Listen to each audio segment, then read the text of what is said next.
What is up, everybody? Welcome to another episode of Limited Resources. This is episode number 829. My name is Marshall. I'm one of your Limited Resources, and joining me on the line all the way from Denver, Colorado, it's Luis Scott-Vargas. Luis, we've got set review upon us already. We have to say goodbye to Cube at some point, I guess.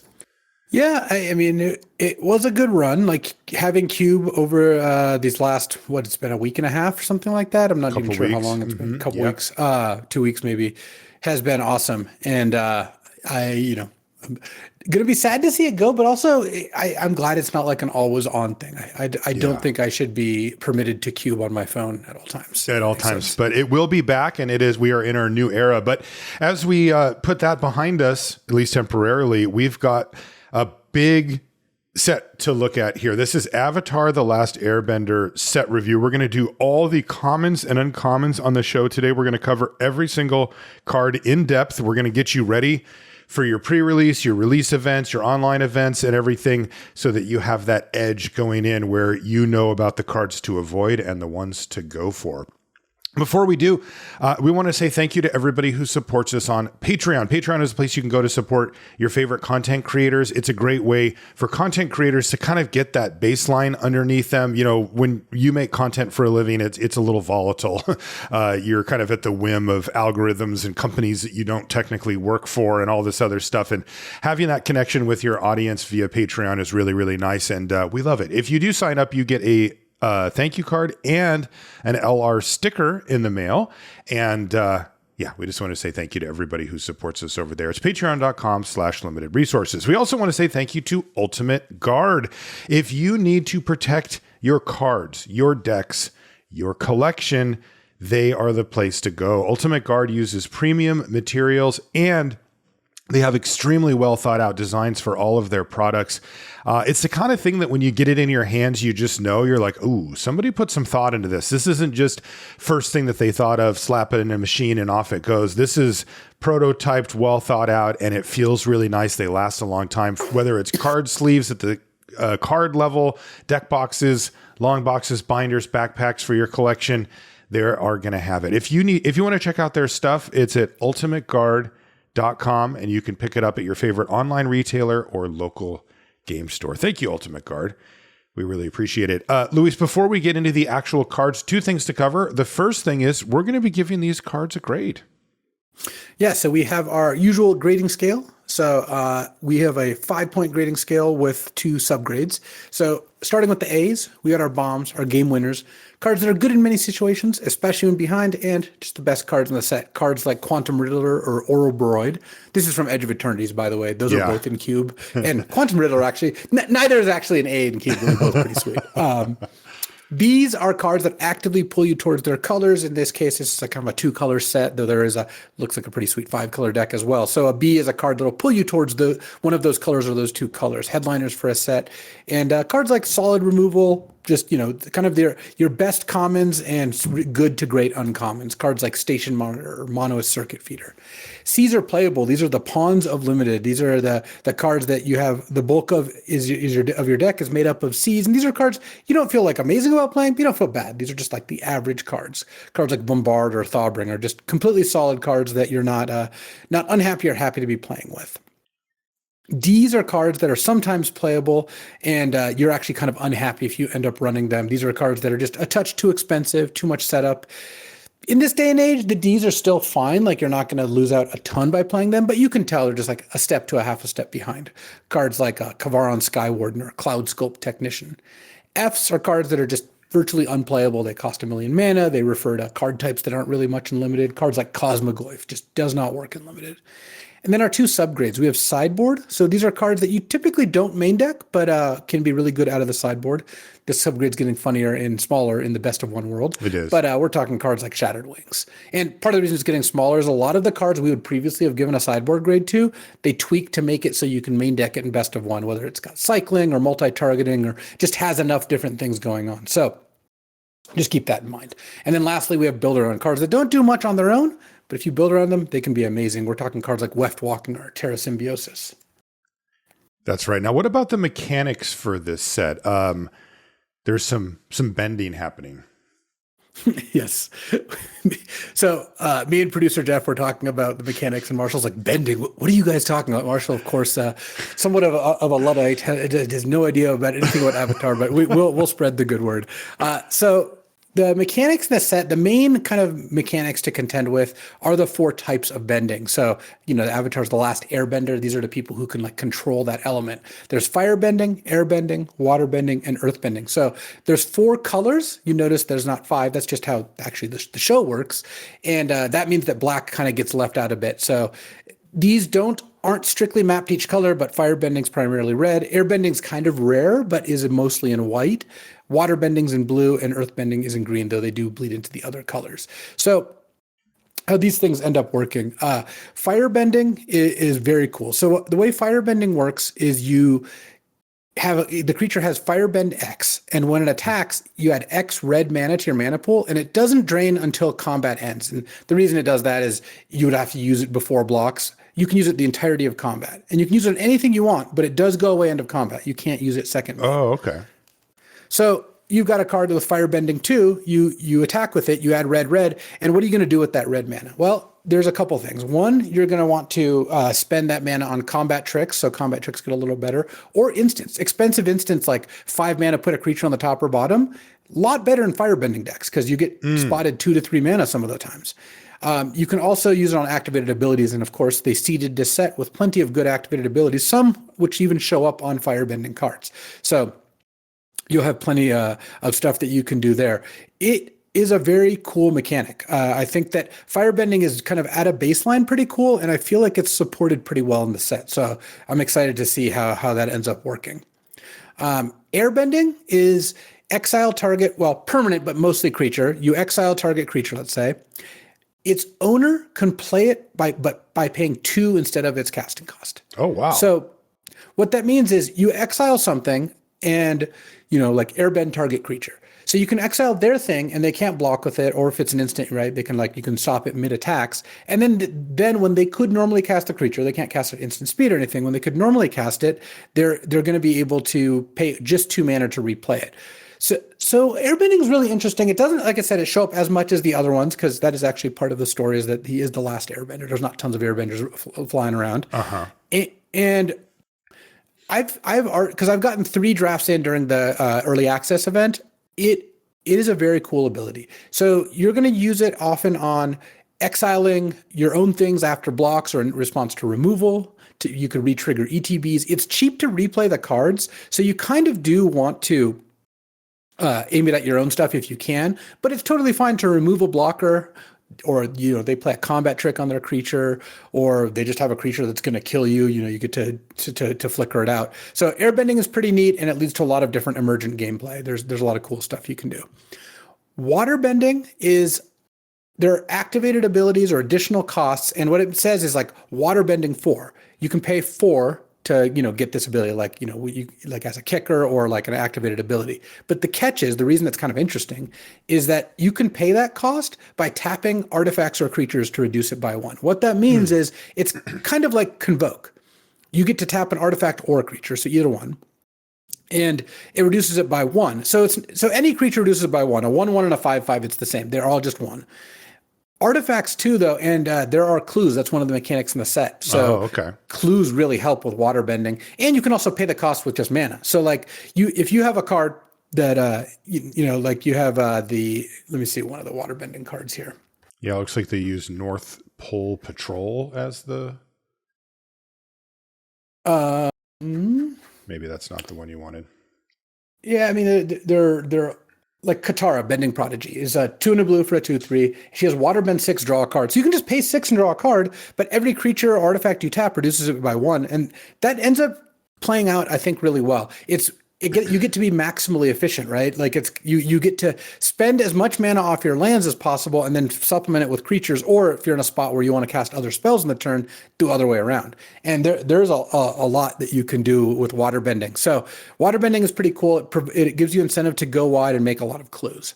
Okay. And then earthbending is next. So earthbending, again, comes with a number, like earthbending 2. And when you earthbend 2, you target one of your lands, it becomes a 0/0 creature with 2 +1/+1 counters on it because you earthbend 2. It has haste. And here's the part that I think is really, really cool. When that land dies or becomes exiled, return it to your control tapped. Oh, really? So I think what happened, Too risky. Yeah. My assumption is they played with it. Maybe they didn't even play with it and they figured it out ahead of time. I'd be really impressed if that was the case. But let's say they played with it and it was like, wow, earthbending sucks. When you earthbend onto your land and they kill it, you're just down a land. So you're actually not down a land here. You just get to free roll that? That's cool. Yeah. And so it's basically never downside to earthbend. It's not literally none if they can like lock the land down, like where it doesn't tap, like that is something. But they're and bouncing it now, it opens the door. If there's like bounce a creature, you can bounce the land. Mm-hmm. But for the most part, it's just straight up no risk to earthbend. And you end up in a spot where you just get to kind of reap the benefits. You can also restack earthbending on the same same card, putting more counters on it. Yeah, so you get to basically you earthbend 2 onto a land. It's a 2/2. You could actually target it again and get 2 more counters on it. So it'd be a 4/4, which sometimes does come up, certainly.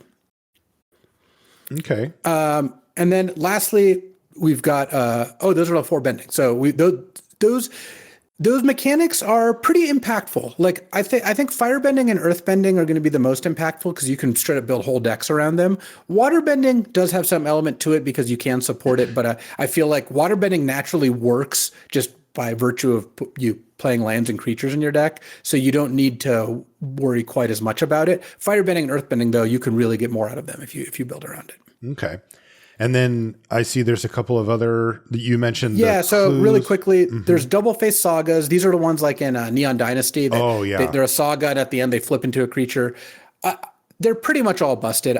We'll go through them as we see them, and I think they're largely at the rare and mythic. So next week, everyone I've seen has been busted. So the main note there is just don't sleep on those. Lessons are back. So you remember lessons from Strixhaven? Yeah, totally. These work a little differently. There's no learn. Strixhaven's whole thing was you cast a learn card and you get a lesson out of your sideboard, right? Mm-hmm. Here in Avatar, there's just a bunch of spells, instants and sorceries that say lesson on them. That's their subtype. And that does not intrinsically do anything, but there are a lot of cards that care about lessons. There's a lot of cards that says like if you have 3 lessons in your graveyard, do X, or this gets +1/+0 for each lesson you have, or if there's a lesson in your graveyard when this dies, draw a card, like that sort of thing. And it works out pretty nicely. Lessons are generally priced to move. It's again not like Strixhaven because you're not pulling them out of the sideboard. So like the Strixhaven ones were kind of all a little bit overcosted because you were kind of getting them for free. The lessons here are just good. You don't have to really like worry about putting bad cards in your deck. Not all, they're a varying power level, but they're generally just strong enough. And there's a lot of incentives to be putting lessons in your deck. So lessons play out pretty nicely, and we'll kind of see them as we go along. But that's more of like a teamer theme. Okay. Is lessons.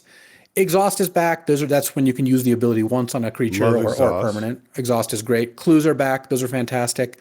There's a cycle of shrines. So they're enchantments that they're legendary and they're shrines, and they all do something for each shrine when you play them. And then every time you play a shrine, they do something.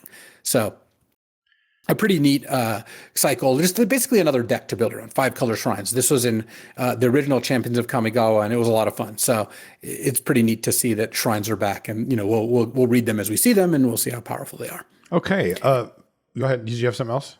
Oh no, those are. I was going to say those are the mechanics. Yeah. So for the set review, we always start with these signpost uncommons. These are the gold cards that give strong hints or clues as to what each color pair is trying to accomplish. And in this set, we actually have a lot of extra information. Not only are there 2 uncommons that are technically the gold cards, there's a regular gold card plus a hybrid. There's also a common for each one that's also a hybrid mana. And we're going to do all 3 for each because look, if they're going to give us more information early on about what each color pair is doing, and we can get actual on-card data from it rather than like kind of a generic description or something like that, we're going to take it. So let's jump right in. Our first And card we'll up. go over each archetype as we do, because we have a list of what the ones that they are. It doesn't always pan out such that the archetypes that WotC says are the color pair is what the color pair actually does. But that is obviously the place you want to start. You should start by assuming that's the way it's going. That's at least what they were intending. That's right. Yeah. First card up is called Air Nomad Legacy. This is blue-white for an enchantment. This one's uncommon. And it says, when this enchantment enters, create a clue token. And clues, for those that haven't played with them, is an artifact with 2 and sacrifice this token to draw a card. And you don't have to tap it, by the way, which could be relevant for that kind of improvised thing that you were talking about. Anyway, and then it has creatures you control with flying get +1/+1. So far the signpost says draw card / clues, enchantments, artifact, but also cares about creatures with flying. Okay. Is this card good? It replaces itself, sort of. Oh, it definitely replaces itself. I mean, it's slow, It's a lot of mana. Yeah, but the way I would look at this is, how often would you play just the text of your creatures with flying have +1/+1 favorable wins, right? Like that's a card that we see sometimes. Yeah, just need to be well supported, but I'd play it. I mean, right? You would, let's say, whatever threshold you would want of how many creatures you would want to play.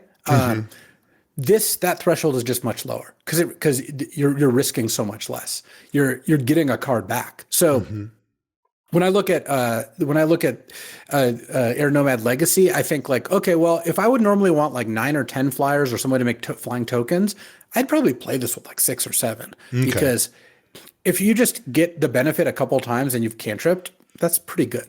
Okay. Yeah. The downside being that, it's 2 mana gold plus the 2 mana to get your card back. And in, most modern era limited sets, that is pretty prohibitive. Like that's the kind of thing that you're really dirtling around a fair bit and could get punished for it.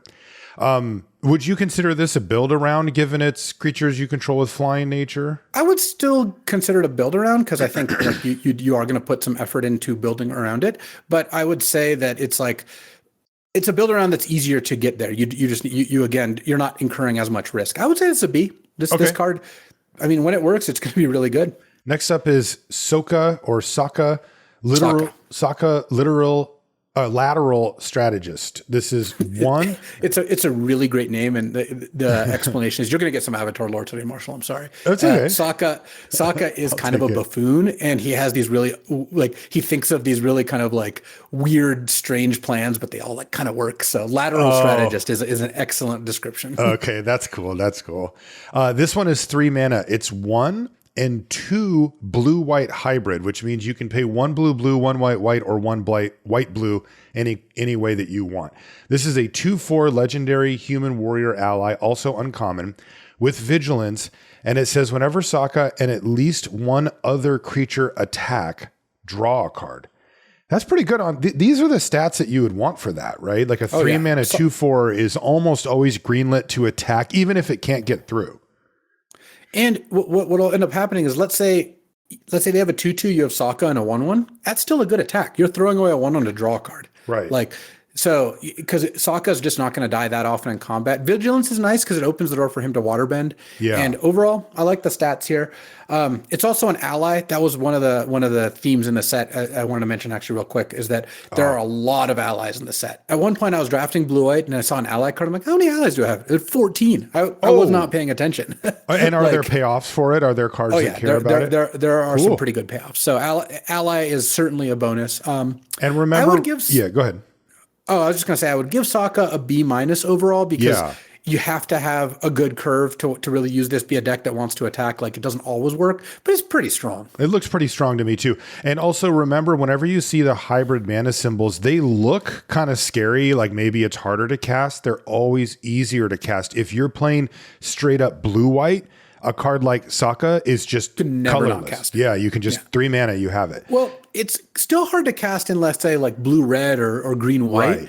But that's also super flexible. You first pick a card that kind of pushes you to blue-white, but you can put it in your, blue-green deck. You can put it in your white-red deck. Like, it goes in a lot of different decks. Right. The hybrid's pretty cool mechanic, actually. Last blue-white card is called Cat Owl. and it is 3 and a blue-white hybrid. This one's common. So again, there's one common. Speaking of hybrids, by the way, it's so perfect that in the Avatar world, all the creatures just about are hybrids. They're combinations of just two real world creatures. So that's why this is a cat owl. We'll see this. Not every single creature in the universe does that, but like a very large amount of them are hybrids. And it's very cool. See. Yeah, I'm just did a quick scan. Yeah, and this one is a cat bird, but there are, it seems, many common. There's some funny ones coming up. Anyway, this is a common. So it's 3 and a blue-white hybrid. So 4 mana for a 3/3 flyer. And it says, whenever this creature attacks, untap target artifact or creature. To me, that what stands out is just that it has flying and cares about attacking, right? That we kind of see the mold forming here around blue-white with these flyers, but they also, it does seem to want you to turn things sideways, right? This isn't blue-white control. This is blue-white get in there. Yeah, you want to be assertive, allies, flyers, that sort of thing. And then this untaps, so it's like pretty nice for water bending. I see. So it gives you them a little bit of extra usage mana there. Yeah, I mean, cat owl looks like a C to me. Like this isn't jumping off the page or anything. My guess is this even probably closer to like a C-. I think that you're not going to be thrilled to be playing this one. Okay, next up is blue-black. And the first one is called Foggy Swamp Spirit Keeper. This is 1 blue-black for a 2/4 human druid ally. This is uncommon. Oh, sorry, real quick. Their stated archetype of what is indeed flyers. For blue-black, it's draw 2, which we'll see how that plays in once we look at this card. Okay, yeah. So this is 1 blue-black, so 3 mana for a 2/4 lifelink. Wow, I like that. And it says, whenever you draw your second card each turn, create a 1/1 colorless spirit creature token with this token can't block or be blocked by non-spirit creatures. Oh, that's kind of an annoying thing to have. They kind of have shadow, like they're all just they all just run past everyone, Or now we have to read all these type lines about spirits. But anyway, if you're giving me a 3 mana 2/4 lifelink with upside on drawing extra cards, like I'm so in. Yeah, this card seems awesome. It's also not that hard to draw 2 cards. The first deck I drafted was blue-black, and it was pretty easy to be triggering these things. Okay. Yeah, I mean, just at face value, this looks like a B+ to me, or B to B+, and I would probably just start at B+ for Foggy Swamp Spirit Keeper. Those stats are really good against anybody trying to run you over. 2/4 lifelink for 3 buys you time to be doing this like crack and clue nonsense and drawing extra cards. So I love the Foggy Swamp Spirit Keeper. B+ for me as well. Next up is Messenger Hawk. This is the common. So this is the 2 and a blue-black hybrid. 3 mana for a 1/2 flying bird scout. And it says when this creature enters, create a clue token. And this creature gets +2/+0 as long as you've drawn 2 or more cards this turn. Wow, that's nice. A little slow, but I had 5 in my first deck, and they were kind of great. But there's also a Bone Splinter's Deadly Precision where you pay a black and sack an artifact or a creature to kill any creature. So I had 4 of those, 5 of these. You can kind of see how that all works out. But I mean, look at Messenger Hawk. It does replace itself and often is going to attack as a 3/2. It's pretty bad on defense, but if you can get ahead on the board, then Messenger Hawk is going to give you a pretty good long-term advantage. So I like C for Messenger Hawk, but it played out pretty well. Yeah, C trending towards C+. I mean, that's a 2-for-1 enough. Next is Hama the Bloodbender. I didn't know you could bend blood. This is 2. Katara finds it out at one point from this character, actually. Oh, really? This is 2 and 3 blue-black hybrid, so 5 mana total for a 3/3 legendary human warlock. This is uncommon, and it says when it enters, target opponent mills 3 cards, exile up to 1 non-creature, non-land card from that player's graveyard. For as long as you control Hama, you may cast the exiled card during your turn by waterbending X rather than paying its mana cost, where X is its mana value. And again, while paying a waterbend cost, you can tap an artifact or a creature for 1. This card is absolutely broken. I had this card in my deck, and what this card does, you just cast it. It can help pay for the waterbending cost. So you're already getting spotted 1 right away. Like, let's say they have a lightning strike in their graveyard. So you already know that because the card it exiles doesn't have to be of those cards milled. The milling just kind of sets the stage. So if you have 1 creature or clue, you play Hama, XL or Lightning Strike, just tap them immediately, just cast the Lightning Strike. Oh, that's gross. Obscene card. The key, though, is that you need to make sure, ideally, that you have a non-creature, non-land target. You can obviously fire this off and just hope to hit one, but that would be a real bummer if you had like no backup plan at all, right? Yeah, I don't think typically you're going to want to just raw dog this out there and hope to mill something, but like every deck has spells. You're going to be able to do this, a lot of the time. So what's the grade on Hama? Is it I would give Hama an A. An A? No, just A. It's a 5-mana 3/3 that just comes with a removal spell a large majority of the time. Okay, and you do consider this, like this is one where with the triple hybrid now we are kind of getting into, this is basically just a blue-black spell, like putting this in a triple blue or triple black in another deck would be starting to get a little rough, right? Yeah, you would like to play this. I guess you could. It does get really good in the late game. Yeah, you would like to play this in a blue-black deck, but I would consider playing it into a heavy blue or heavy black deck that did not have the other color, just because of how powerful it is. Like every time I cast this card, I just was able to immediately just cast their spell out of the graveyard. It's just really good. That's really good. All right, that moves us to red-black. What's the stated cause here for Rakdos in this set? So red-black is Fire Nation aggro. So it uses firebending. It's an aggressive deck that has a bunch of firebending cards. Okay. So adds mana during your combat. All right. So the first card up is our common. It's Vindictive Warden. This is 2 and a red-black hybrid. So 3 mana for a 2/3 human soldier with menace, firebending 1. Again, you get that red mana when it attacks. And then you can pay. So here's a good example. This one has an activated ability. You can pay 3 to have this creature deal 1 damage to each opponent. So there you go. There's your baseline backup firebend, right? Is just like if you end up with 1, 2, or 3 firebend mana, here's a place to dump it just if you don't have anything else better to do. Yeah. Start chipping away at the opponent. Seems fine. I mean, it's 2-3 menace for 3. Yeah, and I think Vindictive Warden's not even a particularly good example of of a strong card. Yeah, I would consider it a backup plan. I mean, you'd want to do more. I mean, it's hybrid, so it goes in a bunch of different decks. That much is kind of nice. But yeah, I would say Vindictive Warden looks to me like just a C. Yeah. So nothing I'm kind of over the moon about. But yeah, it does do a little bit of work. Next card up is Zhao Ruthless Admiral. This is 2 and 2 red-black hybrid. So 4 mana for a 3/4 legendary human soldier at uncommon. This one has firebending 2. And whenever you sacrifice another permanent, creatures you control get +1/+1 until end of turn. We haven't heard much about sacrifice yet, Luis. Is this a strongly supported thing from when you drafted? It didn't seem like super strongly, but note that this works with clues, which there are a fair amount of those. So overall, I think that Zhao is going to play pretty well, and Firebending 2 works perfectly with clues as well. Like the Firebending deck wants clues because they're able to just convert Firebending into cards really easily by using them. Yeah, that makes sense. And then you get a 4 mana 3/4. It doesn't have any other abilities, no evasion, no nothing like that. I mean, I'm assuming this comes in at the CC plus level. Yeah, I think so. Based on stats, it's not that overly statted. Last Rakdos card is Cruel Administrator. This is 3 black-red for a 5/4 human soldier at common. This one actually has Raid. This creature enters with a +1/+1 counter on it if you attacked this turn. And it says, whenever this creature attacks, create a 2/2 red soldier creature token with firebending 1. Wow. That reads rare-ish to me. That's a lot of stats. You could get a 6/5 for 5 that starts spitting out 2/2s with extra abilities. If he gets the turn side, that's a must kill. I don't think you even care too much about getting the extra counter on this initially. I just think that you're looking at this card and it's just like 5 mana giant creature, and when it attacks makes a 2/2. It's a very good deal. That's a very good deal.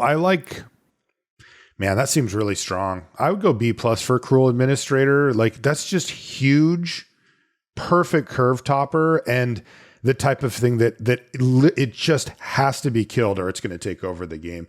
Also, getting the raid, that typically isn't that difficult. So Like one thing has to be able to attack with, even if it's a break-even attack, you still get your raid going. What do you think for Cruel Administrator? I would probably just give it a B. Just okay. my only fear is that you just have this card. It's and a 5-drop. Bounce or kill it. Like there's just a lot of ways to do that, Okay. But I would say in general, I would say that this looks like a pretty good card. You'll be happy to play it. Okay. Next up is Gruul. What is Gruul's claim to fame? So Gruul is Earth Rumble Ramp. So it says use Mana Ramp and Earthbending to create 4+ power creatures, and then rack up the bonuses to claim the title belt. I don't know about all that, but okay, they have really settled on four creatures with power 4 or greater matter in a lot of sets lately. It does seem to be a natural resting point for this color. Yeah, I think so. It's creatures with the power 4 or greater matter and a kind of emphasis on Earthbending as well. Okay. So let's see what it does. First up is Bitter Work. This is 1 red-green for an enchantment at uncommon. It says whenever you attack a player with 1 or more creatures with power 4 or greater, draw a card. Hey, that's what you want to see. And then it has Exhaust. You can pay 4 mana to Earthbend 4 only during your turn. It's not sorcery speed, but it's like the next step above that. You can do it anytime you want, but it has to be your turn. And this is Earthbending where you're turning a land into a 0/0 with the 4 counters on it. Yeah, I mean, this card solves its own problem. You'll notice that actually in the cycle of like themed enchantments here, they're like giving you a clue or, to pay you off for playing the Air Nomad card. This gives you the 4/4 to trigger the ability, but you also still want to be able to do it outside of the card because just it being self-contained isn't quite enough. This looks pretty good though. You get a 4/4. You draw a card off that, even unless they have an instant speed away, you're at least getting 1 card back. And that's still like you got a 4/4 and you drew a card and this thing's in play, promising more cards. That's a lot of cards. And I think the red-green's going to have a pretty good time assembling 4 power creatures. So I would give B+ to Bitter Work. It looks like a pretty strong build around. Looks awesome. I love that it supports itself, but also can work well with your other stuff. Next up is Uncle Iroh. What is it? Uncle Iroh. This is 1 and 2 green-red hybrid. So 3 mana total for a 4/2. And by the way, there's your little checkbox on making a 4-powered creature.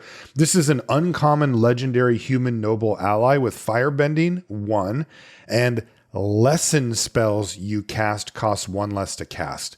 These are always the hardest ones to imagine. Like these are the hardest cards to grade because it's like there's too much going on. Like is that a big deal? Is that a tacked on text? We do see a 3 mana 4-powered creature here, right? Where, we could see curve outs and things with Bitter Work. And I'm sure a bunch of other stuff, working well with Uncle Iroh, but I mean, it seems fine. I don't get super excited about 3 mana 4/2s. There's some decks that really want them and they can do well, but they're also quite fragile at just 2 power or 2 toughness. What I like about Iroh is lessons costing 1 less is nice, and firebending 1 kind of combines nicely with removal spells or tricks. Mm-hmm. So you look at the firebending 1 and the 4/2, like your opponent's just always going to block this if they can. Right. And then you might play your trick or you have a removal spell or what have you. Yeah. And the firebending is interesting because it solves a problem that a lot of aggressive early starts have, which is that there are many times where you play a card like this and your opponent very willfully blocks knowing you might have the combat trick because they get the combination of getting it out of your hand. It's still just a 1-for-1 and stifling your curve because you're kind of forced to use the trick at that point. And if the trick's cheap enough, now you can kind of have it all, right? You can use a 1 mana combat trick here, and then you can still continue to curve out on there. That's a precarious balance, but if you can pull it off using firebending, that's a big deal. And cards like this really demand that. Like you just don't want to let a 4-powered creature sit around if you could trade it off for your 2-drop or whatever. So that will happen quite frequently. What grade would you give Uncle Iroh? Looks like a C+ to me. Yeah, I think that some decks will actually use it pretty effectively, but I think for the most part, Iroh is going to be like, you have to be putting in a little work before you want this card. Definitely. You want to make sure you're exploiting the things that care about 4 power. Last Gruul card is Earth Rumble Wrestlers, one of our preview cards. This is 3 and a green-red hybrid, so 4 mana for a 3/4 with reach. It's a human warrior performer at common, and it says this creature gets +1/+0 and has trample as long as you control a land creature or a land enter the battlefield under your control this turn. That feels like it's going to be a 4/4 trample reach for 4 mana a lot of the time. Yeah, and at that point, I would good. still not give it that high of a grade. It's pretty. I mean, that's a lot of stats, though, right? Like, not amazing. Like, is it a C plus? Is really the question, or is it just a C? No, I think it's a C. It's probably closer to a C minus than a C plus. I think. Okay. I don't know. 4/4 reach trample is fine. Is fine. It's not always gonna. Well, it's not gonna block as a 4/4 reach part of it. Yeah, that's true. Well, it can, right? If you have a land creature, yes, that's true. But a land is not going to be entering the battlefield very often. Earthbend, yeah. Okay, C-ish for Earth Rumble Wrestlers. Next up is Celestia, so green-white. What's the idea behind this color pair according to Wizards? What do they think this does? We'll decide what it does. What do they think it does? It's basically just like go wide with allies, tokens, token allies. There's some pretty powerful synergies where it's like this cares about allies entering, and you make ally tokens. You can just like be triggering a bunch. Okay.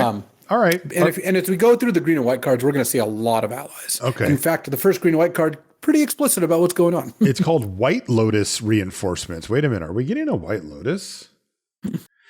Like taps to add something. This is 1 green-white for a 2/3 human soldier ally. This is uncommon. It's got vigilance, and it says other allies you control get +1/+1. Yeah, this is a classic signpost, right? This is just the most like they put a big fat, bold sign that says you care about allies, draft these and proceed. So the question just becomes how many allies can you surround this thing with? And if the indicator from your early drafts holds, Luis, it sounds like it won't be that difficult to put a whole bunch of allies in a deck. Yeah, I really don't think it is. Yeah, so I would say build around this card fairly easily. So I guess the interesting wrinkle that we come up against a lot now is this an actual build around card, or is this one that like if you just draft a green-white deck, you're probably you unknowingly built around your White Lotus reinforcements and you should just take them anyway? Yeah, I wouldn't call this a build around. It is just a good green-white card. I would say it's probably a B+. B+? Okay. Yeah. So, and the more allies, the better. Honestly, the biggest vulnerability with this isn't that you won't have allies. My experience is if you're drafting green and white, you're just going to have enough allies without even paying attention a single time. Good. The problem is you make attacks and blocks based on this, and then they have an instant speed way to get it off the board. You could end up in a slightly awkward position. Okay. This is an uncommon, but it is not legendary. So you can stack these up. They will pump each other, and then all the others will get +2/+2.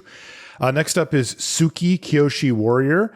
This is 2 and 2 green-white hybrid, 4 mana total for a legendary human warrior ally at uncommon. This is a star 4. So it has 4 toughness and its power is variable. Its power is equal to the number of creatures you control. It also says whenever Suki attacks, create a 1/1 white ally creature token that's tapped and attacking. This is straight up Adeline, except only triggers when she attacks and costs more. So yeah, Adeline's a pretty good card. But so is Suki. Yeah, that is still a very strong card. Suki attacks with nothing else on the board as a 2/4. That brings a 1/1 alongside it, and more frequently is going to be like a 4/4 or a 5/4, and really works nicely with tricks. Works nicely with tricks in 2 ways. 1, because they're going to try to block Suki down and get her off the board. 2, they're going to try to block your 1/1 with their like 2/2. And so if you have like some kind of decent tricks, then you can rack up some good interactions there. Yeah. I would give Suki a B. I think that you're going to be pretty happy putting this into really any green-white deck, but also because it's hybrid, it can go in a lot of different places. Yeah, maybe I would go B+. Maybe I'm Adeline. B+ seems fine, actually. Infected, and of course, amazing with the White Lotus reinforcements as Suki and the tokens that she creates are all allies. Last one is Earth Kingdom Soldier. This is the common. It's 4 and a green-white hybrid. So 5 mana for a 3/4. Oh, it's just a human soldier, not an ally. Not an ally. What the?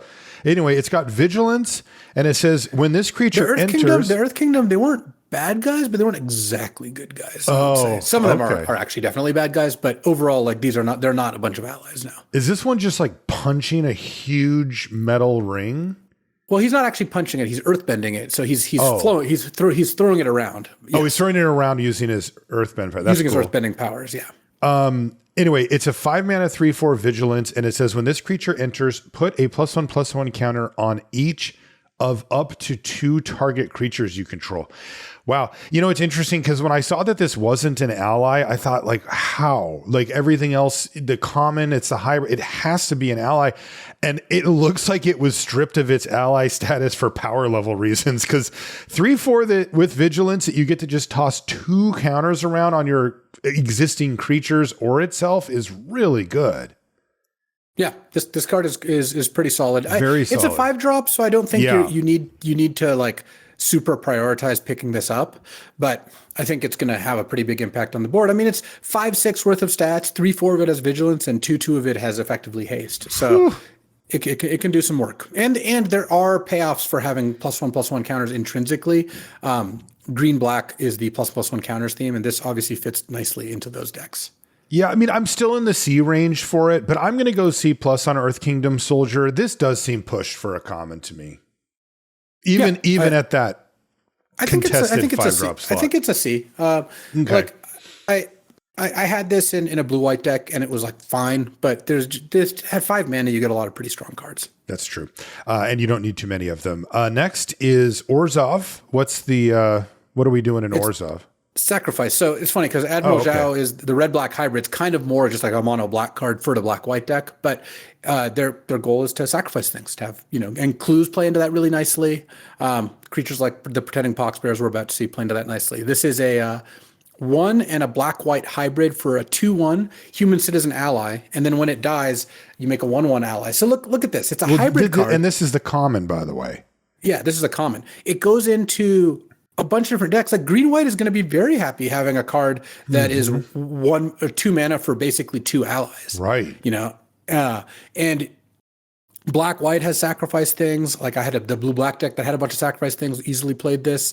So Pretending Poxbears, I think, is one of those like glue cards that really holds a lot of decks together. I would honestly give it a C+, because the other thing is, imagine you just play a 2-mana 2/2 and then they play this. Oh yeah, no way. Stop sign. So yeah. So it's quite a strong card. Okay. Next is Tolls of War. This is white-black for uncommon enchantment. And it says when it enters, you create a clue token. And whenever you sacrifice a permanent during your turn, you get a 1/1 white ally creature token. You, maybe somewhat unfortunately, can only trigger this once each turn. But holy smokes. I think I'm in love, Luis. That's a beautiful little. This is the most martial card I've ever seen. No like kidding. It comes with a clue, comes with a soldier, like gets you some just nice good value. Like this card, I think, is going to play out really nicely. So I like Tolls of War. I think it's just like a build around B+. Like this is kind of what you want to be doing when you've got a black-white deck. It just fits so nicely into that theme. I like build around B+ too. Last Orzhov card is Heibai. Is that how you say it? That I don't know. Okay, we'll go Heibai, Spirit of Balance. That is extremely creepy artwork. This is 2 and 2 black-white hybrids, so 4 mana total for a 3/3 legendary bear spirited uncommon. And it says when it enters or attacks, you may sacrifice another creature or artifact. If you do, put 2 +1/+1 counters on this card. And when it leaves the battlefield, put its counters on target creature you control. Hey, that's pretty good. Yeah. Turn clues into kind of difficult to get rid of counters. There's definitely some cool stuff going on here. I think that Heibai seems well supported in black-white, also can fit nicely into like black-green, because like the sacrifice theme, one of the things is sacrificing earthbent lands is really strong because you just get the land back. Oh, right. So yes, you take like a 2/2 off your board, but you kind of got it for free. Like, totally. So you end up really feeling like you're ahead when you do that. And this can also, put its counters when it leaves onto anything. It can do some good stuff. I like B+ for Heibai, assuming you are supporting it reasonably well. Yeah, clues turning into onboard counters is pretty nice too. That moves us to Is It? What are we trying to do in Is It? Some spells thing or? Yeah, so is lessons, but it's combat lessons. So it's like an aggressive version of the lessons deck. But just to talk about blue green is like the ramp versions of the lesson deck. And from what I saw in early access, they kind of just meld together because of the good common lands, and you end up with teamer lessons that can play. I see. Probably more controlling if it's full teamer, more aggressive if it's like blue red, and then blue green probably on the more ramp controlling side, like it kind of mentioned. That sounds like a deck I will draft a lot. First of the blue red is abandon attachments, and this is 1 and a blue red hybrid. So 2 mana total for an instant lesson, and it's common, and it says you may discard a card. If you do, draw 2 cards. Yeah, I mean, so it's a lesson, and it puts another lesson to the graveyard because that's like a big thing is lessons want to go to the graveyard. Okay. And you're not getting like a ton of value when you're playing this card, right? Like you spent 2 mana, discard a card, drew 2, so you're kind of just spinning your wheels a bit. But at the end of the day, you are putting less into the graveyard. There's cards that we're going to see the blue-green card that taps for 2 mana to cast lessons, so you might be getting a discount. There's cards that trigger when you play lessons, etc. So I think that you want some of those exterior reasons to play the card. It's not quite good enough just on its own, but if you have it, then I think, and you have those reasons, I think it's going to work out just fine. Yeah, what do you want to give it? Like a C? Probably like a C. Like it's pretty replaceable if you're not doing the thing. Next is Professor Zai. I think it's Zai. I don't know the names of every single one. Just all the main characters I do fairly well though. Professor Zai, Anthropologist. This is 2 blue-red hybrid. So you can play blue, red, or blue-red. For a 0/3 legendary human advisor ally, it's uncommon. Has activated ability ×2. So the first one is tap, discard a card, draw a card. So it rummages. And then the other one is 1, tap, and sacrifice it to return target instant or sorcery card from your graveyard to your hand, but you can only do this during your turn. It's interesting. Yeah, I mean, a rummager for 2 mana is pretty good. So with no mana. With no mana cost associated. So, and it's fairly easy to cast, if you're in this color combination.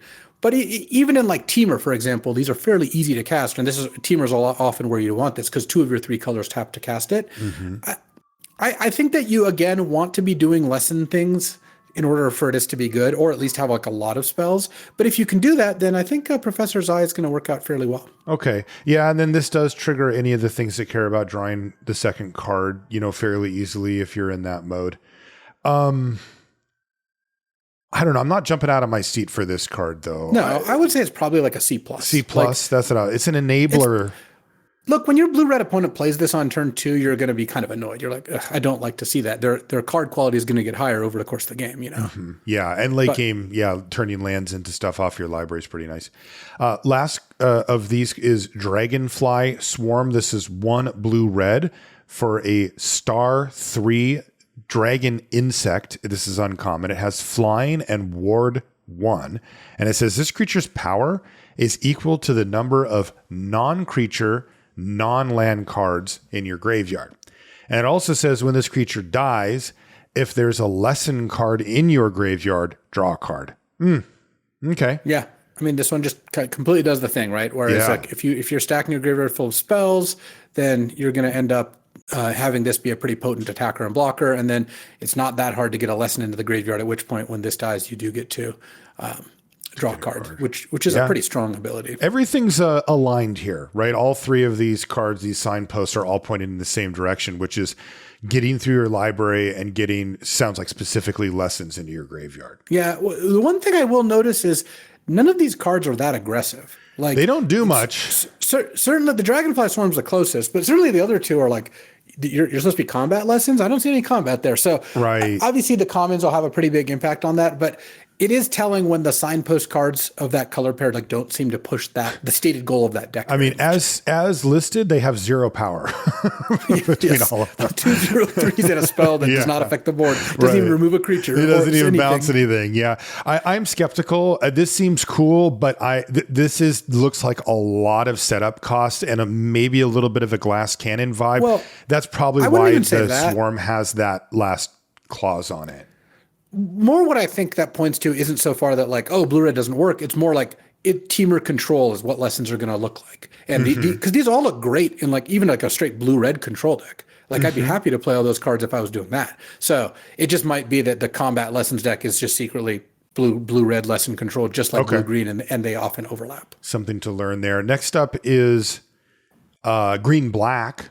So Golgari. And this time the +1/+1 counter theme is going to work. I actually kind of believe that because earthbending is such a strong and efficient way of getting counters and creatures with counters on them. Yeah. That I drafted green black once and it was like, whoa, this actually does seem to work. So we'll take a look at the cards, but I'm actually optimistic about this one. First one is Earth Village Ruffians. This is 2 and a green black hybrid. This is the common of the cycle. It's a 3/1 human soldier rogue. And it says, when this creature dies, Earthbend 2. And it does die. This is a 3/1 for 3 mana. So it's basically begging to trade off for anything. Yeah, I think that if you were playing this one straight up, right, like you had no additional ways to kind of make it work, you would think it was okay because you play this, you probably trade with like a 2-drop a lot of the time, but then you get to Earthbend onto a 2/2 land, and you have like some good moves to make there, and if you start getting synergies where you care about counters, you care about stuff. It's not an ally. I learned that because I had an ally theme, but this goes hard pretty quickly. So I think this is a C, but just be on the lookout for ways to utilize it better. Yeah, I agree. I would want to see some synergies beyond just the base ability, but it wouldn't take much to convince me. Next is Long Fang Grand Secretariat. This is 1 and 2 green black hybrid for a 2/3 legendary human advisor at uncommon. And it says, whenever another creature you control or a land you control is put into a graveyard from the battlefield, put a +1/+1 counter on target creature you control. The Earthbent lands do hit the graveyard first, right? They die and then come back. Yeah. Okay. Yeah. So that's how that works. Yeah. I mean, this card is absurdly good. If they don't kill it first, you just end up in a spot where you're getting a counter every time something dies, and it's just hard to lose when that's what's happening. Especially when you don't mind. I mean, like, look at the first card we saw. It's kind of born to die, and then the Earthbent. If your Earthbent lands are trading off for stuff on their side, and you're just getting them back in your hand, that's probably a good thing for you. And this thing's just kind of farming counters off of all those interactions. Looks good. C+ for Long Fang. I mean, is it better than that? I would give it a B-. The only reason it's a minus, honestly, is because they can just kill this, and then it's not. There's no ill effects. This doesn't trigger itself. But I do think that if this stays on the board, it's going to be really hard for your opponents to win. I typically rate those cards kind of highly. Okay. And then we've got Daily Agents. This is 3 black-green for a 3/4 human soldier at uncommon. It says, when this creature enters Earthbend 1, then Earthbend 1. So you get to do it twice. And then it says, whenever this creature attacks, each opponent loses X life and you gain X life, where X is the number of creatures you control. Wow, with +1/+1 counters on. It's not even like specific to Earthbend stuff. It's just counters. And it doesn't matter how many counters are on the creature. It's just each creature that has a counter. But I had this card and I played against this card, and it felt like a mythic uncommon. This feels like this looks busted. E+ trending towards A-, might just be A-. That's honestly what it looks like. Earthbend. I mean, geez, 5 mana and you get a 3/4 and 2 1/1s, and then you're draining them. Wow. And you just have to control those creatures too. They don't even have to be attacking in there either. It's just this thing that attacks. Dang. Okay, we'll go B+ on Daily Agents. That does look really good. Maybe they finally made Golgari good. Next up is red-white. And no, you can Earthbend onto the same land. If you don't usually want to do that, because obviously this card wants to go wide, but it goes Earthbend 1, then Earthbend 1. So you get to do that if you want. Okay, yeah, good call. Good note there. What about Boros? Is it just the normal stuff? What are we looking at? Firebending? Boros is go wide aggro. Wide aggro. I kind of wish they would figure something else for Boros that isn't go wide aggro or equipment, but it does feel like that's where we are almost every set. So first up is Sun Warriors. This is 2 red-white for a 3/5 human warrior ally. And uncommon, it's got Firebending X, where X is the number of creatures you control. Whoa. And then, yes, it does have an expensive activated ability. You can pay 5 mana to create a 1/1 white ally creature token. Man, it's tough. This feels like Retrofit Foundry Academy in one card. Oh my God. Yeah, sure. That's a bit of a stretch, but this goes hard, I think. It is a 4 mana 3/5. 4 mana 3/5 that adds potentially like 3 or 4 mana when it attacks, at minimum 1 because it's attacking, but like often it'll add like 2 or more. And then in the late game, you might just have this burst where you're making 2 creatures in the same turn or something, or spending things on spells. I guess it does feed itself too, right? Oh yeah, it really does. So yeah. I would give Sun Warriors a B-. Yeah. This looks like a threatening card. Like, again, one of the litmus tests I really use on these cards is like, if my opponent played this card, do I feel like I need to get it off the board or I'm losing? And this really does hit that mark. Yeah, and when creatures like that cost 4 and have 5 toughness, they are hard to get off the board. So that's a good combo. Yeah, one of the key removal spells that we'll see in red deals 4. Oh yeah. So there you go. Red has common, deal 3, common, deal 4. So like that's a pretty big game. Nice one. Wandering Musicians is next. This is 3 and a red-white hybrid, 4 mana total for a 2/5 human bard ally. It's common. It says whenever this creature attacks, creatures you control get +1/+0 until end of turn. That's kind of funny. We have a 2/5 and a 3/5 in our go wide aggressive deck, but they both do seem well suited to getting in there and pumping up the squad. It's kind of working for me. Wandering Musicians looks super replaceable. So I would say, and very few people at the table, despite it being hybrid, are going to be snapping it up. So that's right. I would honestly give Wandering Musicians probably like a D. A D. Like you can totally play this card. It'll be fine. That's kind of what Ds are right now. Mm-hmm. But it's not a card I think you're going to need to take it with any sort of urgency. Yeah, definitely. And then the last Boros card is Jet Freedom Fighter. And this costs, it's hefty. It's actually pronounced Jete. It is not. It's just Jet. I'm not buying that. I honestly thought about telling you how to pronounce every name wrong, but I couldn't do that to I would have gone for that. And I think the listeners would lose their minds, They rightfully would so. lose it. Yes, they would. We might have people just rage quitting. Jet Freedom Fighter is 2 and 3 red-white hybrid. So this is one of those tougher ones to cast, but we have been rewarded for this. Let's see what it does. It's only a 3/1. It's a 3/1 legendary. Only a 3/1. Just read the text box. Human rebel ally at uncommon. And it says when Jet enters, he deals damage equal to the number of creatures you control to target creature an opponent controls. I like that. And when Jet dies, put a +1/+1 counter on each of up to 2 target creatures. Yeah. Wow. I mean, so yeah, Jet comes in, kills something, dies, and gets you like 2 +1/+1 counters. Like, this card is awesome. That's great. Yeah. I mean, those stats are tough on a 5-drop, but that's not really what this is about, right? Like this is kind of a hybrid sorcery removal spell plus trade for a creature. Jet is approaching a 3-for-1 here. It is. Like, it really is. You kill something on play, trades for something, and then 2/2 worth of stats. Pretty close to a card. You're real close to a 3-for-1 for Jet. I think I did the math right. Jet seems very, very good. The triple cost does mean you are pretty pushed towards being red-white, even though it obviously is hybrid. But I mean, it's probably worth trying to swing if you're like heavy white or heavy red. Yeah, if you've got 10 planes in your deck, you can get Jet in there because he'll get better later. Casting Jet late. Very good. It's kind of when you want him anyway, realistically. Yeah. So I would give Jet probably like an A-.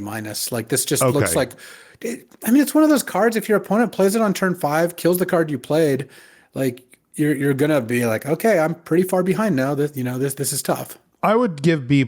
I mean, there are times when you just have a couple of creatures and you're playing 5 mana 3/1, and it's not really. You are susceptible to their removal, or, your board state doesn't do it. But the upside's insanity on that. Next up is green blue. And you said that this is kind of attached to blue red. Well, it's ramp lessons, so they both care about lessons. And I didn't get to draft this deck, but I played against 3-teamer lesson decks, so it felt like, okay, that is clearly kind of what is going on with these things. First one is Hermitic Herbalist. This is green blue for a 2/3 human druid ally at uncommon, and it taps to add 1 mana of any color. So 2 mana, 2/3 tap for any color, or you can tap it and add 2 mana in any combination of colors, but you can only use that mana to cast lessons. I mean, already blue-green for a 2/3 that taps for any color is fantastic. You're just always going to play that card in blue-green. And it just becomes like a super soul ring for lessons. So I like the Herbalist a lot. I do too. I would give it a B.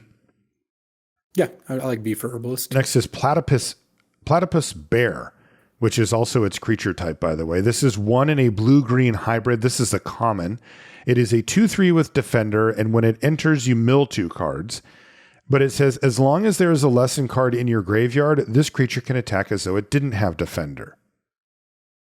So the bear, the fact that it can attack some of the time is not the super important part of the card. I think that the biggest thing here is that it mills you for 2, so it does set up your graveyard, because a lot of the cards care about your graveyard having lessons. So it's an enabler primarily. It's an enabler, and he can attack. Once a lesson hits the bin. Yeah, and 2 and a 2/3 is okay. Yeah.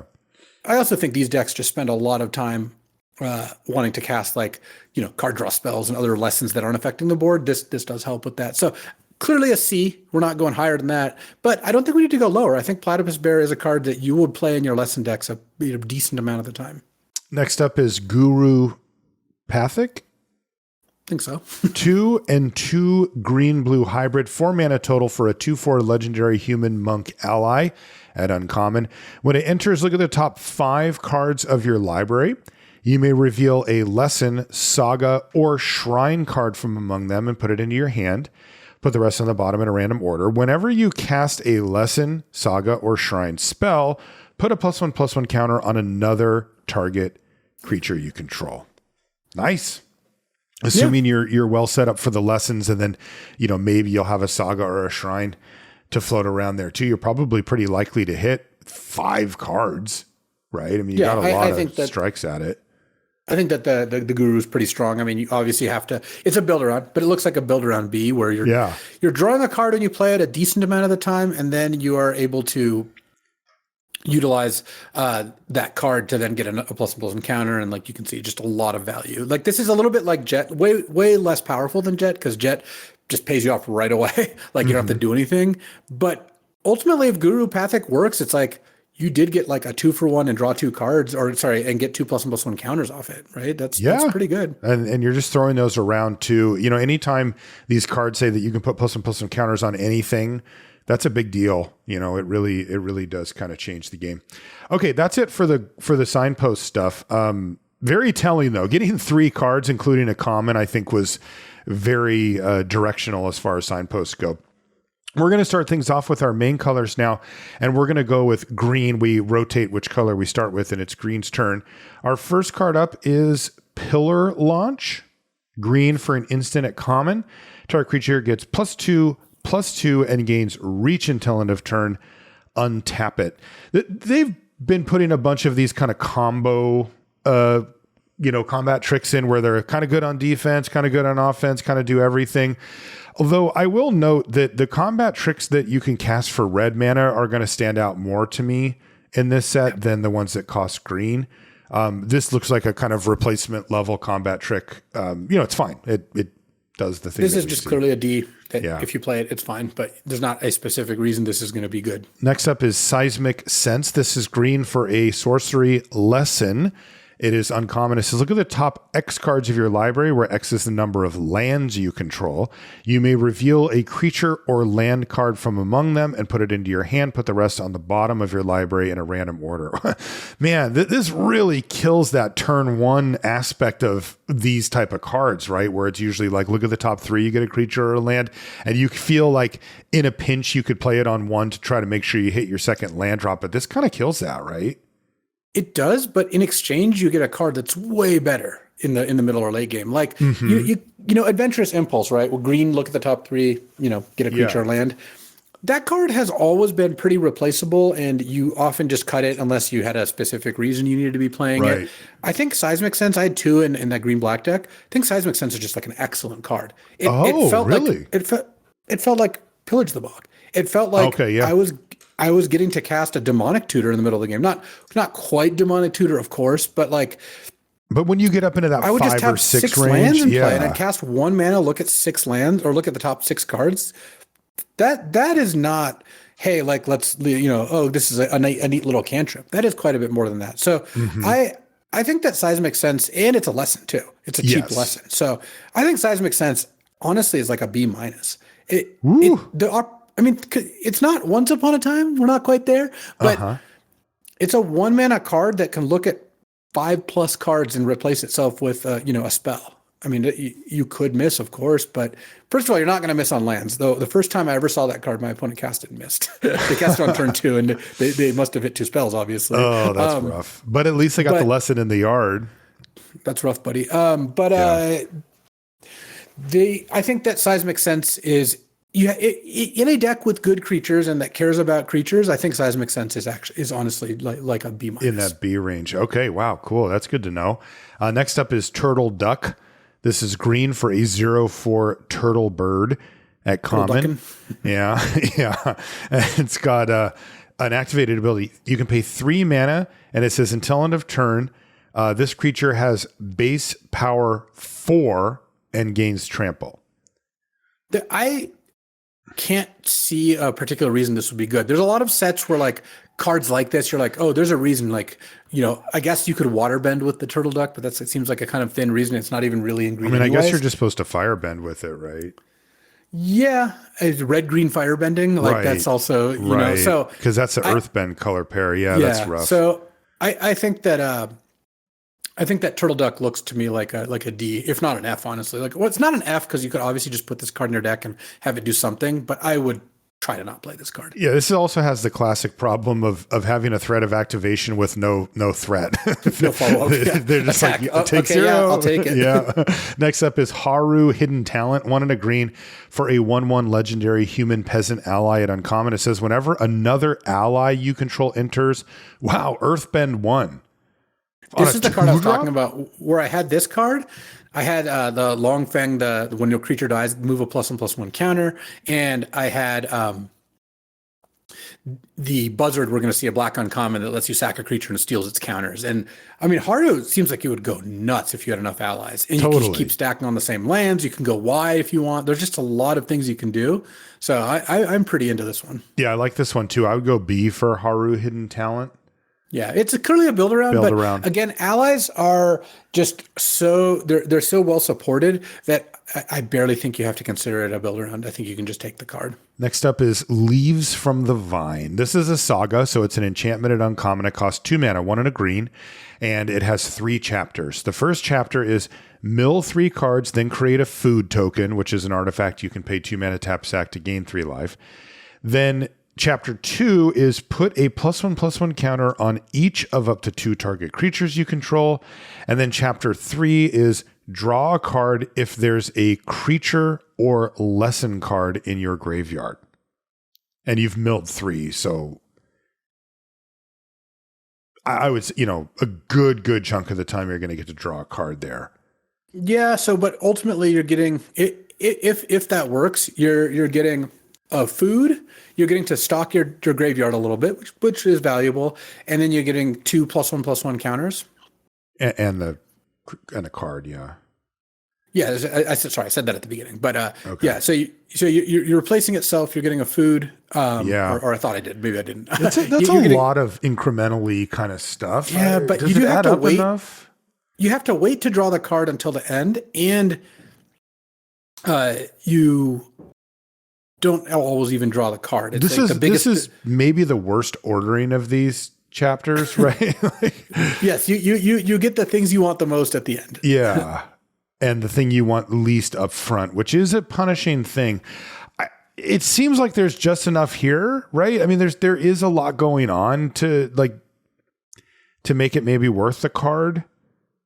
But God, anytime you don't get the card at the end, it really feels really slow. I mean, you get a food and some counters. And again, there's also the downside of that. This is all telegraphed. Like your opponent knows when the counters are coming. They can interact with that part on some level. I'm a little skeptical of Leaves from the Vine. Yeah. It feels a little slow and a little anemic. Yeah. I don't think I like the card. It doesn't seem good enough to me. It feels like, if everything goes right, you do end up slightly ahead. Yes. But if things go wrong, not only do you not end up ahead, you actually end up pretty far behind. And also overall, a random food token, like Well, it's good for water bending, I guess, is going to be the Yeah. answer there. Yeah. But and I guess for sacrifice, but green isn't primary in any of those. So Right. I would think Leaves of the Vine looks closer to a D to me than anything else. It but does to me too. I'll there keep will my be eye games where on it's it. good, but yeah, I'm not a big. It might be a prove it card too. Like if I just start falling behind of that stupid thing. Next up is Origin of Metal Bending. You can bend metal. 1 and a green for a lesson. Subset of earth bending. Okay, nice. It's an instant lesson at common, and it has choose one. There's 2 options. You can destroy an artifact or enchantment, or you can put a +1/+1 counter on target creature you control, and it gets indestructible until end of turn. Kind of what you referenced earlier, Luis, about best of one. Yeah, this is kind of that whole deal. Yeah, I mean this seems fine to me. If you end up playing it, I don't think blowing up artifacts or enchantments is that exciting, but there are a bunch of build around ones. Though a lot of them come with a clue. You kind of feel bad if you're doing that. Is there an Oblivion ring or a blue tap lockdown thing? Like these are the type of things that are typically the best to blow up because they kind of give you onboard presence. Yeah, there are both those, I think. Which also matters for anyway. Yeah. This looks like a kind of like a D plus to me. Like you just never end up actually it, playing these. These just don't make the cut enough. Yeah. I would say D for Origin of Metal Bending. Next is Raucous Audience. This is 1 and a green for a 2/1 human citizen at common. It taps to add green, but if you control a creature with power 4 or greater, you get double green instead. Seems fine. It's not an ally. No, it's a totally fine card though. You're going to be happy to play this. Yeah, just seems like a C. Trade it off, add mana. C for Raucous Audience. Next is Rebellious Captives. This is 1 and a green for a 2/2 human peasant ally at common. It has exhaust. You can pay 6 to put 2 +1/+1 counters on this creature and then Earthbend 2. And remember, exhaust means you can only do that once, and then you're not allowed to do it again after that.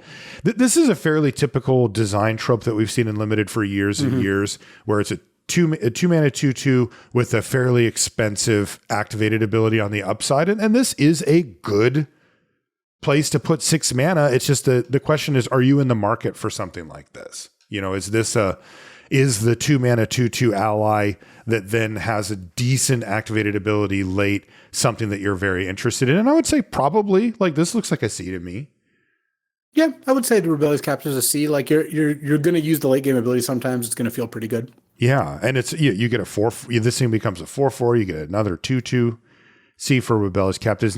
Next is Rocky Rebuke. This is 1 and a green for an instant at common. Target creature you control, guess what? Deals damage equal to its power to target creature an opponent controls. Just a very clean bite spell here for 2 mana at instant speed.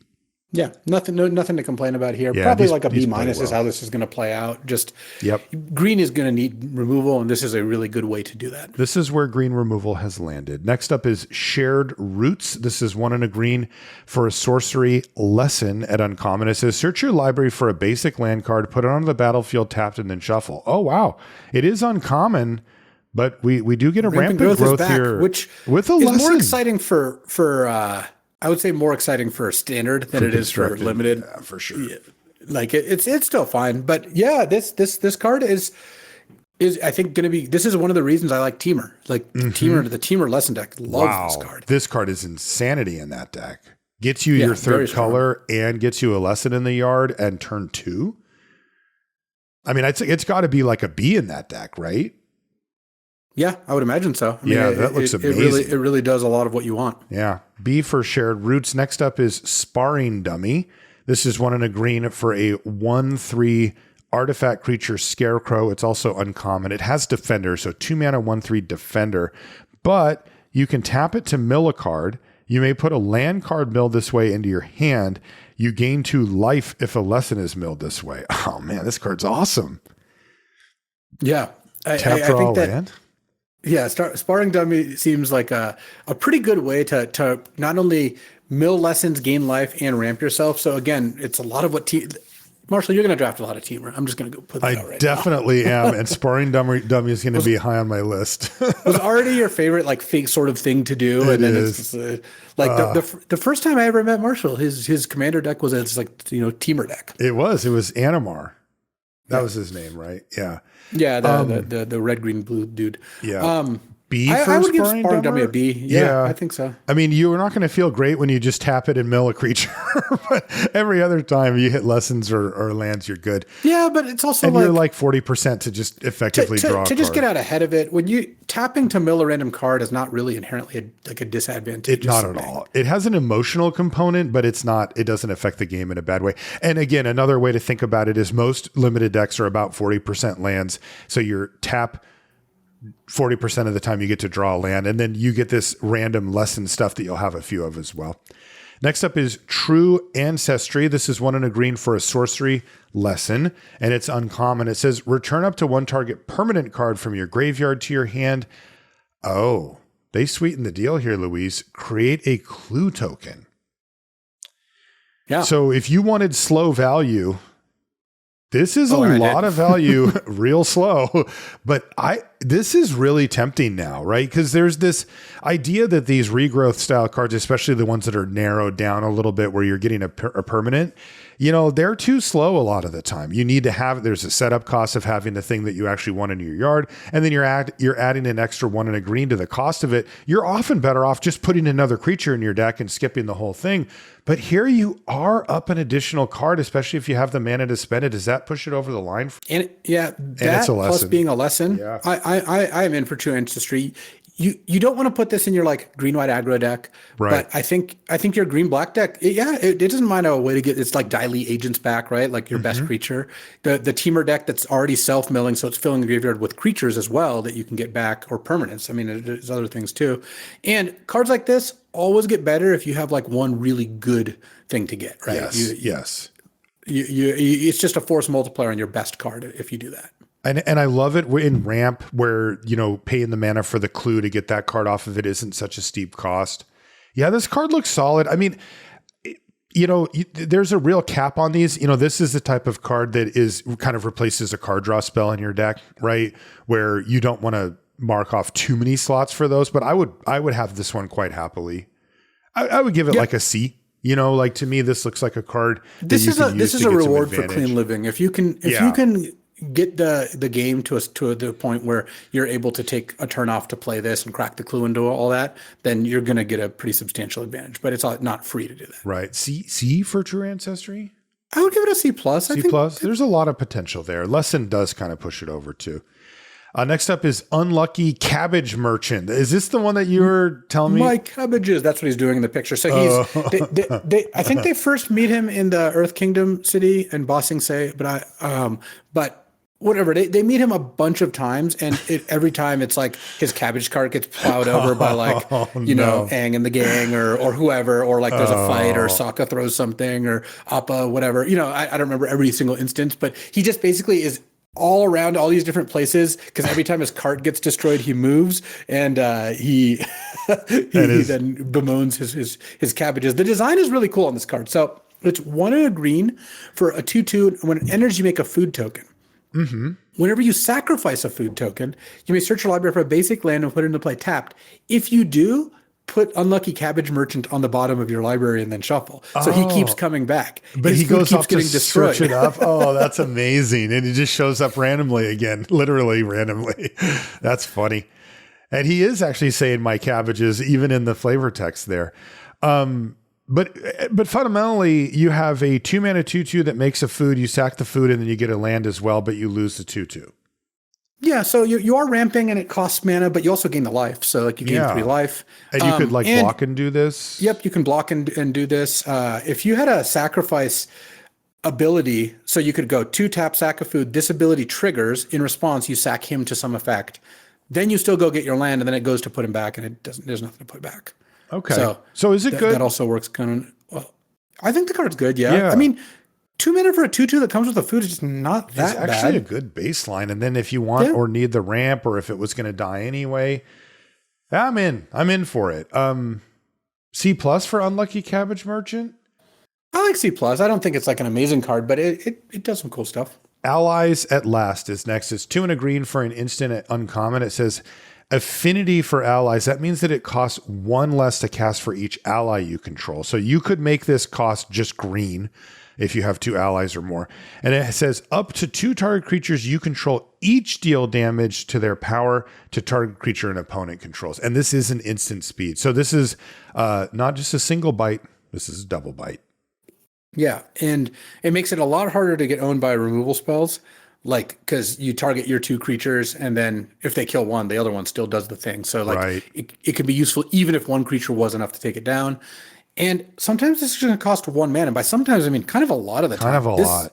This looks like a really good card. I mean, this looks like B+. Now, I'm not going to say A level removal because it requires you to have creatures and all that. But you will cast this for 1 mana enough of the time that I feel like this is just premium removal. B+ for allies at last. Next is Cycle of Renewal. This is 2 and a green for an instant lesson at common. It says sacrifice the land, search your library for up to 2 basic land cards, put them onto the battlefield tapped, then shuffle. I mean, Harrow's back. Instant. So we get lesson. Harrow and Rampant Growth, and it's a lesson. Again, this card looks good in blue, green, and Teamer. Like the ramp/lesson decks. It does not look like what you would want in like green-white decks. Some green-black decks could play it. I don't know how typically, how that's going to end up. But yeah, I mean, it's a solid card. I'm curious because this was one of the best cards when it first started coming back again. But now, that was Landfall at that time. And also, things have sped up a bit since then. So I'm curious if, how we feel about this. But to me, it's also a lesson. Anytime I see lesson, I'm kind of earmarking that as, a little bit better. And especially if it's doing something very useful, which this definitely is. I would start off relatively high on Cycle of Renewal, like C+, B- range, but I wouldn't be shocked if it has a pretty big swing one way or the other. Like it might be, deep into the B range, or it might even be like a D+, C- card by the end of the set. I don't know. My inclination is it's probably closer to a C+, where you do need, the state of limited is I think you need some reasons to play this card.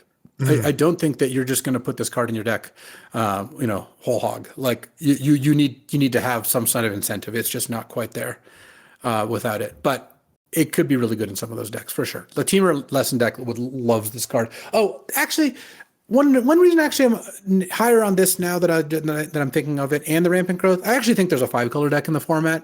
These cards are fantastic for those decks. So I could definitely see this being a B level card in the decks that need it, and like a D level card outside of it, which is the sign of a good limited format. I like when the cards are like that. That makes it a lot more fun. Yeah. So we'll start with C+ on Cycle of Renewal and adjust from there. Next up is... It's funny because C+ might be a rating that it is never at in any of the decks. Yeah, it might be better or worse than that. Middle. It's either going to be a B or a D. Next up is Ostrich Horse. This is 2 and a green for a 3/1 bird horse at common. It says when this creature enters, mill 3 cards. You may put a land card from among them into your hand. If you don't, put a +1/+1 counter on this creature. That's really cool, because this kind of covers 2 bases, right? It either can get you a land back, or it can get you that 4-powered creature for 3. Yeah, it's a nice little synergy card that covers multiple places, which is always fun. It still looks like just fine, like a C to me for Ostrich Horse. Yeah, this doesn't look like a spectacular card or anything. Next is Rockalanche. This is 2 and a green for a sorcery, lesson at uncommon. It says Earthbend X, where X is the number of forests you control. And this interestingly has flashback for 5 and a green. So what if this is turn 3, and let's say you go forest, something, not forest, and then you play this. So you're earthbending 2 straight away, although I guess in that case it would be tapped, but whatever. And then later in the game, you flash back and maybe it's 3 or even 4. Probably 4. Yeah. But here's kind of the catch, or not catch, but like a little bit of a twist is there are monocolor build-arounds for every color at uncommon. Oh, so you're hoping this is a 3/3. You're hoping to draft the like mono green or near mono green, maybe just a couple sources of another color with like 2 of these, and getting to a point where you're able to just use these as like make a 5/5 flashback, make a 7/7 sort of deals. And then you get to use the hybrid cards as yes, that is definitely part of the whole deal is that the hybrid cards work out nicely too. Okay. that makes me think this is kind of a niche card. Like if you were just in, say, green, black or whatever, like something that cared about this stuff, how excited are you about Rock-a-Lanch? Not at all. Like this is like a build around, like, okay. It's like a build around B if you're mono green or close to mono green, and fairly poor outside of that. Next is Toph the Blind Bandit. This is 2 and a green for a star 3 legendary human warrior ally at uncommon. When Toph enters Earthbend 2, and Toph's power is equal to the number of +1/+1 counters on lands you control. I really like Earthbend 2 on my 3 drop here. Like, that's a really cool ability. I guess I would worry that they may kill the land, and then I'm kind of stuck with just an 0-3. Yeah, but there's a lot of earth bending, so yeah. I feel like it's pretty well supported. Also, it could be pretty tricky for your opponent to figure out what Toph's power is going to be, because by the time that you untap and draw your card, you might just be earthbending again, and all of a sudden it's a 6-3 or something annoying like that. I mean, I really like it. I just like the card straight up. I mean, it just seems like a good card, on its surface with no help. It's a 2-3 for 3 that gets you a 2-2 on an earthbend. I mean, that's pretty good straight away. And it has some upside and, yes, some downside beyond that as well, with regards to its power. But anything that kind of makes 2 creatures out of the one, even if one of them was one of my lands, I'm kind of happy with. Yeah, and if they kill your land, like, you're not down a card. No, you still get it back. So I think Toph is probably just going to be a B. This B? Looks like a pretty strong card. Enables the earthbending deck, gets paid off for the earthbending deck, low investment, high upside. It's kind of everything you really want to see, right? B for Toph. Next is Walltop Sentries. This is 2 and a green for a 2-3 human soldier ally at common. This one has reach and death touch. And it says, when this creature dies, if there's a lesson card in your graveyard, you gain 2 life. Wow, shields are up. This is like an extremely defensive card. Gains you life when it dies, and it basically is a complete stop sign for anything. Yeah. That said, it is very defensive in nature. This is not a great threat on offense. Cares a little bit about the lesson thing. I don't know. These cards are always difficult. I mean, this to me is, remember we had that one drop, the dragon, whatever, that had reach and death touch. It kind of feels like the dragon sniper. Yeah, it's like kind of a removal spell that they can remove, I guess. This one has 2 powers, so you could, start chipping away at some point. This to me looks like a D+ type card. But I could see some decks, especially the slower ones, wanting to kind of set up for the long game and be okay with running a Walltop Sentries as a C or whatever in their deck. But I think overall it'll probably get drafted at more like the D+ level. What do you think? Yeah, that's been my experience. Like, it's totally fine to play, and being an ally doesn't hurt and all that, but it's not a card you're gonna like heavily prioritize. Next is Earthbending Lesson. This is 3 and a green for a sorcery. That's right, lesson. It's common. It has Earthbend 4. That's it. That's what it does. It bends the earth for 4. Yeah, this is not a 4/4 haste for 4. It's like a 4/4 haste for 5. Right. Because you have to have the land untapped. And I think overall this does not look to me like a card I'm going to play unless I have a lot of reasons to, like 4 power matters, like counters, like all, earthbending payoffs, all that stuff. If you have enough of those, then I think you will play it. But I think you're not apt to be super likely to play a ton of it either. I feel like I want to squeeze every bit of juice out of a card like this. Like, I want my deck to care about Earthbend. I want there to be a lesson component here. And then sure, I'll play Earthbending Lesson and be fine with it. What grade did you say for it? I would probably give it like a D. Like, it just doesn't look like a card I'm that likely to want to play. It really does look like a playable, but not quite. Next up is Earth Kingdom General. This is 3 and a green for a creature. It's a human soldier ally at uncommon. It's a 2/2. So 4 mana 2/2, but when it enters, you Earthbend 2. And it says, whenever you put 1 or more +1/+1 counters on a creature, you may gain that much life. Do this only once each turn. Since when does life gain a May ability? Yeah, I actually have to click something on Arena that says, yes, I would like to gain the life. Are you kidding? My assumption is that's to stop some kind of infinite loop. Okay. I believe that that is the most likely scenario. I don't myself know what that Well, I'm going to might be mad at that click every single time I play this card. And by the way, All right. I'm going to be playing this card because this thing looks pretty nice. 4 mana for 2/2/2s, plus the life gain, plus the additional life gain you could get, plus any, +1/+1 counter earthbendy stuff that you get out of it too. There's enough here for me to want to play the Earth Kingdom General for sure.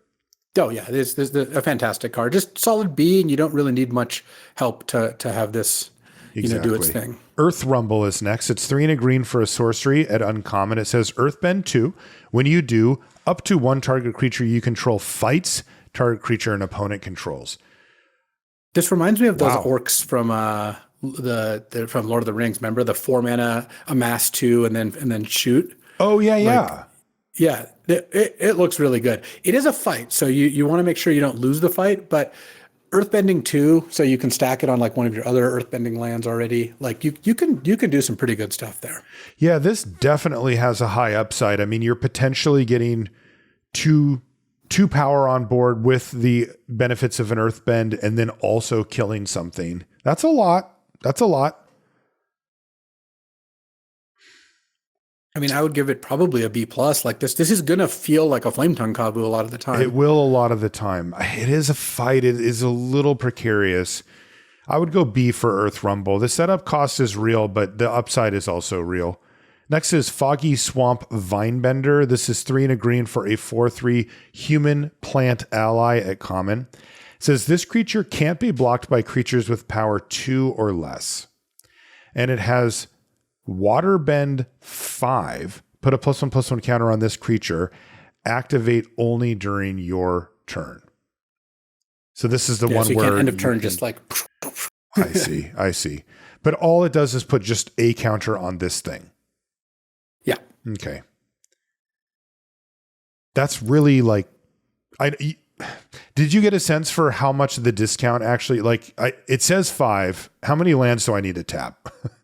Is it going to be 3? I mean, it really depends on how good you are at making clues, I think is like going to be the biggest thing. But overall, I think that Waterbending 5 is like it's not cheap, but you will be able to play it a little more often than it just costing 5. Like it is definitely doable. I would go D on Foggy Swamp Vinebender then. That just seems too expensive to be enticing. Yeah, I think that it's going to be one of those cards that you play it and some of the times and it's just not that good. Yeah, I mean, if you told me it was 3 mana, I would be like, yeah, okay, I guess. Like, is that really what I want to be doing? Not so much. Next is Kyoshi Island Plaza. This is 3 and a green for a legendary enchantment, Shrine, and it's uncommon. And when it enters, search your library for up to X basic land cards, where X is the number of shrines you control. So that does count this one as 1. Put those cards onto the battlefield tapped and then shuffle. And then when another shrine you control enters, search your library for a basic land card, put it on the battlefield tapped and then shuffle. Well, it's kind of overkill, but it's definitely doing the thing. If you have any other shrine, you get 2 and then play 1. I mean, you're getting your lands out of your library. It's 4 mana though. It is a lot of mana. I don't think this doesn't to me look like one of the good shrines. Like you would play this in the shrines deck, but searching for a bunch of lands, it's not like the shrines cost a ton of mana. I don't think that's really is it to set up casting them? Like, cause you want shrines you are of each 5 color. colors. I mean, yeah. Sure. I would call this a build around. I guess the real question for our average listener is, do I run this if I don't care about shrines? And the answer is no, right? We have a 2 mana version of that. Yeah, okay. I agree. It's not good unless you. So build around C+ for Kyoshi and Island Plaza? I would say build around C+. This is the supplemental shrine, whereas like some of the other ones are way more of the payoffs. Enabler shrine. So there you go. Next is the Boulder Ready to Rumble. This is 3 and a green for a 4/4 legendary human warrior performer. This thing's name is the Boulder. Oh, it's the rock. I get it. It's uncommon. It says whenever the Boulder, as it is known, attacks, Earthbend X, where X is the number of creatures you control with power 4 or greater. So itself plus any others. Yeah, so the 4-mana 4/4 attack Earthbend 1 is okay. I wouldn't feel that bad about playing that. And then sometimes it's going to be Earthbend 2 and not often going to be Earthbend 3. That's probably asking a bit much. That's pretty good though, right? 4-mana 4/4 with some upside. We could live with that. Yeah, I don't mind. Does it crack into the B range? Is it a B minus? Is it a B? Maybe. Maybe a C plus. I would probably give it a B. You think it hits the B? I feel like part of it is like when you play a 4-mana, you play one of these things and you're like, okay, well, I hope this survives, and it doesn't. That's the disadvantage of playing a 4-mana thing. But part of the reason that like the average 4-mana 4/4 is not that good is that you end up playing that and they don't kill it, and then you just attack them for 4, and then in a later turn they do something different or better to it. Like this doesn't really have that aspect. If it attacks, it is going to be very good. Right. If you can survive, if it survives to attack, I'm going to go B minus on the Boulder Ready to Rumble. It seems okay. Like that seems like a perfectly playable card, but not great. Next is Badger Mole. This is 4 and a green for a 4/4 Badger Mole. It's common, and it says when this creature enters Earthbend 2 and creatures you control +1/+1 counters on them have trample. Yeah, that seems fine. Again, they obviously have been pushing these common 5-mana cards so that they're trying to be more relevant, and they generally are. That has worked for the most part, and this one is a good example of that. Still, it is not as much about Chocobo. Yeah, exactly. It's not. It really needs to be shoved over the line to really get our attention, because even the good ones haven't seen that much actual play. Yeah, we've really seen how different it is, the difference between like a 3-drop, 4-drop, and 5-drop, where they keep making the 4s and 5s better and better, and we're still just not playing them. They're just not winning that much, You look at this card, 5 mana, 4/4 plus a 2/2 and grants trample, and it's just like, yeah, well, you'll play this if you need, if you need it. It's kind of filler. Totally, and it's just like it still is. Wow, yeah, that is really where we're at right now. It looks like a C. It just looks like a C to me. It's again, honestly, it looks like a C minus to me. I just don't think. Come on, it's Grave Titan. What are you talking about? Heavily prioritize it. Yeah, I mean, we give Grave Titan C now apparently at C minus. Next is Invasion Tactics. This is 4 and a green for an enchantment at uncommon. It says when this enchantment enters, creatures you control get +2/+2 until end of turn, and whenever one or more allies you control deal combat damage to a player, draw a card. Yeah, no. This is like a weird overrun, right? But no trample. No trample, but it also gives you like potentially some cards if you hit them. I had this in a green-black deck that had like 7 or 8 allies, and it was just not that good. So yeah, I thought it was going to be better than it was. And you can peek out at 1 card here, right? That's yes, okay. It's 1 per turn. I do think a green-white allies deck that basically all your creatures are allies probably should play this. Okay, but I think it's fairly restrictive. Like I don't think you want to play this like in your green-black deck. Like I found it to be kind of ineffective. Yeah, and a good example for this, by the way, perfect. It's sitting right next to Badger Mole. Is that on the whole, my guess is that unless you have a really weirdly specific build, you will win way more games of Magic playing Badger Mole instead of Invasion Tactics, even in an Allies deck. And I know that sounds weird, but it's like the times when you're behind, when you just need one more creature and you rip Badger Mole and play it, have an untapped land, get a 4/4 and a 2/2, and all of a sudden you're right back in the game versus you rip Invasion Tactics and say, hey, good game, and shake your opponent's hand. It really adds up. Like those are critical spots.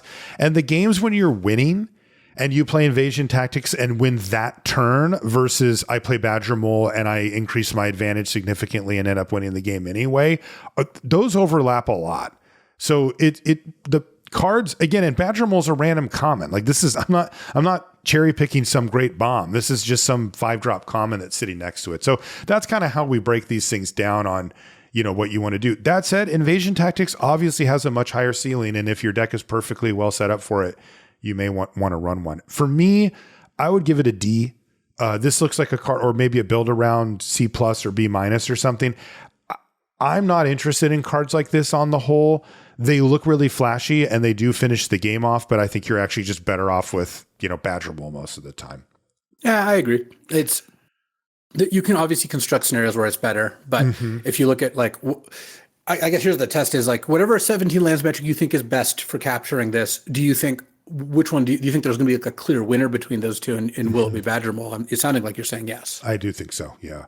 Next is Boomy, King of Three Trials. This is 5 and a green for a 4/4 legendary human noble ally at uncommon. When Boomy enters, choose up to X, where X is the number of lesson cards in your graveyard. So meaning you can choose, there's 3 options. You could choose up to 3 of them. Is that what it's saying? 1 per lesson?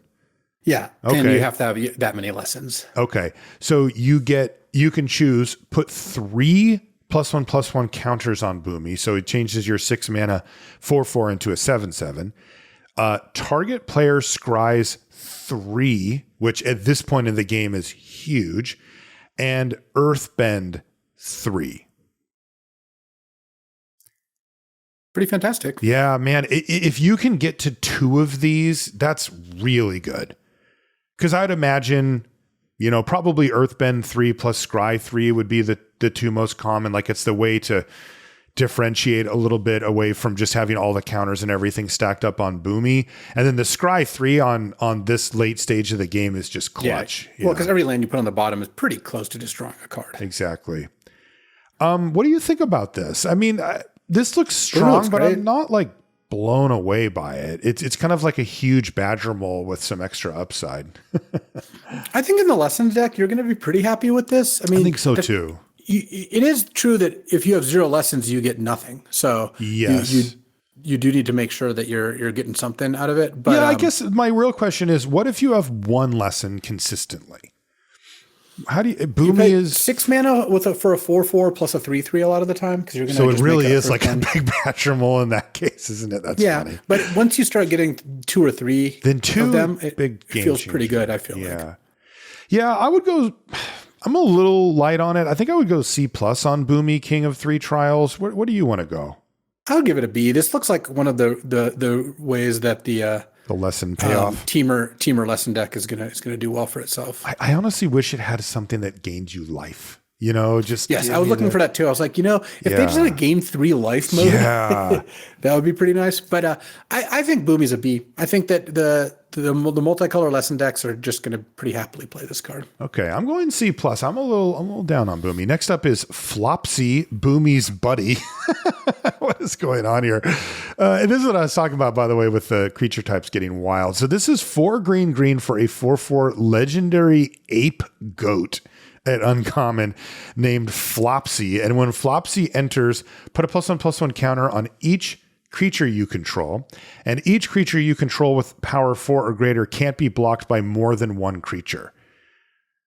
I lost so badly to this That's a nice way to shut the door on a game. Then played this and attacked and drained me for 7. But it's. I mean, first of all, this comes in as a 5/5. It triggers on itself, or it puts the counter on itself, and also it's just going to give you like 2 to 3 or more other counters, and the ability is not irrelevant. So yeah, I like that. I like B+ for Flopsy. too. This is a great finisher. This looks like a close the game out right now, but also not have any downside kind of card. Last green card is called Sabertooth Moose Lion. Sure is. 4 green for a 7/7 elk cat. This is what Elmer has become, by the way. It's a common with reach. So it's a 6 mana 7/7 reach, but here's a little hint. It's got forest cycling for 2. So you can pay 2 mana, discard it from your hand, and search your library up for a forest and put that card in your hand. Yeah, there's a cycle of land cyclers, and they push them a little bit more, or at least some of them. This one's pretty big. 7/7 reach is not bad. I like reach too. Yeah, I think this is a C. You'll play Agreed. this in your green decks most of the time. Yeah, these have gone down a little bit in value, but I am with you on that one, Luis. I think it's a C. Okay, that's going to do it for green. So I guess we'll move to white now and then cycle through. Our first white card is called Curious Farm Animals.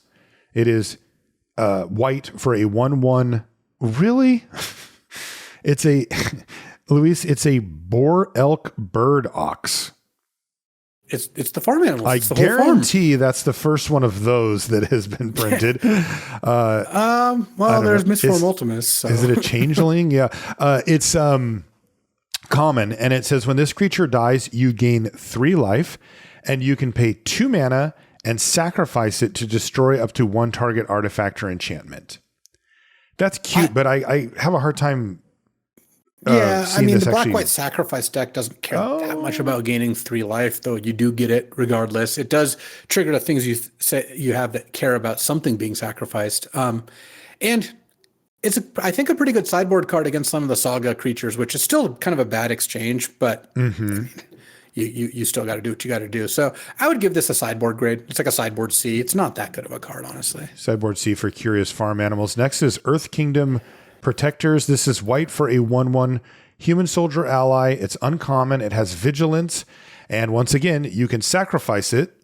And if you do, another target ally you control gains indestructible until end of turn.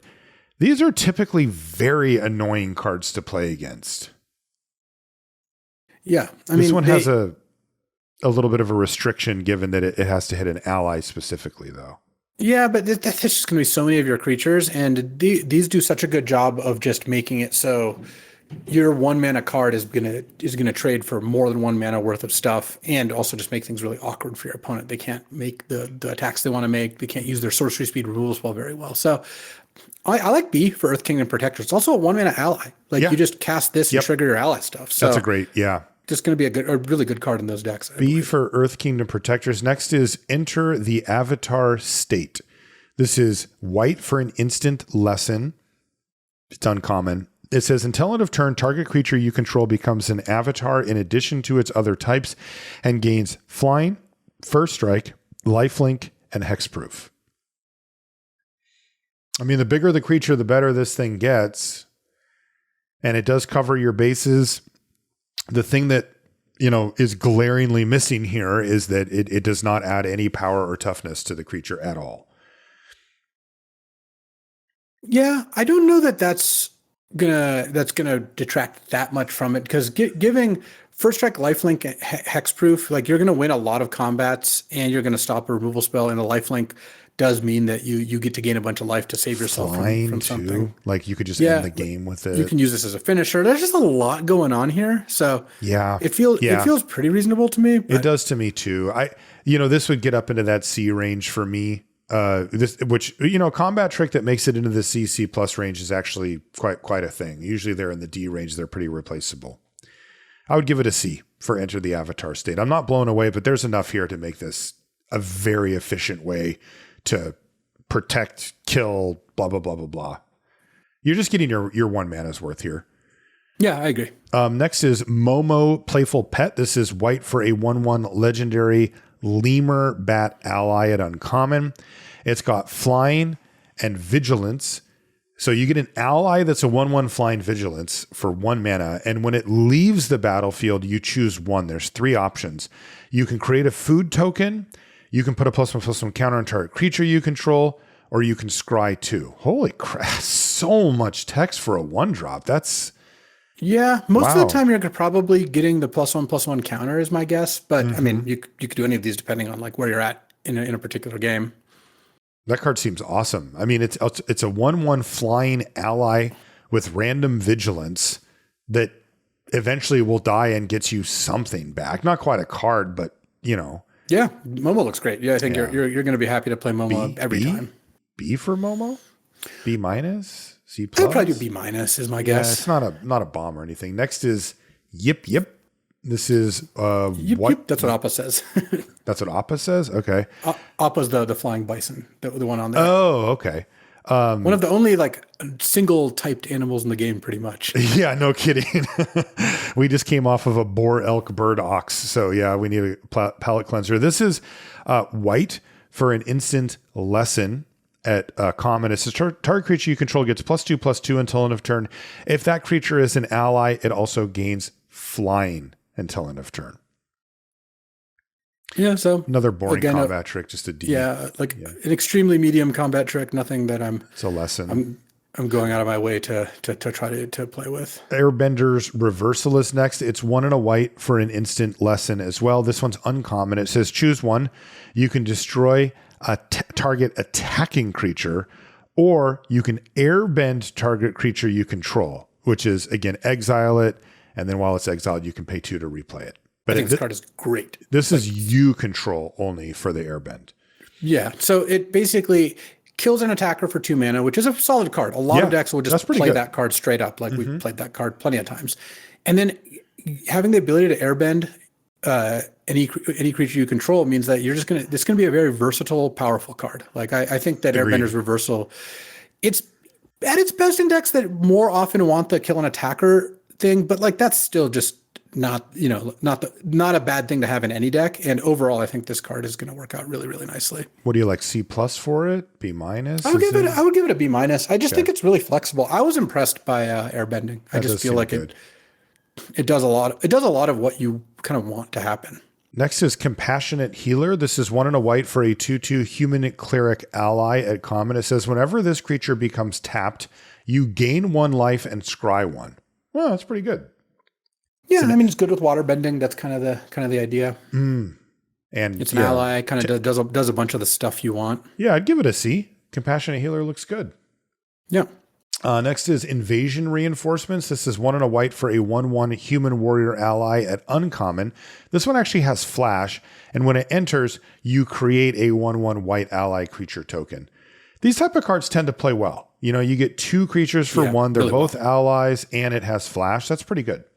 Also, just note when we're looking at the white cards that airbending sits heavily in white. I mean, it's not super heavy in the whole set as a whole, but like a lot of the airbending cards are in white. So ETBs like this just are kind of nice to have. Okay, yeah. I like cards like this. I would say B- for Invasion Reinforcements. This card always plays better than you think it does. It does. Next is Zhang's Deserters, which is 1 and a white for a 1/1 human rebel ally at common. It says when this creature enters, put a +1/+1 counter on target creature. That's pretty good. You get a 2/3, or you can throw the counter somewhere else. And then you mentioned it before, but the airbend on, again, even minor ETB abilities like this would probably start to add up pretty well. Yeah, I was really impressed when I had this card. It ends up, I think, playing out kind of exactly as you'd want. It's good on turn 2, and then later it does some cool stuff. C? I'll give it a C. I don't think it's quite C+ level, but I think Zhang's Deserters is a card I'm going to pretty heavily prioritize just to make sure you have enough cards at at your curves and all that. Path to Redemption is next. It's 1 and a white for an enchantment aura. It's common. It says enchant creature.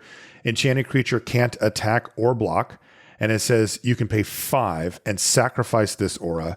Exile enchanted creature, create a 1/1 white ally creature token, activate only during your turn. So you get the 1/1 out of the deal.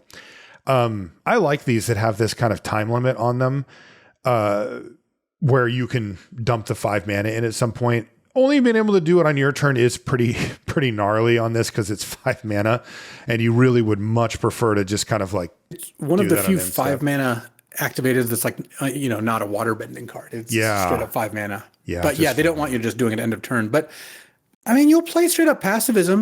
That's a fine thing to play. Yeah. This looks like another C to me. It also, I would probably give this one a C+. C+. It's good. It's pretty good removal, I think. I think so too. It also is good against some of the stuff that we saw earlier. Next up is Razor Rings. It's 1 and a white for an instant at common. It says Razor Rings deals 4 damage to target attacking or blocking creature, and you gain life equal to the excess damage dealt this way. That's nice. That's good.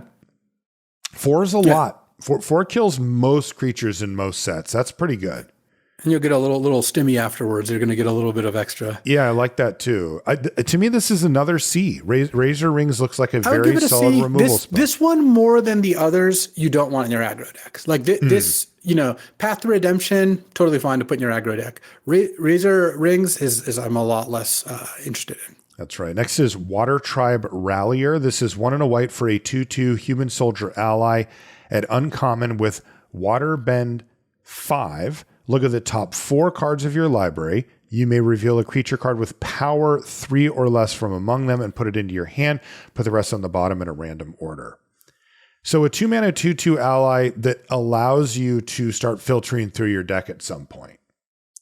Yeah, and does it on the cheap because it's, again, Waterbend 5. This can already pay for 1 of that. So like we're already straight up just looking at 4 if you're willing to tap this thing.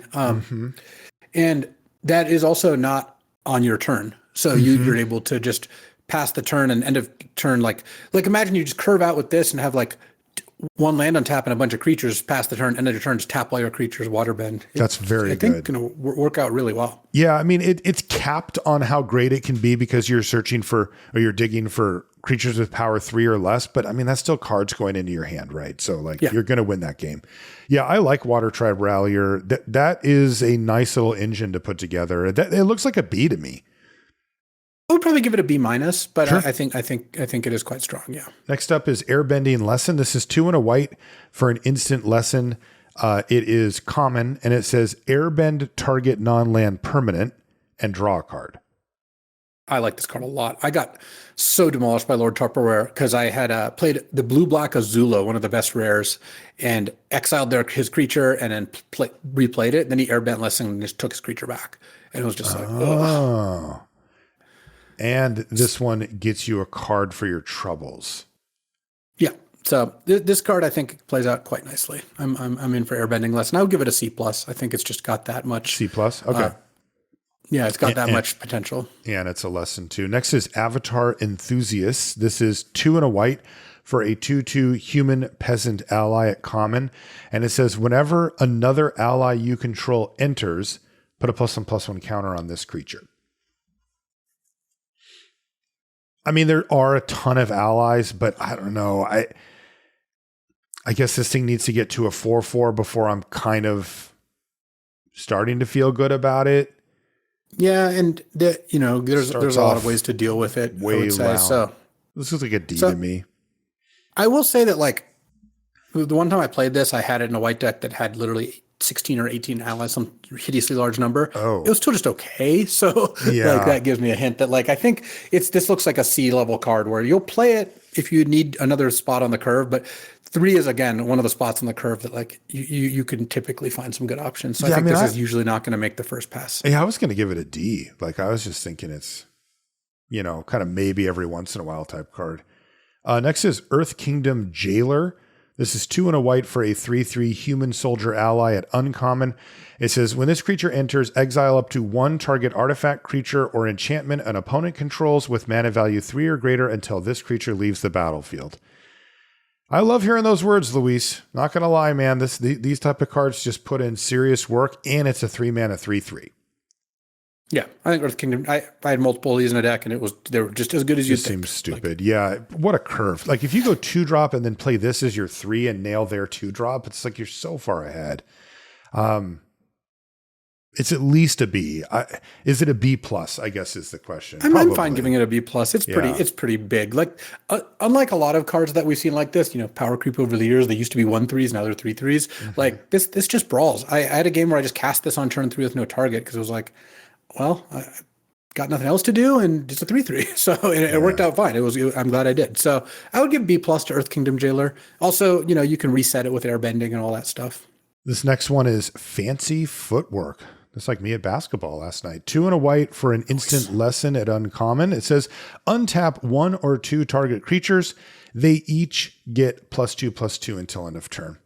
Interesting because they lead with the untap, which makes you think like sort of defensively, but this is a combat trick that you can just slam on people with, right? I mean, these type of cards this is the type of thing where you're going to watch one of Luis's videos and he's going to say, I'm good unless they have fancy footwork, and then there's nothing I can do anyway. And it just puts you in these blocking positions where you have to hedge in these awkward ways. And you're like, well, I'll only block one of them. And then it's like, okay, cool. You still lose a creature and take 5 damage or whatever. And that's your best case scenario rather than getting your whole board taken out. I'm a fan of these. And the fact that it gets to untap the creatures means you can use it defensively in those rare situations where you want to. And it's a lesson. I like Fancy Footwork. These cards are scary. Yeah, this card I think is going to play out pretty nicely. I mean, I have these at like a B. I think that's close. Yeah.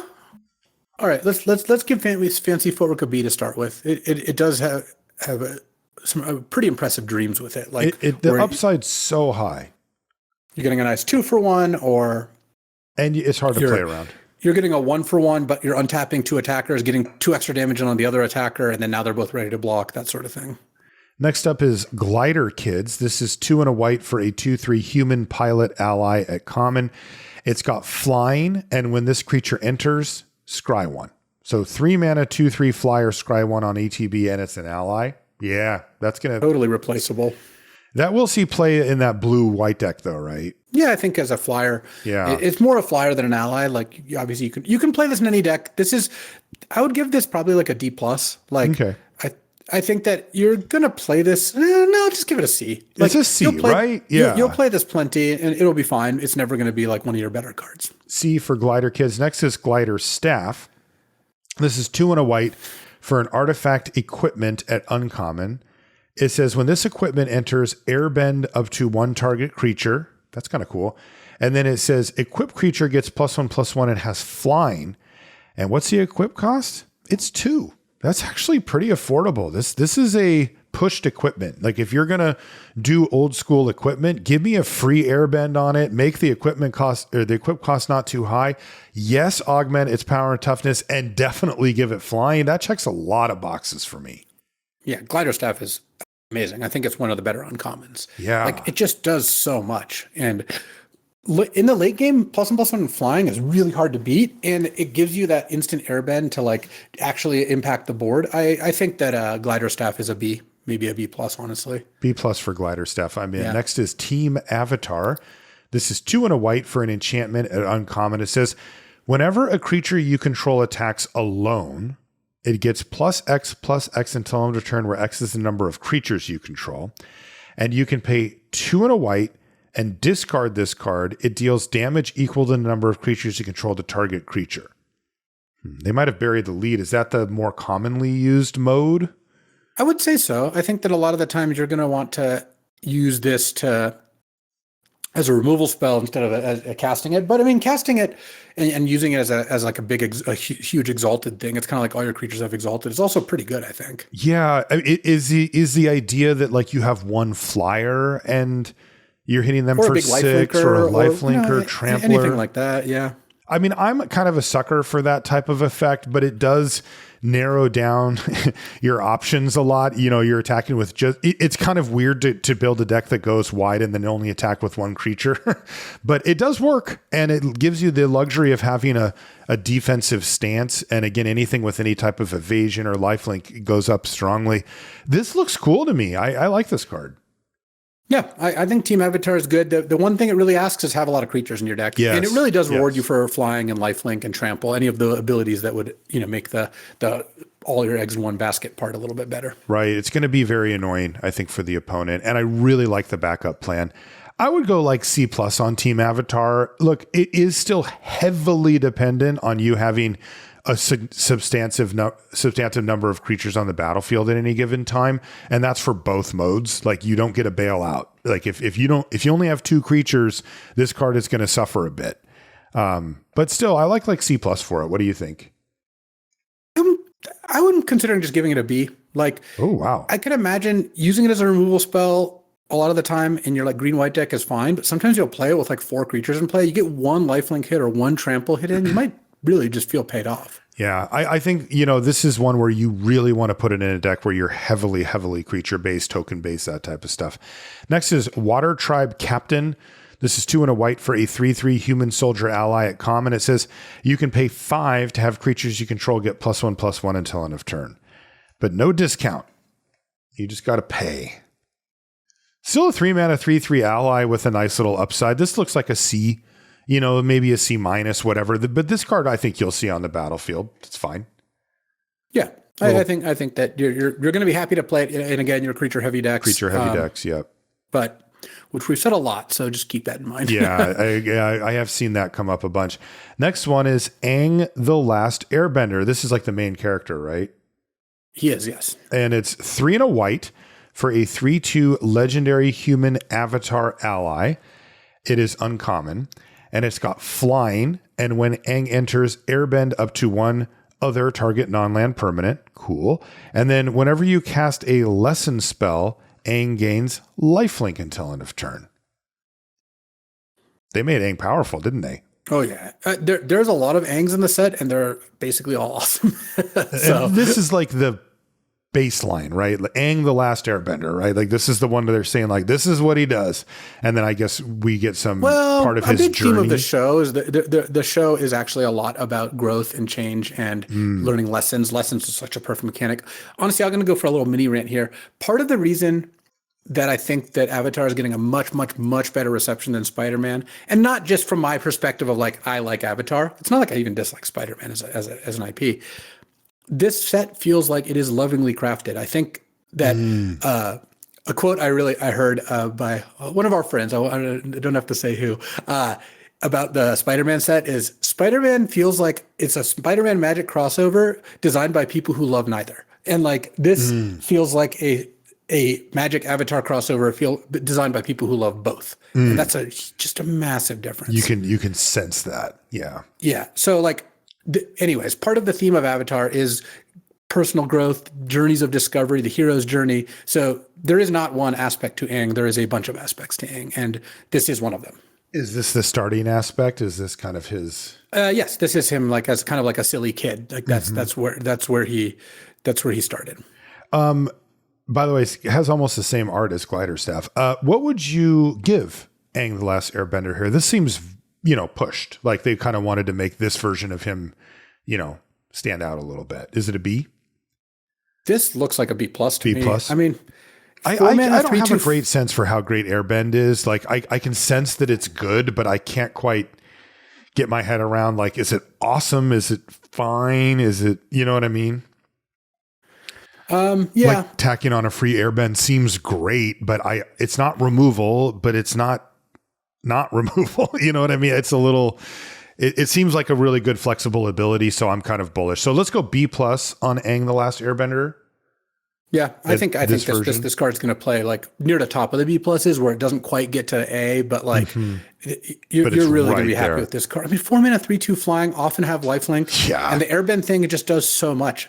Look, it's not as good as bouncing. When you airbend a 4 mana creature and they replay it for 2, you're going to feel that, but it still gets it off the board. It still costs the mana, and there's a lot of ETBs that you can mess with, and it's an ally, and it's all these things. So I think that Aang the Last Airbender is going to play out really nicely. Next is Destined Confrontation. This is 2 white for a sorcery at uncommon. It says each player chooses any number of creatures they control with total power 4 or less, then sacrifices all other creatures they control. It's an uncommon. Interesting. Weird. It did not seem like an uncommon. No, I think actually on power level and how it's going to play out, it's actually appropriate for this to be an uncommon. It's this. I don't think this is like some crazy maneuver, but we would not see it uncommon or haven't seen it uncommon before, and I don't think it's something we would commonly see. Really weird. Is this good? I think this is going to be very, very matchup dependent, where like you play against black-white and it's going to be kind of medium, though it actually looks kind of nice in black-white, triggers your sacrifice stuff. Sure. You play against red-green, it's going to be like, because they can't keep a 5-power creature. Everything 5 or above is just gone. Right. And then if they want to keep a 4-power creature, they're not keeping anything else. So there are ways to make this work. It is not, I think, going to be it's not a wrath in the sense of like, yep, they had the wrath. It's like this does not stop you from dying if they have a bunch of creatures in play. Yeah, I can't imagine main decking this. Like it just seems too matchup dependent for me to be happy having this, right? Like it's kind of my suspicion, but it's possible the way the format plays out, enough of the decks actually do reward you for doing so. Yeah, I am very skeptical of this card. Like there's no, like, this is 100% a prove it card. Like you're gonna have to beat me with this a couple times. Like I would start off with it as like an F. Like I would not try this card. I wouldn't go that far because I think you could put this in your deck and like paying 4 mana to kill one of their creatures and none of your creatures is not terrible. I just hate it when they have the choice, Yeah. That does make it worse for sure. I would give it a D, I think, for Destined Confrontation. All right. Yeah, this is a earmark, keep an eye on it type card too, because that is a very interesting design we haven't really seen before. Next up is Kyoshi Warriors. This is 3 and a white for a 3/3 human warrior ally at common. And when this creature enters, you get a 1/1 white ally creature token. It's funny. We just went from this like kind of obscure uncommon that's hard to grade to like, oh yeah, there you go. 4 mana, 4/4 worth of stats over 2 bodies, and both are allies. Cool. Thumbs up. Looks like a C+ to me. Definitely. These cards always play like near the top of the common range. They do. Next up is Sandbender's Storm. This is 3 and a white for an instant at common. It says choose one. There's 2 options. You can destroy target creature with power 4 or greater. Pretty good in certain matchups. Or you can earthbend 3. So turn one of your lands into a 3/3. I mean, these are 2 mediocre options, right? But they are together and they are very different from each other, which usually ups it a bit. Where do you land on Sandbender's Storm? I would probably give it a C.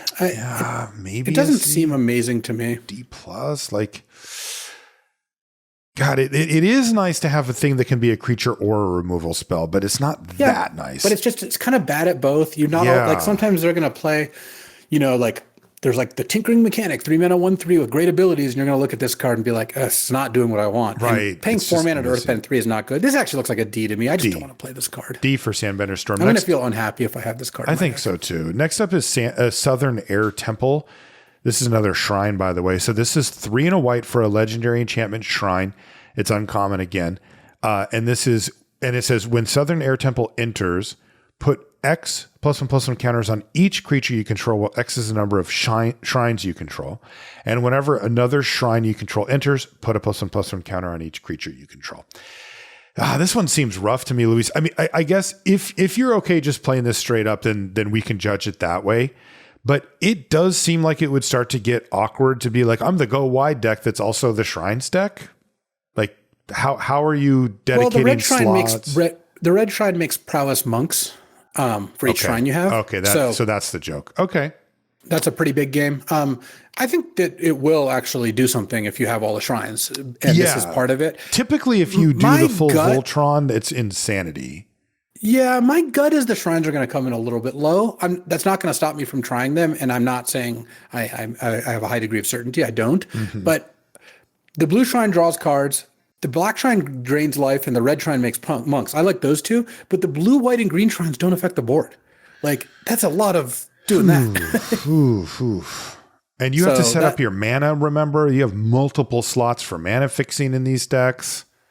Yeah, so that's my concern with all the shrines, is that a lot of them are not affecting the board. And even the Southern Air Temple, it puts stats on the board if you already have stats on the board. It does not put stats on the board if you haven't been building out your board. So yeah. I think one way to distill this down is that if Luis is at the Pro Tour and it's time to draft, the chance that he actually drafts a shrine deck is probably very low. There's a chance that it's just really good. It's green based. You get the green shrine, then it enables all the others or whatever. But so many things have to go well for the shrines deck to really come together. You have to open them. They are uncommon. They have to make it to you. You have to have your mana right. And then you have to be able to either draw or find them. I mean, sometimes you have everything right and you just draw one shrine or whatever, and it doesn't really do anything. You need more. You need so many things to go right that if you're interested in your win rate going up, usually it's a folly to go for the shrines. That said, I fully expect a title on one of Luis's video to be like, it's shrine time or whatever, and he just goes off with it. It's shrining time. Yeah. So these are awesome, fun, cool designs, great build around uncommons to go for, but just keep it in mind that if you really are trying to maximize your win rate, it's usually a mistake to go for the shrines deck. That's what it seems like. I mean, we obviously reserve the right to change that. Hopefully they're really good. It would make my day. I would just give them D's or F's or whatever on their own, just sort of like, avoid them.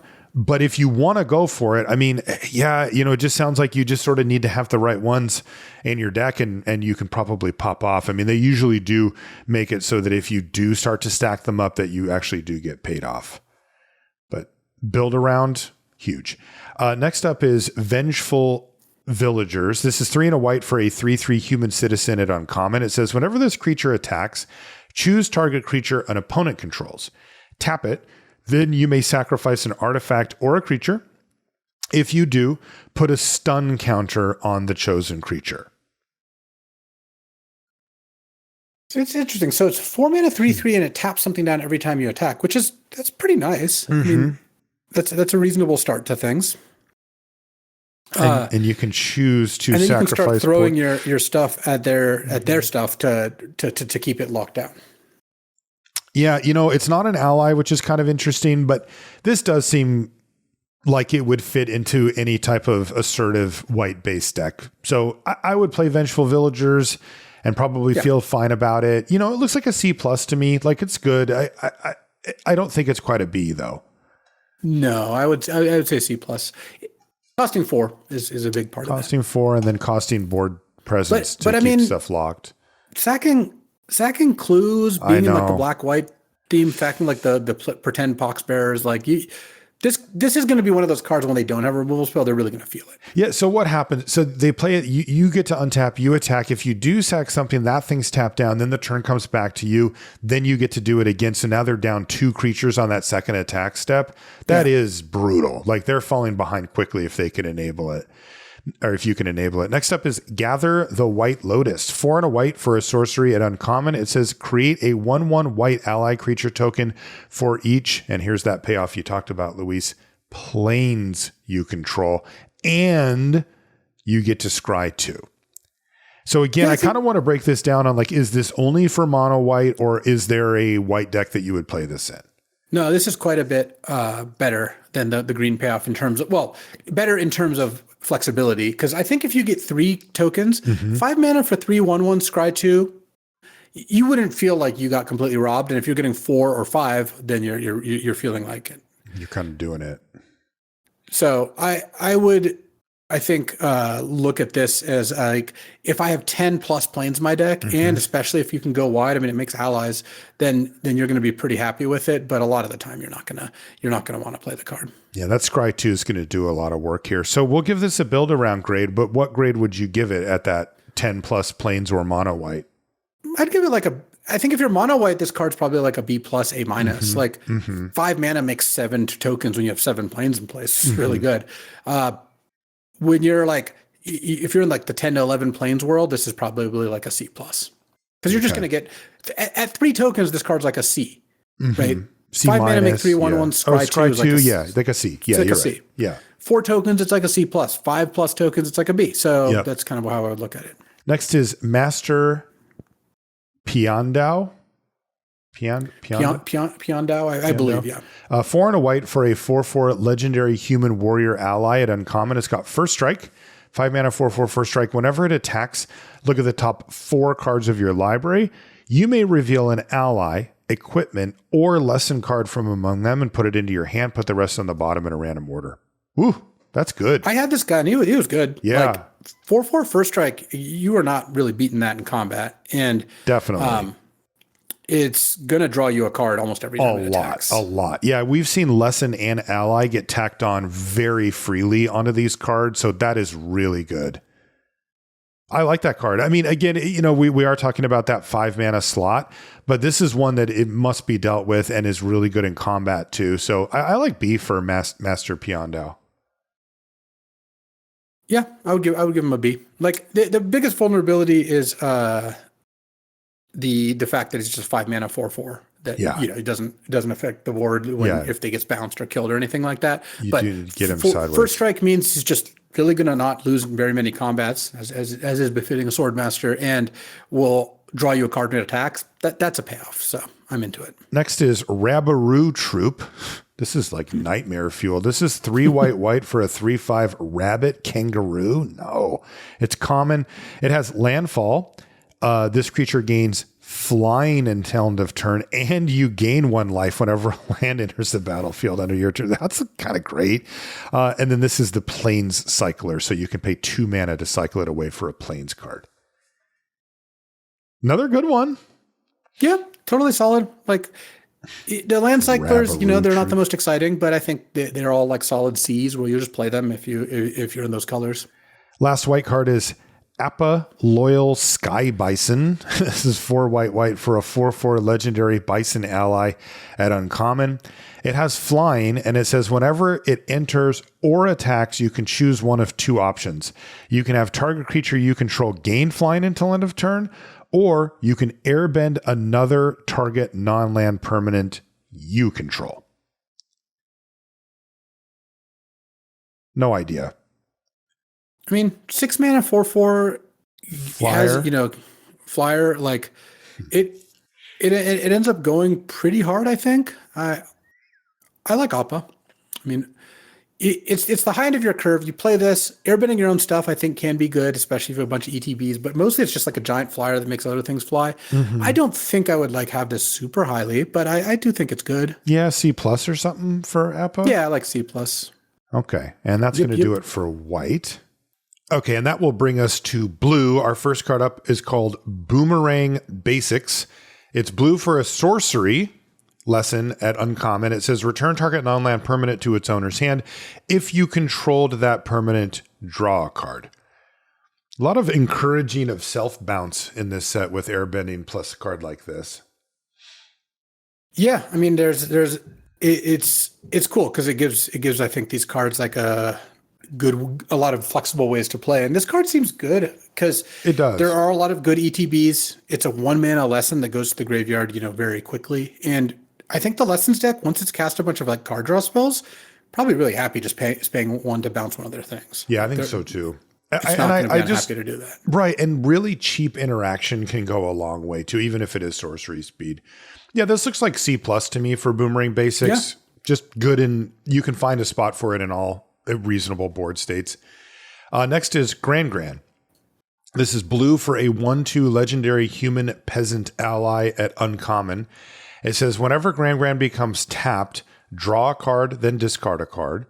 And non-creature spells you cast cost 1 less to cast as long as there are 3 or more lesson cards in your graveyard. This card's pretty cool. It plays nicely with waterbending, both because like eventually like the cost discount's nice for when you're like ramping to big things, but also just waterbending, tapping this is how you can trigger it. Though if you play this on turn 1, you can just attack with it, but later in the game you're going to want to use it as like a free loot when you're waterbending, which is pretty neat. I think that Gran is the kind of card that makes good decks better, but is not good in like medium decks. Like you want to be doing the thing, in order to make this work. But I think if you are Gran's probably like a C+. Yeah, maybe even better than that. The possibly, ceiling for Gran is very high. But I agree with you. You really need to make sure that you surround it with things that it wants to be doing. Next is Honest Work. This is blue. We wouldn't know a thing about that. Yeah, you and I not big on the honest. We're more in the podcast pretend like it's a job kind of vibe. Honest Work, blue. Enchantment aura, uncommon. Enchant creature an opponent controls. When this aura enters, tap enchanted creature and remove all counters from it. And enchanted creature loses all abilities and is a citizen with base power and toughness 1/1 and has tap, add colorless, and it's named Humble Merchant. It loses all other creature types and names, it notes here as well. So it doesn't stay tapped. It does tap it when you play it. Loses all abilities and turns it into a mana producing 1/1. Yeah. I don't think this card is very good. Like no. Killing your opponent's, this is like a Path to Exile, but it's not instant speed and the creature sticks in play. So if they draw a disenchant or something, then they get to take it out. Like it's the sort of thing that when my opponent casts this on my creature, I'm like, so I can just tap this for mana. I was like, oh, this isn't very good at all. Right. So, and when you path something, that land can't block. Like, yeah, I'm off it. I agree with you. This does not seem good. I like D for Honest Work. Like D for Honest Work. I just don't think it does that much. Next is Octopus Form. This is blue for an instant lesson at common. It says target creature you control gets +1/+1 and gains hexproof until end of turn. Untap it. This is another of our previews.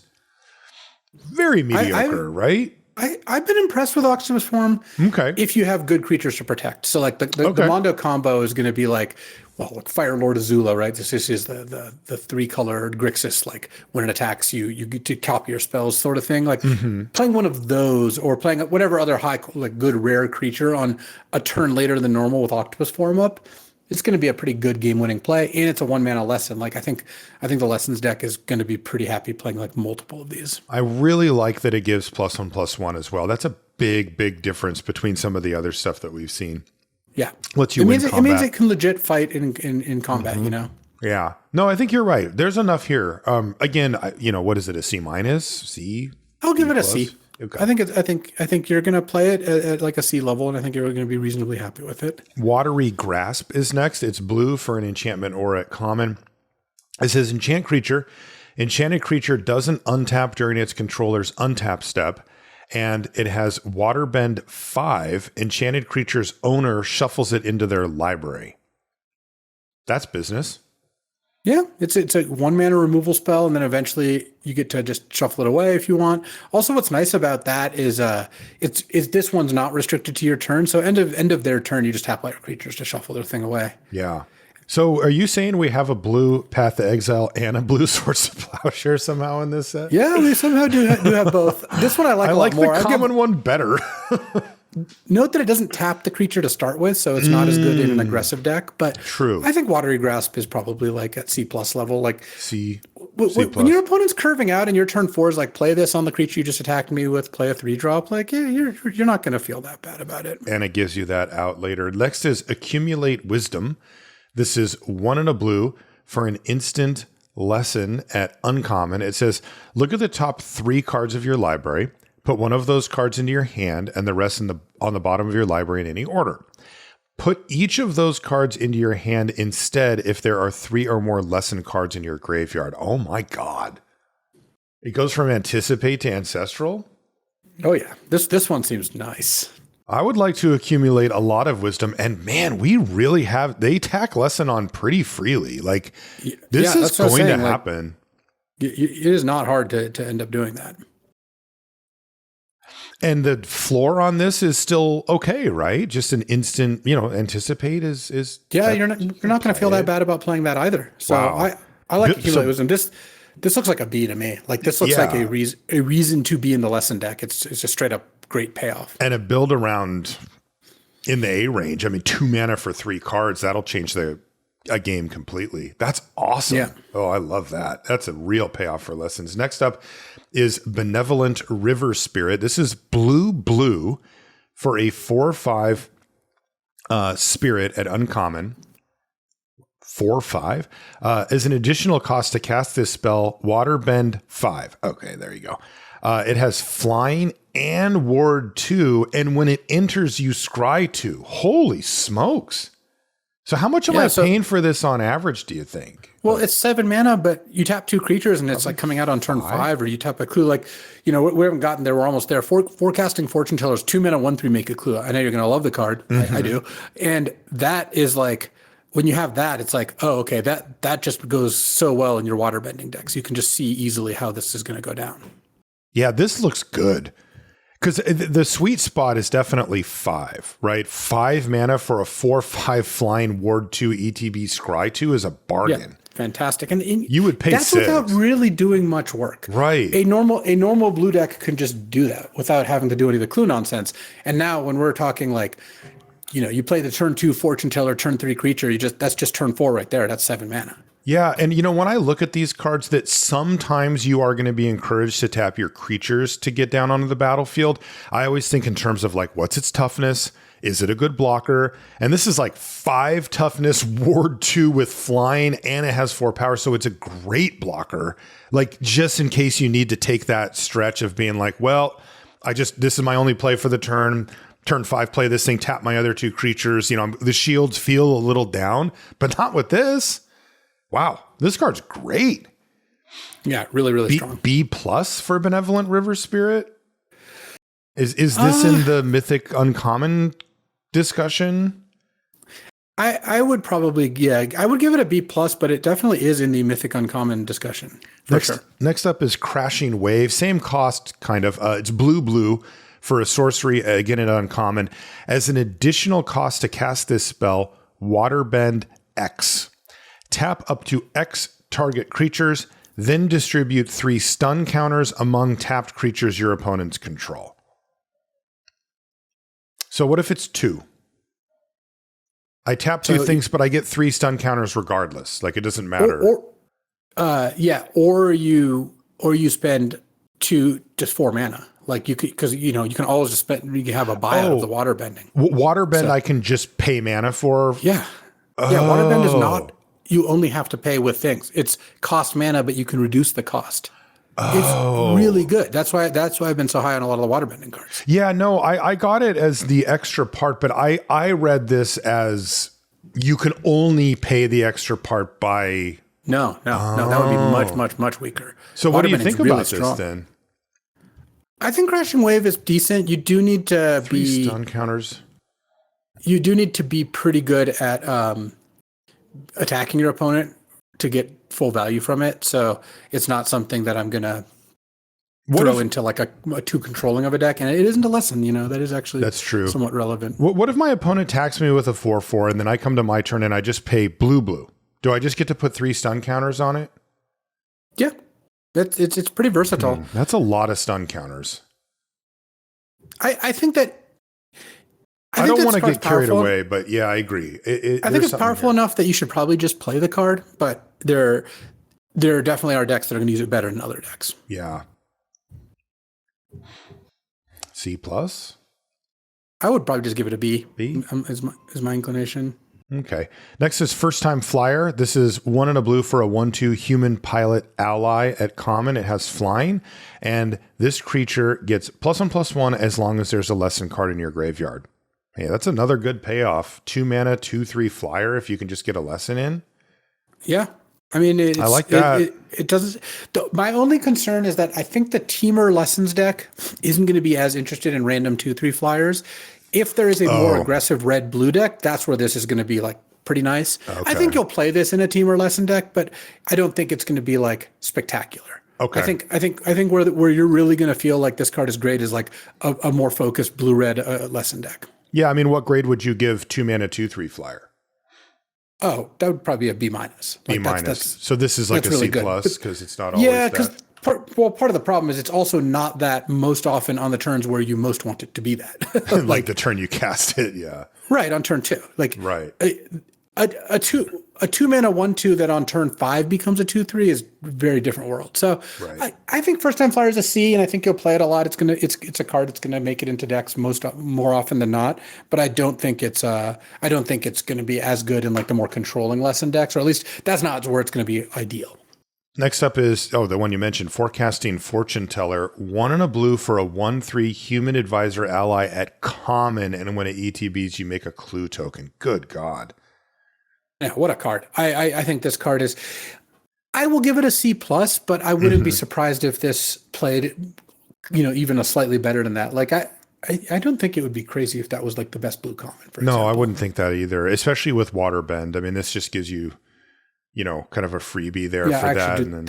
I think it is likely the best blue common. I mean, there are obviously a couple other cards that are pretty good, but like that, this one is just really nice. God, ask basically nothing of you, and it's an ally. Next is It'll Quench Ya. This is 1 and a blue for an instant lesson at common. Counter target spell unless its controller pays 2. It's Quench. It's Quench, yeah. I was going to say. That's funny. Quench is pretty good. These type of cards actually play out pretty well in the modern limited landscape. Yeah, I would say it'll Quench Ya is probably like a C. Yeah, you'll play it more often than not, or almost always actually. And if you care about lessons, it's really nice. Then it's really nice. C for It'll Quench Ya. Next is Knowledge Seeker. This is 1 and a blue for a 2/1 Fox Spirit at uncommon. It's got Vigilance. 1 toughness Vigilance always kind of throws me. Whenever you draw your second card each turn, put a +1/+1 counter on this creature. Okay. And when this creature dies, wow, you get a clue token. Oh yeah. Dude, that card's nice. I knew you were going to be into it once you actually like finish reading it. Like this one was a rough start, has some good stuff. We definitely got there. Yeah, we started with 2 on Vigilance, but things got better from there. Yeah, no, this is good. I mean, this is the kind of card that has that potential to grow big every once in a while when you get 2 or 3 counters out over a long game. But more often than not, it's just like trade the dang thing off, right? Trade it for anything, get your clue token, and you 2 for 1 to your opponent. So there's just nothing. Everything's good about Knowledge Seeker. I like B for it.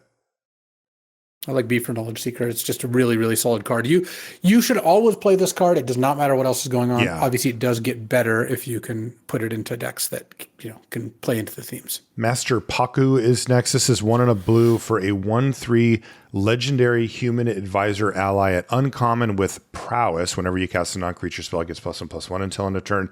And whenever it becomes tapped, target player mills X cards, where X is the number of lesson cards in your graveyard.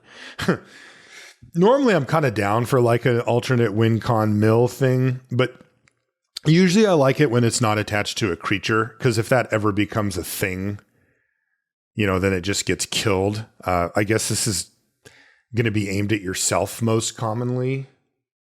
Yeah, what's going to happen here is most likely is that you will mill yourself the first couple times, but then at some point start milling them. Yeah.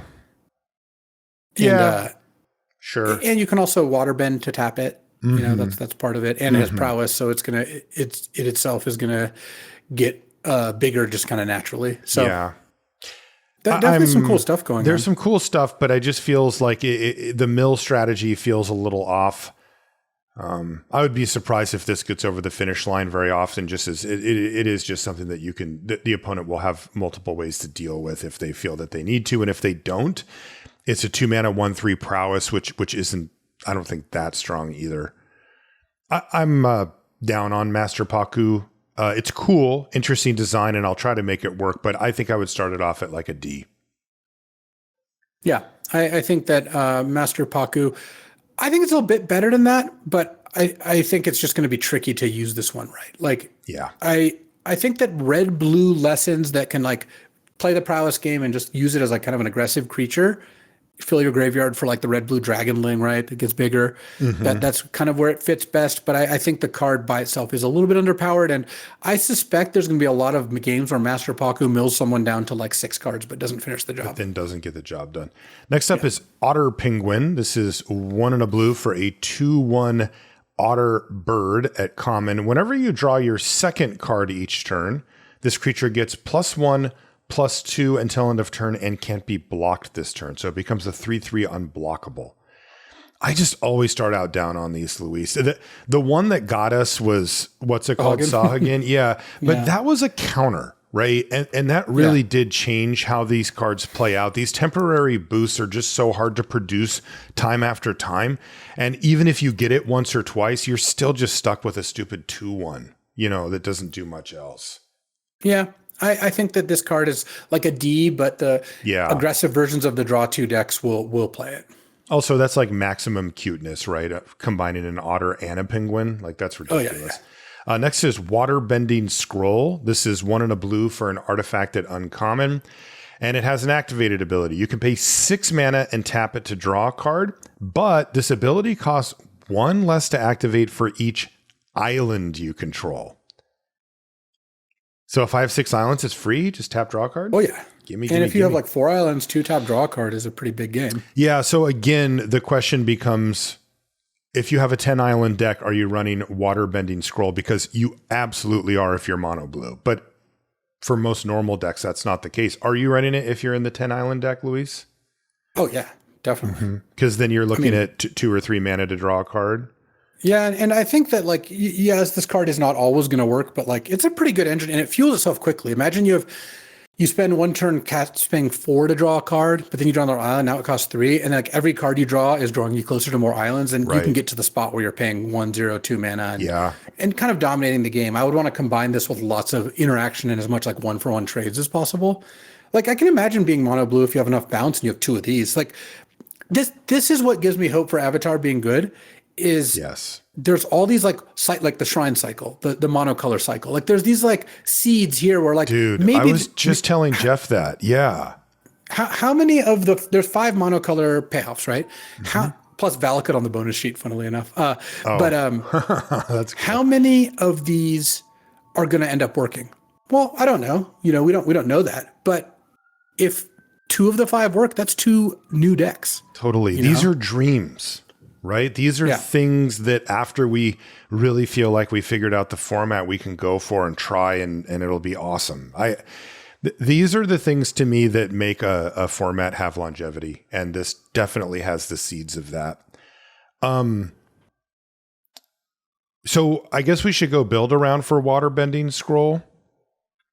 You can't just throw this into any deck that can cast it. So it's narrow. I would consider it a build around B. Like I think it's going to be good in the decks that can utilize it. Like the sweet spot is 3 tap. 3 islands, especially since 3 islands becomes 4 or 5 islands pretty quickly once you're doing the thing. Next is Iguana Parrot. This is 2 and a blue for a 2/2 lizard bird pirate at common. It's got flying and vigilance and prowess. That's a lot of stats. I tend to be a little down on cards like this. That we kind of live in a world where ETBs and a little more onboard presence is kind of demanded of us, but this is giving you a lot for your 3 mana. And maybe I have been a little it's just unimpressed with it. Is it just the blue-white deck that wants this, or? Yeah, but blue-white I think is going to be kind of creature heavy. So I have seen Iguana Parrot in play before, and to me it's looked more like filler than anything else. That's what it looks like to me too. This is also this isn't maybe the most complicated set we've ever seen, but this is a complicated set. There is a lot of themes going on, and cards that don't fit into any of the themes, I'm a little suspicious of in general. Same, even if they're pushed a little bit. I would start out at D for Iguana Parrot. I know that's a lot for that, but that's what I would do. Next is Invasion Submersible. This is 2 and a blue for a 0/0 artifact vehicle. This is the one we got as our preview, by the way. It's an uncommon, and when it enters, you return up to 1 other target non-land permanent to its owner's hand, and then it has exhaust with Waterbend 3, and it says this vehicle becomes an artifact creature. Put 3+1/+1 counters on it, and it doesn't have a crew cost. Like if you want to get it to turn it into a creature, you just have to pay the 3. But I mean, I love it. I mean, Yeah, it seems like a solid thing, and Waterbend 3 is just so free. Right, that's really easy to get going. And so, when the dust settles, you've paid 3 mana to bounce a thing and 3 mana to get a 3/3, but it's like discount on the second half. I mean, I assume this card's like a B or a B minus. Yeah, I would say it's just a B. Like B? I think it's going to play out. I mean, nicely. Give me a Man of War any day. Next up is Katara Bending Prodigy. This is 2 and a blue for a 2/3 legendary human warrior ally at uncommon. And it says at the beginning of your end step, if Katara is tapped, put a +1/+1 counter on her. And then she has the activated ability Waterbend 6, draw a card. Katara looks great to me. The Waterbend 6, again, is not on your turn. So you have her in a board stall, and it's just like, okay, I'll tap 3 mana and 3 creatures to draw a card end of your turn. This is like Waterbending Scroll, but you just works with creatures instead. Right. I can't believe it. Yeah, Waterbending is a lot better than it sounded, huh? It is. Yeah, that's really good. It does encourage you to do it on your turn so that you can get the +1/+1 counters rolling, but you don't have to. Yeah. Okay. B for Katara? I would give Katara B. I think Katara is quite strong. I think looks really good. She just looks like she's again one of those cards of like, it's in play. I should probably kill this. Gotta kill it, or it's going to run away with the game. Next is North Pole Patrol. This is 2 and a blue for a 2/3 human soldier ally at uncommon. It has untap another target permanent you control, and then it has Waterbend 3 and tap it to tap target creature an opponent controls. Yeah, so it's like a mana ramp card that eventually or can start to tap down their stuff in the late game, or if you're able to kind of spend the mana on it. Yeah, you can give a creature vigilance-ish. You can use it on lands. Mm-hmm. You can use it on other creatures that have tap abilities that you could do twice in a turn rather than once, and then you can start using it to lock down your opponent's stuff. Feels a little clunky, but there's kind of a lot there. Yeah, I think that it's an uncommon. You got to look at that and think yeah.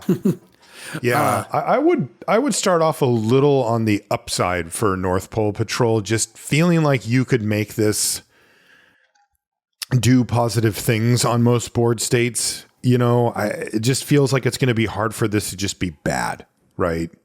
Yeah.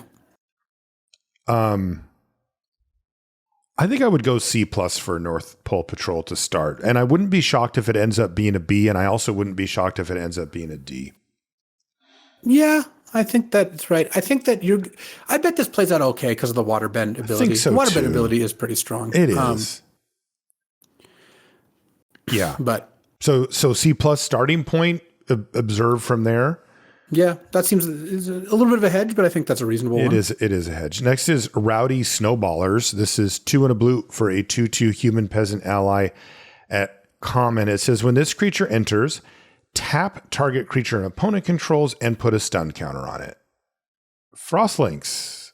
Yeah, Frostlinks, but it's an ally. Yeah. And there's airbending and blinking, well, like more of that sort of thing. This just seems, the more I see here from blue, it's just like delaying your opponent to set up waterbend stuff. You airbend something, you bounce something, you tap something, you do this to it.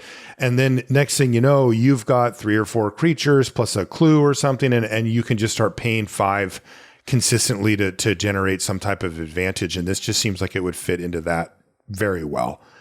Yeah. I like C+ for Rowdy Snowballers. Like, it's just hard to imagine this card being bad under any circumstance. Yeah, I mean, when you're ahead, it's great. It's going to keep punishing them. When you're behind, it's great. It's going to help you stabilize. It's an ally. Like, Frostlinks was amazing in its day, and I assume this. Yeah, and I assume this is quite a bit worse than Frostlinks. Just based on everything else, getting better. But I still think I had 2 of these in a blue-white deck, and they played it exactly as you would think, which was totally fine. Which is really good. So C+ for Rowdy Snowballers. Next is the Spirit Oasis. This is 2 and a blue for a legendary enchantment shrine. So here's the blue shrine. Again, uncommon. When it enters, draw a card for each shrine you control. So clean living, and whenever another shrine you control enters, draw a card. Yep. It's just, this is the shrine that buries them in card advantage. Again, my concern with the shrines is not that they don't draw enough cards. Yes. It is that you need to have them create or affect the board in some meaningful way. And these do not do that. Okay. I do think all the shrines effectively have the same grade, because once you're in the shrines deck, it's not like you're choosing between them really. You want as many as you can get of all of them. So I think that ultimately the red and the black feel to me, like initially at least, like the most important, but they're all effectively like build around, probably closer to C's than anything else, but build around whatever, build around B's, build around C's. It's the shrine deck. We'll see how good it is pretty quickly, I would suspect. Build around shrine. Next is Flexible Waterbender. This is 3 and a blue for a 2/5 human warrior ally at common. It has vigilance and waterbend 3. This creature has base power and toughness 5/2 until end of turn. So it can switch its power and toughness if you want to pay 3 waterbent mana. I do not. This card looks like a D. Like, just don't put this card in your deck. You'll be happy. Next up is Teo, Spirited Glider. This is 3 and a blue for a 1/4 legendary human pilot ally at uncommon. It's got flying, so 4 mana 1/4 flyer. Whenever 1 or more creatures you control with flying attack, draw a card, then discard a card. When you discard a non-land card this way, put a +1/+1 counter on target creature you control. So there's a lot going on here that looks like cards we've already seen. There's like shades of Rafine. This is kind of like Connive, but there's some differences. One of the differences is like the counter can go on any creature. So that part is nice. This doesn't have to attack itself. So if you go turn 3 Messenger Hawk, turn 4 this, you can hit him for 4 because it triggers the draw 2 cards a turn thing. Teo is, I think, just a really good card. It's okay. Obviously, you want to put it in flying in a deck with more flyers, but once you do that, like it'll often have an effect right away. Give a counter to something else. Then if they kill this, you got to loot +1/+1 counter, and if they don't kill this, you're in really good shape. Okay, like is it in the B range? I would just give it a B. Yeah. Okay. And the key is you want a flyer in play when you play this, so you're locking in one trigger, and if you can do that, which I think blue-white and blue-black can both do fairly easily, then I think you're going to be happy with Teo.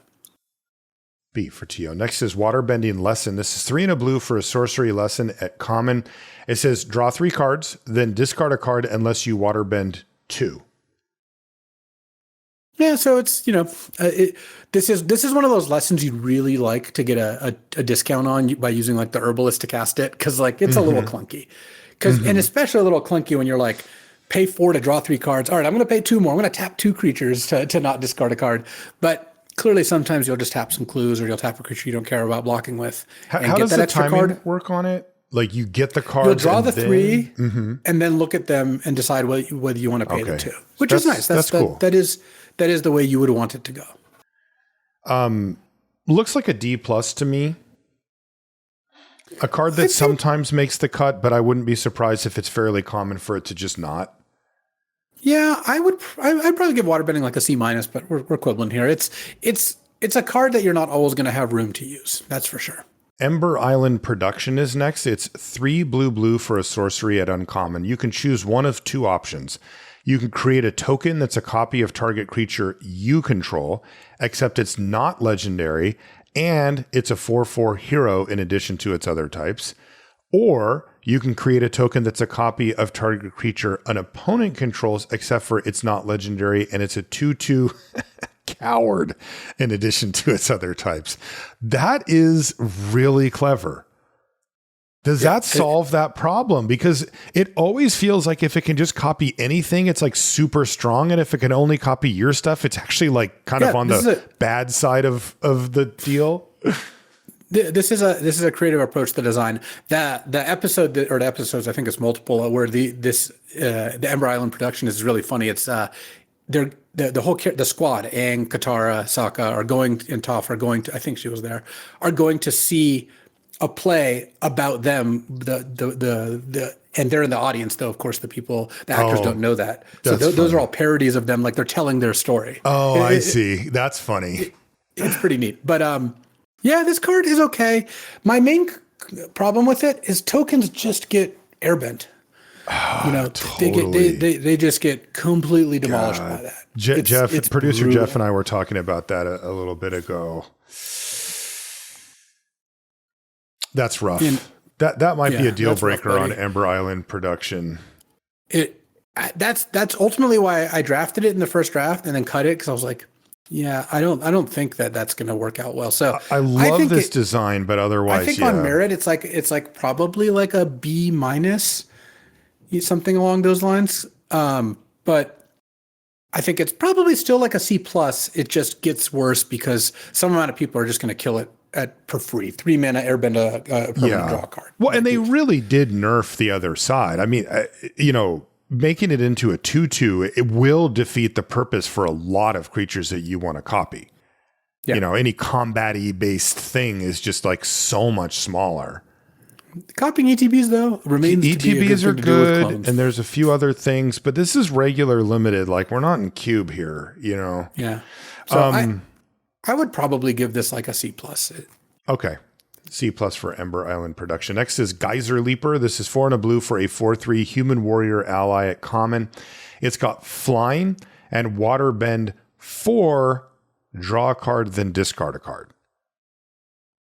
Nah. I mean, this is trying to touch multiple things, right? I had a game where I was like, all right, I just need them to tap out for a creature, but one that's not very good. And then they played this and I'm like, yep, that's exactly what I was talking about. That counts, yeah.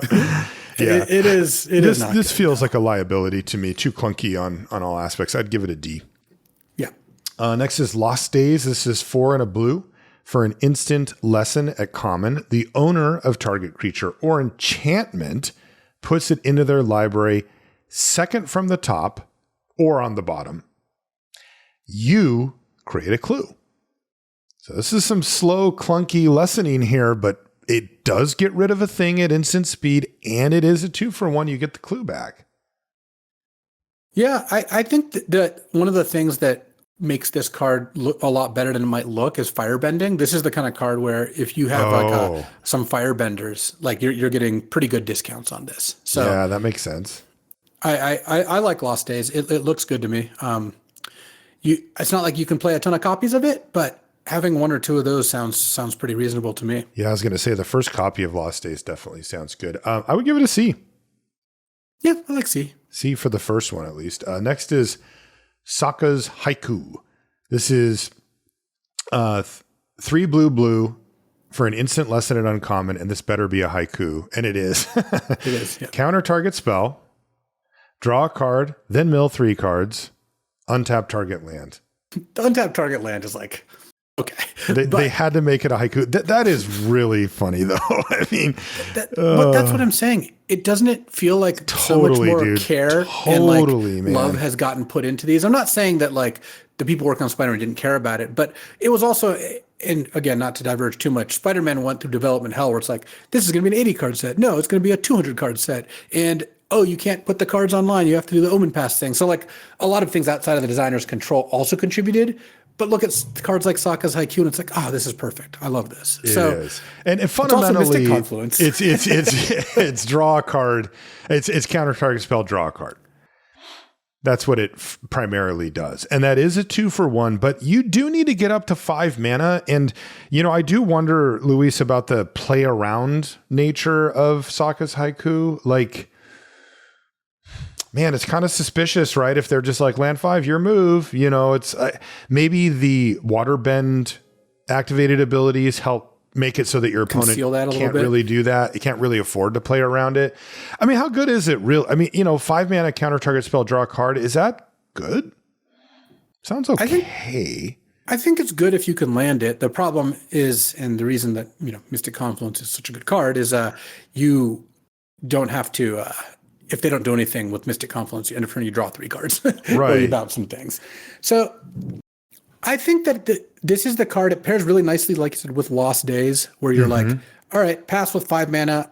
I'll use one of these 2 cards. I'll be happy regardless. You prefer to use the Haiku, of course, but you'll have to see what happens. And I think that the more of that stuff you have, the better it gets. And it can be pretty good as long as you don't get burned. The disaster scenario of leaving the mana up and then not getting to use it is just like, it is pretty brutal. Right. And you also do feel compelled to counter basically anything, right? Yes, like if they just go, well, I drew a 2-drop, you're just like, well, I can't just like let this mana die. But again, if you have like Katara or any type of activated ability that you could do instead, I'm interested in Sokka's Haiku. I do think that this is a card that I'd probably put 1 of in, but my guess is that its win rate is going to be not that high. It's probably like a C-level card on average. Yeah, that sounds right to me. Next is Giant Koi. This is 4 blue for a 5/7 fish. Just fish. It's a common with Waterbend 3. This creature can't be blocked this turn. Oh, that's kind of interesting. And then this is the Island Cycler from that set, so you can pay 2 mana to Island Cycle. I actually like these ones just existing in a set where they have this can't be blocked thing, because it kind of says, hey, this game does have a expiration date on it. We're not going to sit here forever and stare at each other.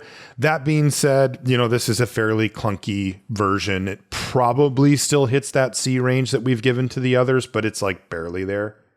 Yeah, I don't think you're going to have to prioritize the land cyclers, nor are you going to be too worked up if you don't get them. I think that they'll work fine if you have them, and you'll play 1 or maybe 2, but they're just not a high priority.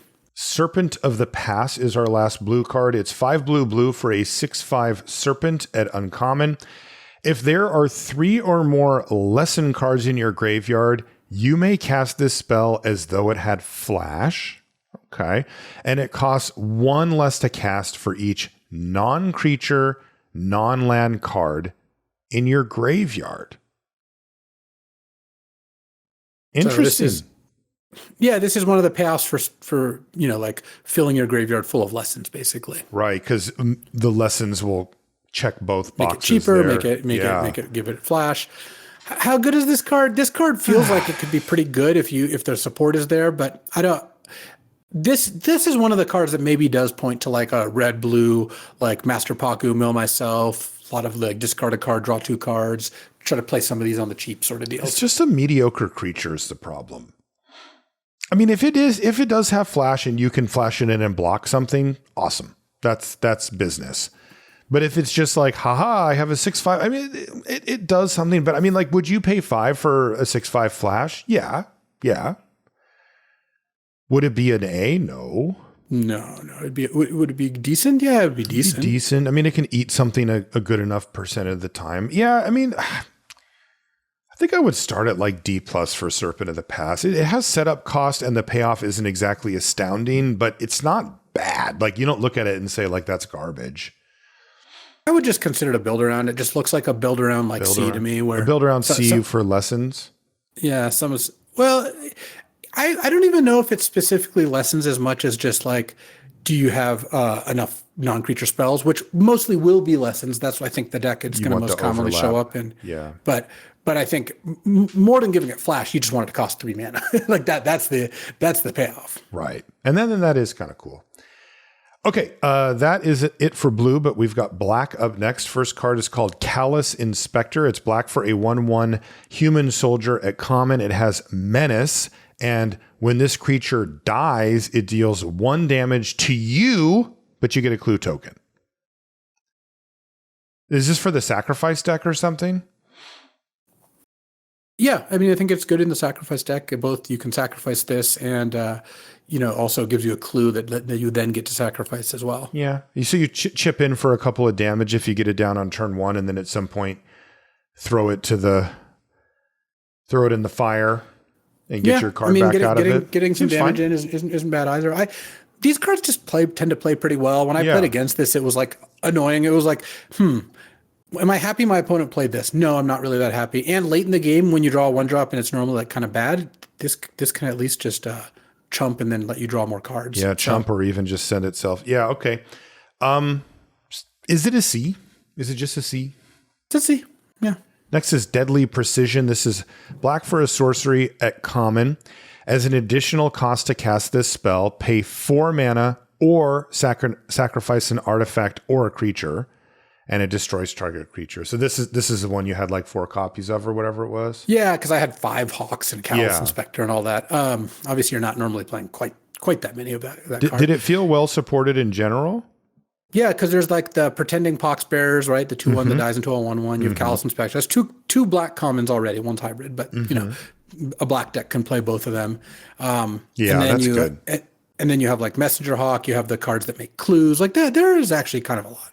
So this is where like the first one, sure. The second one, maybe you're even, kind of like, yeah, sure, I'll play another. Maybe the third is where it really starts to fall off. Or does it follow the normal convention of the first one's usually playable and the second one's already falling off? No, I think that it's more like if you want any of these, you'll be pretty happy to play 2 or 3. Okay, because you're going to be supporting. Build a deck where you want this card, and then once you do, like you should probably play this card. Then you play the copies of this card. C or C+ level. Yeah, something like that. I mean, you can always just pay, right? You can just pay 5. It's just, there's a big difference. Next is Northern Air Temple. This is black for a legendary enchantment shrine. So this is the black shrine. It's only 1 mana. It's an uncommon. It says, when it enters, each opponent loses X life and you gain X life, where X is the number of shrines you control. And whenever another shrine you control enters, each opponent loses 1 life and you gain 1 life. Man, they really didn't want to affect the board with these shrines, did they? It's all just this like cards and life gain. And this one kind of affects the board in the sense that it gains you life. Like I do count that to, like as kind of sideways affecting the board because it's keeping you alive. So this does actually seem like a pretty important shrine. But yes, I think overall they did not push the shrine's power level very high. Yeah, they're uncommon, so they did try to make it a thing. But also with the number of uncommons we have in sets now, like they don't show up as often even in that slot. We would put it in the same category. It gets the grade of shrine. Interesting that it's only 1 mana. Next is Zuko's Conviction, which is black for an instant at uncommon. It has a kicker cost of 4, so optionally you can pay 4 extra mana. It says return target creature card from your graveyard to your hand. If the spell was kicked, instead put that card onto the battlefield tapped.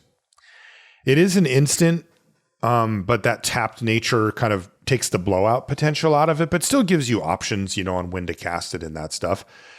This seems good, actually, right? I mean, I think it's quite good because it's one of those like spells that first of all uses firebending mana really nicely. It's a 5 mana spell for mid combat. Right. lets you keep up instant speed plays and then do other things as well. Like for Sokka's Haiku, you can spend 1 mana on it if that's more efficient. Like getting back a 2-drop and then casting it is better. But getting back something more expensive or just putting it into play at instant speed so they don't know they're going to get attacked can be pretty nice too. Right. I like Zuko's Conviction. I had this, and with Azula, and anytime you have like a really good card, I think trying to maximize it can be nice too. Yeah, I really like that because you want to live the dream of flashing in something and then blocking. That's kind of the big blowout. But if they take that away, don't sleep on instant. Like you said, it can be a surprise attacker, that really can change the way things go. You can leave up the mana, as you mentioned as well, and use it for something else if that ends up being a thing. I mean, that really matters. Like that's a big difference. So instant ends up being a pretty big deal here. Is this like a C plus? I would give it a C plus, though. I really do want to see a good creature before this is like something I'm really excited about. Azula Always Lies. 1 and a black for an instant lesson. It's common. It says choose one or both. Target creature gets -1/-1 until end of turn, and put a +1/+1 counter on target creature. Wow. These cards tend to do very well. Like it makes combat almost impossible for the opponent. And sometimes it just even gets a 2-for-1 where it'll like snipe a card from the other side and let you win a combat and stuff like that. There's some really cool combos you can do with this. Yeah, I think that it remains to be seen if you have the room for this in a lot of these decks, because this isn't that much of a synergy card, though it does give a counter. So and it is a lesson. Green black and is a lesson. The black lessons are less relevant because the lessons deck doesn't spill over. Black and white lessons, most lessons aren't black and white, but they're not as valuable as the teamer ones. I think that Azula Always Lies is probably like a C. I would not give it a C plus. Yeah, agreed. Next is Corrupt Court Official. This is 1 and a black for a 1/1 human advisor at common. When this creature enters, target opponent discards a card. The classic. The classic. Not an ally. It's a Corrupt Court Official, you can tell. And great in the sacrifice decks. Obviously playable really anytime. So these always do well. I would C plus for Corrupt Court Official. Next is Dai Li Indoctrination. This is 1 and a black for a sorcery lesson. It's common. And you can choose one of two options. You can have target opponent reveal their hand. You choose a non-land permanent card from it. That player discards that card. Or you can earthbend 2. I don't think I want either. I feel like they haven't quite nailed the formula of these yet. No, they just always underperform. The formula being like, how can we make it so that the like discard spell has two options, so you'll play a discard spell even when the discard spell isn't good. And like, I don't think either of these is a particularly exciting outcome. No. Like 2 mana to make them discard a card is just like you traded 1 for 1, you spent 2 mana and they spent 0. Right. Yes, you got selection, but I still don't really like that. And then 2 mana Earthbind 2 is just not a good deal. So no, I would give it a D. I'm not impressed. Maybe even an F. I wouldn't be surprised if this just doesn't see play. Next is Epic Downfall. This is 1 and a black for a sorcery at uncommon. It says exile target creature with mana value 3 or greater. Basically, they're locking in that you're going to get a good deal on this thing. They don't give you the choice of getting a bad deal. Yeah, and we've seen this before. This was in like one of the Ixalan sets, I think the second one, and it obviously played fine. Like you'll play this card and you'll be pretty happy about it. Oh yeah, this is epic. Right. I remember that card. Yeah, it's good. Yeah, this card plays well. Anytime you can trade up on mana, it's a way to get ahead in a game. I assume it'll play like a B. Yeah, I do too. Fatal Fissure is next. It's 1 and a black for an instant at uncommon. It says choose target creature. When that creature dies this turn, you earthbend 4. And they did push it. 4 is a lot. So the deck I was telling you about, the deck that had 4 copies of the Bone Splinters, had 2 of these. And I was like, oh yeah, this is going to be good. It was okay. Midway through, I took the 2 Fatal Fissures out and ended up not playing with them. Mm-hmm. I was not that impressed. I think that it takes a lot to make that work, and I would not. I don't think the juice is worth the squeeze because yes, sometimes you get this like hasty, 4/4, but a lot of the times it does nothing. Yeah. And you're not getting that good of a deal that I'm going to go out of my way to try to make this work. When we see these type of cards, we want it to help the creature trade and then turn into something else, a card or a 3/1 or some type of value. This has it all loaded on you're getting a 4/4, like you're getting a lot, but it doesn't help the trade part. And I don't like that. It won't help you win that combat or even it up. Yeah, it'd be like on D or whatever on Fatal Fissure. I just wouldn't bother, basically. Next is Heartless Act. This is 1 and a black for an instant uncommon. Choose one, destroy target creature with no counters on it, or remove up to 3 counters from target creature. Yeah, Heartless Act, just like Epic Downfall, is just obviously a great removal spell. Yeah, very good. It's another B. Yeah. Next is Joe D, 1 of many. This is 1 and a black for a 2/2 human advisor at uncommon.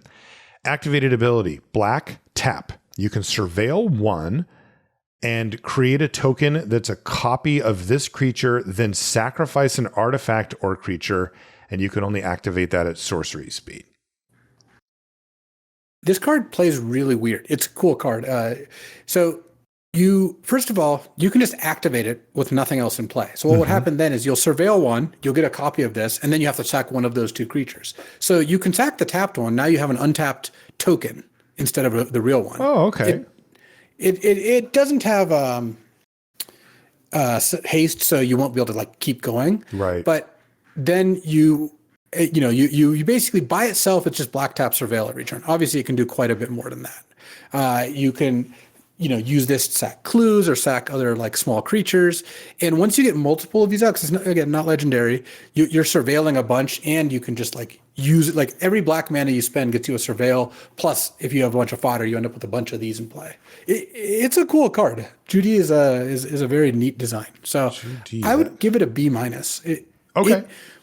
It has build-around aspects to it in that you really do want fodder to go with it. Putting this in like, black-green deck that does not have much earthbending is not going to do all that well. But if you have a bunch of earthbending, or you have the Poxbearers, or you have like the Callous Official or Inspector, then you're going to be able to get a lot of value out of this because you're going to upgrade your worst things into these. And it's a little Pack-Rat-esque where if they don't kill all of these, they start spreading again. Right, and you can just like upgrade clues and stuff to creatures. Oh yeah, right? everything. That's so pretty nice. So I like B- for Judy. B-. Next is June Bounty Hunter. This is 1 and a black for a 2/2 legendary human mercenary at uncommon. June can't be blocked as long as you've drawn 2 or more cards this turn. And you can pay 1 and sacrifice another creature to create a clue token, but you can only do that during your turn. Yeah, you can't block and make clues, but once you sack a clue, she's unblockable and is, again, another 2 mana 2/2 that lets you sack things, which is kind of funny. Yeah. And you can turn your things into clues, which is nice. Is that good? Like the not blocking part? Well, it's kind of free. I would the decks that want this card will just play it without that line of text. So this also just gets to attack for 2 a lot of the time, which is great. So okay. I like June. I think it's a little bit worse than Judy, but I would still give it a B-. I would give it the same grade. I think they're close enough. They're good in the sacrifice decks. B- for June. Next up is Merchant of Many Hats. This is 1 and a black for a 2/2 human peasant ally at common, and it has an activated ability. 2 and a black. Return this card from your graveyard to your hand. These are always so slow, right? Like it's annoying. Yeah, they don't tend to play but all not that well. Good, right? Like that's it. Your opponent always kind of goes, "Oh, I gotta like work my way through this thing." I guess if there is that strong sacrifice theme going and you can really get an engine rolling, this could be that. But 5 mana to get it back on the battlefield again, that's a steep price to pay. Yeah, that's just really not the games we play these days. It's not. It's just not. Yeah, I would give it a D. I would give Merchant of Many Hats a D to start. And if maybe there could be some cool combos, I wouldn't like completely ignore it. I just don't assume that it's good only on its own. Next up is Fire Nation Engineer.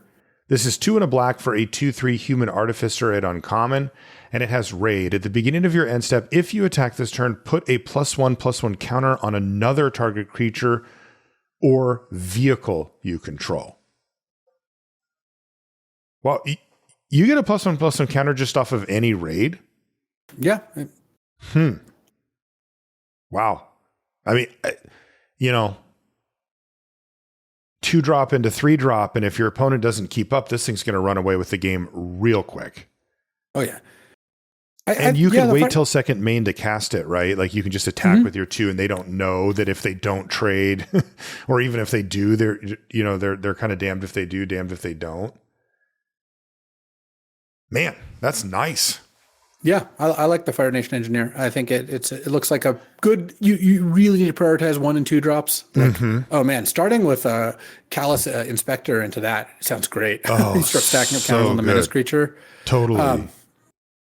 And I think that overall, I would look at Fire Nation Engineer and just be like, try to be as aggressive as possible. I think that'll work out nicely. I like B for the Fire Nation Engineer though, if you can do it. Yeah, I agree. Fire Navy Trebuchet is next. It's 2 and a black for a 0/4 artifact creature wall at uncommon. It has Defender and Reach. And it says, whenever you attack, create a 2/1 colorless construct artifact creature token with flying named Ballistic Boulder that's tapped and attacking. Sacrifice that token at the beginning of the next end step. Yeah, it's the Orcish Catapult again, but you get ways to sacrifice. It's good because it's end step, so it gives you ample time to sacrifice these to various effects, and it's also just kind of an aggressive card, which I don't know how much that's going to fit into black-white. So if I had a lot of ways to eat the creatures, this looks decent, but also you do have to attack. So you do. I could see a time where it's like, well, I could attack and make a token, but then I'll just lose my attacker for not much value. So did I really come up on that exchange? And the answer often is going to be no. So yeah, I think you really just want to value the damage. Like you just need to hope that this 2/1 flying thing is going to get in there over and over again. It seems okay. I mean, you do get it right away, right? Like if you have a 2-drop, you play this, you attack, then you're hitting them for an additional 2. Yeah, it does do that fairly well. Yeah, it rewards having evasion quite a bit. I don't hate it. Yeah, I think that's actually okay. If you're not attacking, you paid 3 mana for a 0/4 Defender Reach. That's a tough spot to live in. Yeah, that's not ideal. I want to hedge. C minus? D. Yeah, D. Yeah, you're going to have to show me that card's awesome before I believe it. Next is Hog Monkey. This is 2 and a black for a 3/2 Boar Monkey. It's common. It says at the beginning of combat on your turn, target creature you control with a +1/+1 counter on it gains menace until end of turn. And it has exhaust 5. Put 2 +1/+1 counters on this creature. This just looks pretty replaceable. Like, it's going to make your creatures a little harder to block, but I don't want to spend 5 mana to give the counters on this. Menace on the +1/+1 counter stuff. They just, again, really haven't dialed that one in either, I don't think. No, it feels very random on these black cards. I would say probably a D for Hog Monkey. Yeah, I agree. Fringe playable. Next is Ozai's Cruelty. This is 2 and a black for a sorcery lesson at uncommon. It does 2 damage to target player. That player discards 2 cards. That's pretty annoying. For the purposes of the review and for evaluating this card, we should like flip those sentences, right? Because this is primarily getting them to discard 2, and then they kind of tack on 2 damage for funsies, which is cool. Do you want to play 3 mana? Your opponent discards 2 cards. I think if you're really aggressive and the 2 damage actually matters, you probably do. Yeah, if you're getting value from both, I really don't mind. Mm-hmm. But if you're only getting just for the discard, it usually ends up being a little too slow, and especially assertive decks will punish you very hard. Yeah, as well. I have so far thought that this card is going to end up being pretty good, is my assumption. It's a lesson too, which again doesn't matter as much in black, but I think overall this card gives you enough of what you pay for. See? I like C plus actually. Oh, you really like it. Okay. C Lightning. plus. Yeah, vibes. Pirate Peddlers is next. It's 2 and a black for a 2/2 human pirate at common. It has death touch. And whenever you sacrifice another permanent, put a +1/+1 counter on this creature. Death touch is kind of funny with this because like once it grows, the death touch doesn't matter. But I guess it kind of lets you hedge where sometimes the death touch. If you're not sacking, you can just trade it off. Yeah. It feels like it's really kind of treading that middle line on both counts, though. Like you kind of need to support it to make it decent. And even then, like you said, it's just kind of this dumb middling thing that's growing. I don't know. Did you get the vibe that you could sacrifice stuff like repeatedly? There's a lot of fodder. There's a lot of 2-for-1 stuff, but so I could see this growing fairly well, but I would still probably start it at like a C. It doesn't look better than that to me. I don't love paying 3 mana for 2 toughness. That's just usually not where you want to be. Next is Ruinous Waterbending. This is 1 black for a sorcery lesson at uncommon. It says, as an additional cost to cast this spell, you may waterbend 4. All creatures get -2/-2 until end of turn. If this spell's additional cost was paid whenever this creature dies this turn, are you serious? You gain 1 life? Oh, so sorry. I read it wrong. Whenever a creature dies this turn, you gain 1 life. Okay, so you could gain 3-4 life, something like that. It's a 3 mana. It's a 3 mana -2/-2 that if you have the resources, you can waterbend 4 to like maybe gain a couple life, maybe more than a couple in the late game. Yeah, because your creatures are going out the door anyway, so you might as well. I think that this card could be good. Like it's a lesson, which does matter to some degree, and it also like it's probably going to be one of those polarizing cards where you play against the right matchup and like red white go wide, and you're just like, all right, green white allies, and a lot of the time you cast this and it's going to be good. You play against blue black draw 2 or teamer lessons, and this is just like a blank. Horrendous, so these cards tend to do kind of badly. I would start this at a D, but this is like a casualty of best of 1, where in best of 3, maybe this could be a pretty good card to have access to. In best of 1, I would just mostly not play it, is my guess. It's like an F in best of 1, and it's a sideboard in best of 3 if you're playing that. Next is Swamp Snare Trap. It's 2 and a black for an enchantment aura at common. It says, this spell costs 1 less to cast if it targets a creature with flying, and it enchants the creature, and the creature gets -5, -3. Yeah, that seems good. I mean, sorcery speed will kill most things, and the things that it doesn't kill, it will basically nullify it as far as combat goes. So I like that. It's a little weird that it's a random aura, that there doesn't seem to be like payoffs for that type of thing. There's no lesson here. There's nothing like that, but this looks good. This looks like if you're going to be sorcery speed, this is nice. And also I would hazard that if it does target a creature with flying, that it probably kills most of them too. They tend to not have that much toughness. So yeah, this looks good. I would say C+ for Swamp Snare Trap. Luis had to step away for a second, but he'll be right back. And we're just going to continue on. Next is Tundra Tank. This is 2 and a black for a 4/4 vehicle. Obviously it's an artifact. It is an uncommon, and it has Firebending 1. So you are getting red mana off of this, even though it's a black card. Kind of interesting. And it says, when this vehicle enters, target creature you control gains indestructible until end of turn. And then the crew cost is the only viable crew cost, which is 1. 3 mana, Firebending, sure. Crew cost is right. It is a 4/4. And you get a little bit of a bonus when it ETBs because you give something indestructible. That's not amazing, but that could be something relevant depending on the game. I think I would start this off at like a C. There's probably just enough here. A 4/4 for 3 is like okay, but crew cost 1 is decent, and there's a bunch of random fodder laying around that might be able to jump into Tundra Tank and get it rolling. So C-, C, something like that. It still faces the crew thing or the vehicle thing where it's difficult to actually make work. Next up is Wolf Bat. This is 2 and a black for a 2/2 flying Wolf Bat. That's the second one we've had that matched its type. It's an uncommon. It says, whenever you draw your second card each turn, you may pay black. If you do, return this card from your graveyard to the battlefield with a finality counter on it. And that means that if it has one on it and it would die, instead you exile it. So you can't just keep doing this forever. Luis, we're on Wolfbat, by the way. I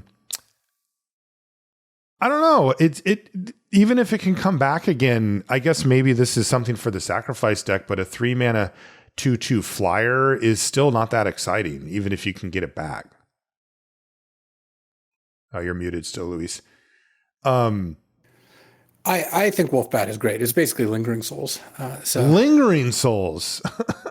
4/4 worth of flying. Oh yeah, you get it twice, and it's 2 power of flying each time. No, but that obviously is an exaggeration. But this card is going to be good. When your opponent plays this on turn 3, you're going to be unhappy. You're going to be like, "Damn it!" Because what are you going to trade off with this? And then they get to crack a clue and get it back for 1 mana at some point. Mm-hmm. Discarding it to an effect is good. I think this card is gonna play out very nicely. It did in the blue black deck I had, at least. Okay. What would you give the key it? here is having ways to draw an extra card, obviously. Like the issue with black-white is if you don't have clue generation, it doesn't naturally have that many cantrips. Mm-hmm. I would give it probably a C+. I think that it's a very solid card. That's fair. Next is Azula on the Hunt. This is 3 and a black for a 4/3 legendary human noble at uncommon. Azula has Firebending 2, and whenever it attacks, you lose 1 life and create a clue token? And it even gives you the mana to sack it right away? Yeah, pretty nice. So effectively, it has many other cool permutations, but at the base, it's attack, lose a life, draw a card. Yeah, it's 4 mana, 4/3. Just do exactly what you just said. What does she have? A salamander or something here too? I mean, this thing that's what it looks like. Awesome. Yeah, wow. This looks like a B to me. When I played against it once, and it was just quite good. So I was impressed. That's really good. B for Azula. Next is Buzzard Wasp Colony. This is that thing. This is a card gnarly. This is a card I was talking about earlier. I had a couple of these in a green black deck. It's 3 and a black for 2/2 flying. And when this enters, you may sacrifice an artifact or creature. And if you do, draw a card. And then whenever other creature you control dies, put its counters on the wasp. And I wanted to note, it's not a creature you sacrifice to the ability. It's did another creature die for any reason? And if so, and it had counters, then you get to do that. So you can end up with a big flyer by the end of the deal, get yourself a card from like an expendable creature, kind of do it all. Was it good? Yeah, I had 2 of them or 3 of them and a bunch of earthbending. Like sacking an earthbending land is the key. Let's say you play the 3/1, the Ruffins, right? That you Earth Village Ruffins, trade off, earthbend a land. It's now earthbend 2. Turn 4, you just play this, sack the land. You have a 4/4, you drew a card, and the land is still just in play. It's not a creature anymore, but it still, does exactly what you want. Wow, that seems really good. Huh. Yeah. And it triggers any sacrifice stuff, or, it plays well with all of that. Is it in the B range? I think if you do the work, it would be in the B range, yeah. So a little bit of a build around asterisk for Buzzard Wasp Colony, but you can get into the B range.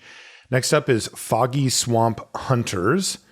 This is 3 and a black for a 3/4 human ranger ally at common. It says, as long as you've drawn 2 or more cards this turn, this creature has lifelink and menace. These payoffs, that is good. Like 3/4 lifelink menace is a really formidable creature to face down. But man, I just always feel like these common payoffs just aren't quite where you want to be. Does this one cross that? I mean, that is a lot.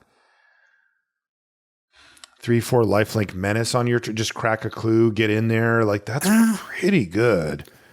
The problem I have is the times when you really want the lifelink, you're just not gonna.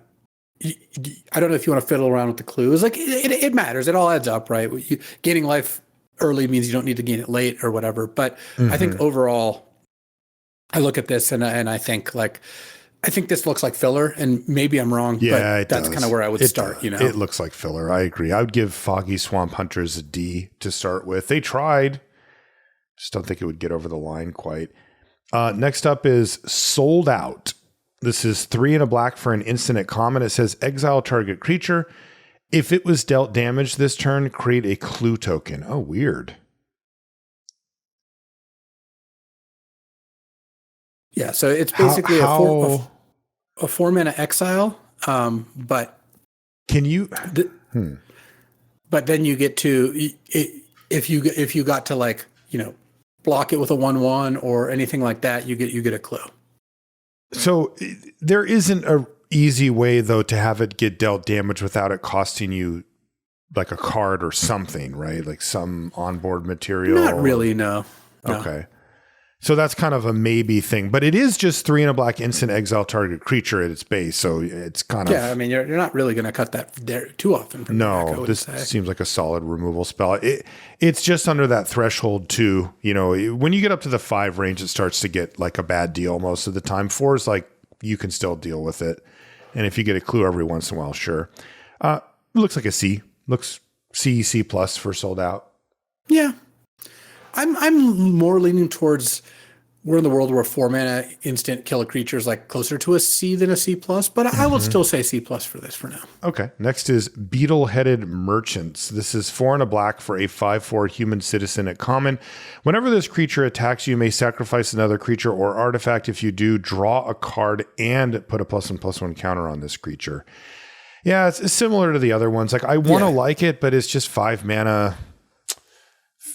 These just end up playing like filler most of the time. Like they have to just be crazy to make the cut. I would assume this is a D plus C minus type card.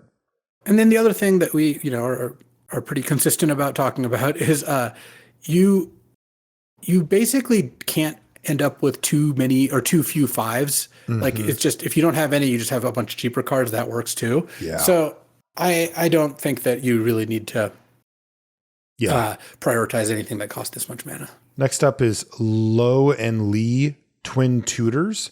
This is 4 and a black for a 2/2 legendary human advisor at uncommon. When it enters, search your library for a lesson or noble card. Reveal it, put it in your hand, and then shuffle. Noble creatures you control and lesson spells you control have lifelink. Some of the best cards in the set are nobles. So it's search up a bomb. Yeah, that's kind of what you want. Plus, giving your noble lifelink means that like you make up for the fact that you spent 5 mana on a 2/2.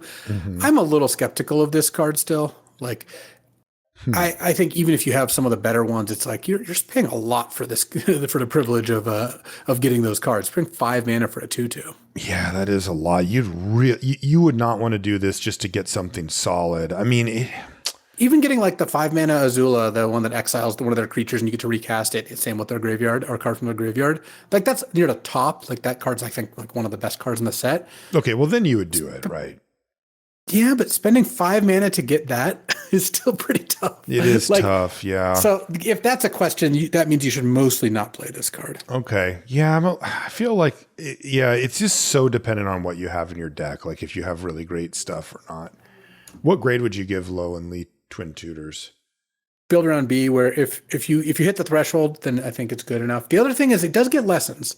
So if you have like firebending lesson, we're going to get to that in a sec. The common lesson that deals 2 damage for 1 red, like getting to use a lesson or play this and get a shock is it's not that bad. Yeah, so, it has lifelink too, so it turns into kind of a helix. Yeah. So I could see this in like a Grixis lessons grindy deck. Yeah. You play this to go get a spell, that sort of thing. Next up is Canyon Crawler. This is 4 black for a 6/6 Spider Beast at common with Death Touch. And it says, when this creature enters, create a food token, and it has Swamp Cycling for 2. They're making us work for it a little bit here, right? The 6/6, the Death Touch on a 6/6 isn't really that relevant. And then they can't just give us the life. We get the token instead, which in some cases is actually better, like sacrifice decks and stuff like that.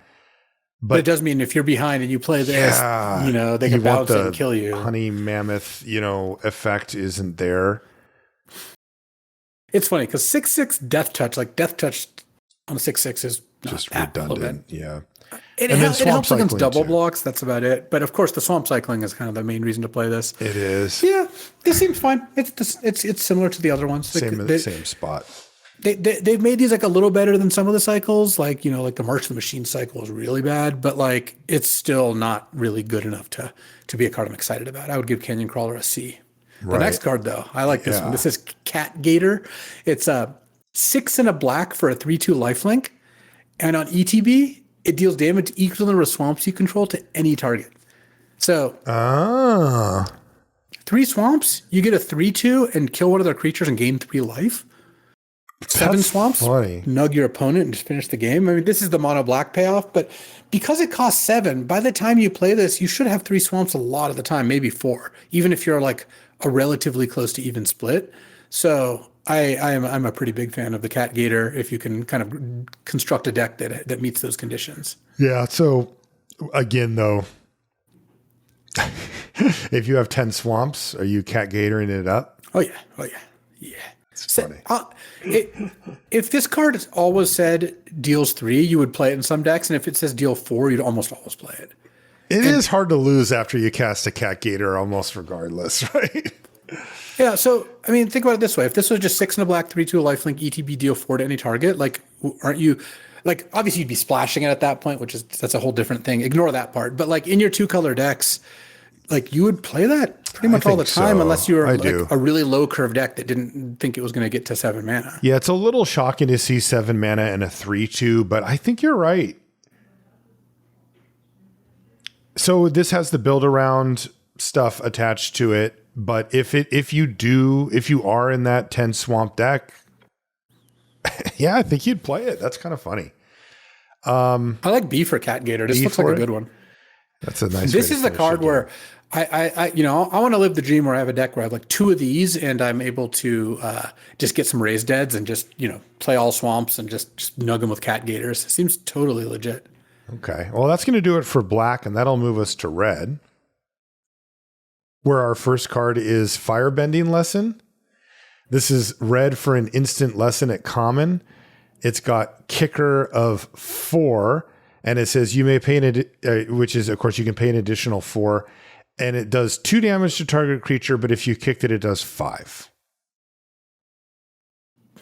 This is the key red common. This looks like spell. the best lesson for the red decks. That might be one of the best cards if red's playable. It's a lesson too. Good Lord. Yeah, I mean 1 mana deal 2 or 5 mana deal 5. Not even 4. Sorry, I got that wrong. This one actually deals 5. I was thinking of Burst Lightning. So this card is just great. Wow, that's really good. Yeah, that's like a B level removal spell, right? Like it has the capability to be the best removal spell in the set. Again, pretty close to it. The fact that it's a lesson, it just does everything. Yeah, I meant a comment. Yeah, I figured as much. Yeah, the fact that it's a lesson, the fact that it costs 1 mana when you need it to, like, it really is the card you want. Next up is Fire Nation Cadets. This is red for a 1/2 human soldier at common. It says this creature has Firebending 2 as long as there's a lesson card in your graveyard. And you can pay 2 to give it +1/+0 until end of turn. They really needed to gate that. I mean, Firebending seems, I think this card is quite strong. Yeah. I think this card is going to end up being one of those cards that is like, oh wow, that one was really good. Really?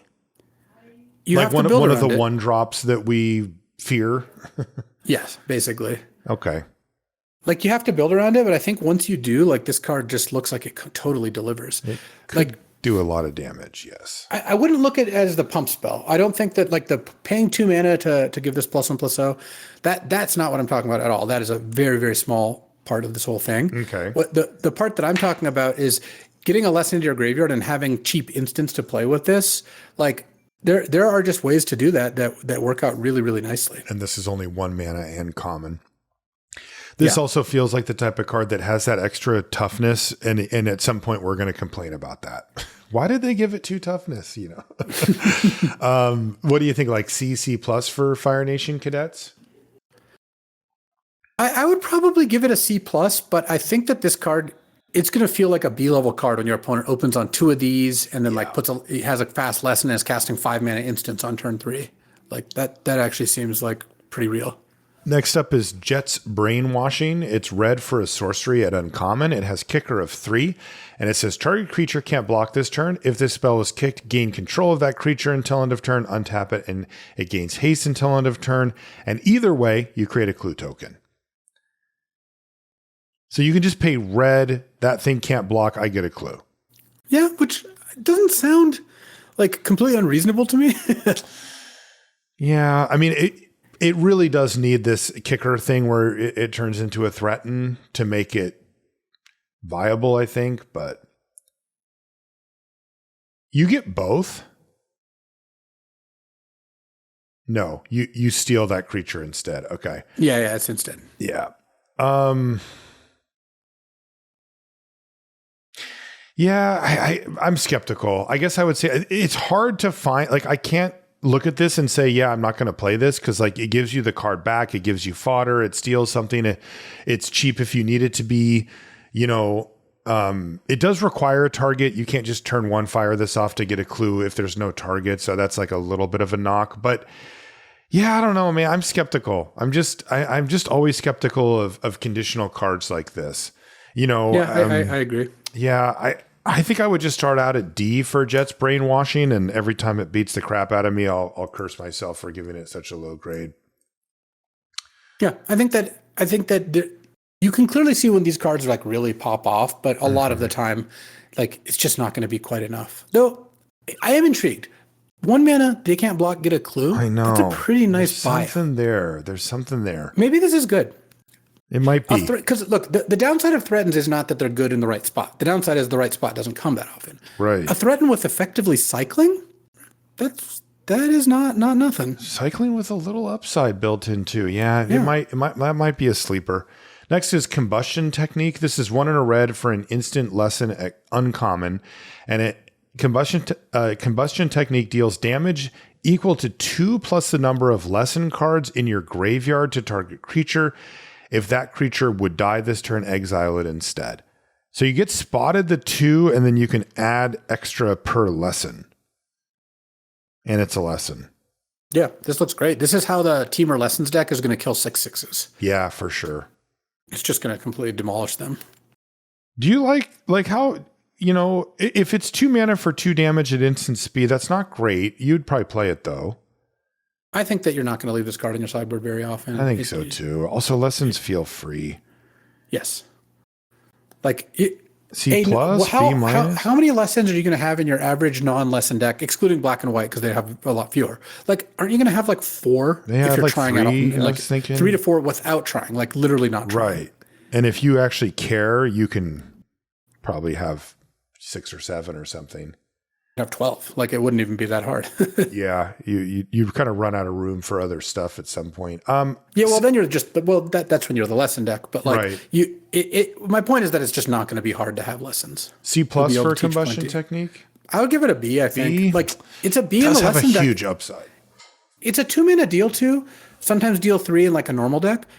But in a deck that's like trying to make it work, it's a 2 mana deal 5. Yeah, that is really good. That really is how you get ahead in Magic these days. All right, and it exiles, that's just not nothing. Yeah, it totally. B for Combustion Technique. Next is Cunning Maneuver.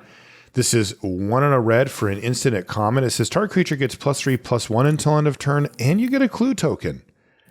Yeah. So like in a normal set, we would snap off, yeah, this is a D, mediocre, blah, blah, blah. Right. The reason I would not do that here is firebending means that like, yeah, mana sinks are something you want. Totally, like and this works. You will get both some good sides. value from that. I agree. Yeah. I bet you this is going to do some work. And it's a combat trick, which people are going to want to block firebenders because they have, you know, when you've got something that has an on-attack trigger, your opponents typically tend to want to block it. So that's right. The combat trick works nicely there too. I like C for Cunning Maneuver. I think this will see play. It's just too good with firebending to not. Yeah. Next is Deserter's Disciple. This is 1 and a red for a 2/2 human rebel ally at common. It has activated ability tap. Another target creature you control with power 2 or less can't be blocked this turn. They're still trying to make that happen, huh? I mean, this is a good version of it. 2 mana, 2/2, and then no mana to use the ability. Just have to tap it. I think, and it's an ally. But I think you add up all that, and it's still like this is a C- level card or a C level card. D plus C minus. Next is Fire Sages. This is 1 and a red for a 2/2 human cleric at uncommon. It has Firebending 1, activated ability 1 red. Put a +1/+1 counter on this creature. That could snowball. I mean, it feels a little all in, like it's a lot of mana. It's mana intensive, but this is a great firebending payoff, right? This is a very nice place to put it. It doesn't need that much help either. I mean, it's also not clear to me that 2 mana, 2/2 firebending 1 isn't just like a solid card. Yeah, totally. So this is quite a bit better than that. It gives you a really good mana sink. B for Fire Sages? I would give B for Fire Sages. Yeah, it looks great to me. Next is, what did you say it was Iros? Iros, yeah. Iros Demonstration. This is 1 and a red for a lesson, sorcery lesson. It's uncommon, and you can choose one of 2 options. You can have it deal 1 damage to each creature your opponents control, or 4 damage to target creature. Nice. Yeah, great card. That's really good. Again, they bury the lead again, because it's really just do 4 to something, but in those times when you're playing green-white or whatever, and you can fire off the 1 damage to kill 3 things, you're going to do it. Yeah, and there's just no way for this card to be bad. It's gonna range from good to great, and it's everything you want. B plus? Like, this is a really good removal I like B plus. spell. Sometimes you're just gonna kill a bunch of small things. Yeah, and 2 mana for 4 damage is good. And it's a lesson. Speaking of, Lightning Strike is back. It's 1 and a red for an instant. It's common, and it does 3 damage to any target. Yeah. I mean, obviously, Lightning Strike is good. Typically very, very good. I like to start Lightning Strike off at a B. Yeah. And I think that's probably where it'll be. It'll just end some up. formats like it a little more, a little less. Next is My Jaded Edge. This is 1 and a red for a 1/3 legendary human noble at uncommon with prowess and exhaust 3. Put a double strike counter on My. That stays around, right? Yeah, you only use it once, but you don't need it once because she just has double strike from then on. Also, 2 mana, 1/3 prowess. Again, not the worst place to start. Not worst just either. looks like a really good aggressive card.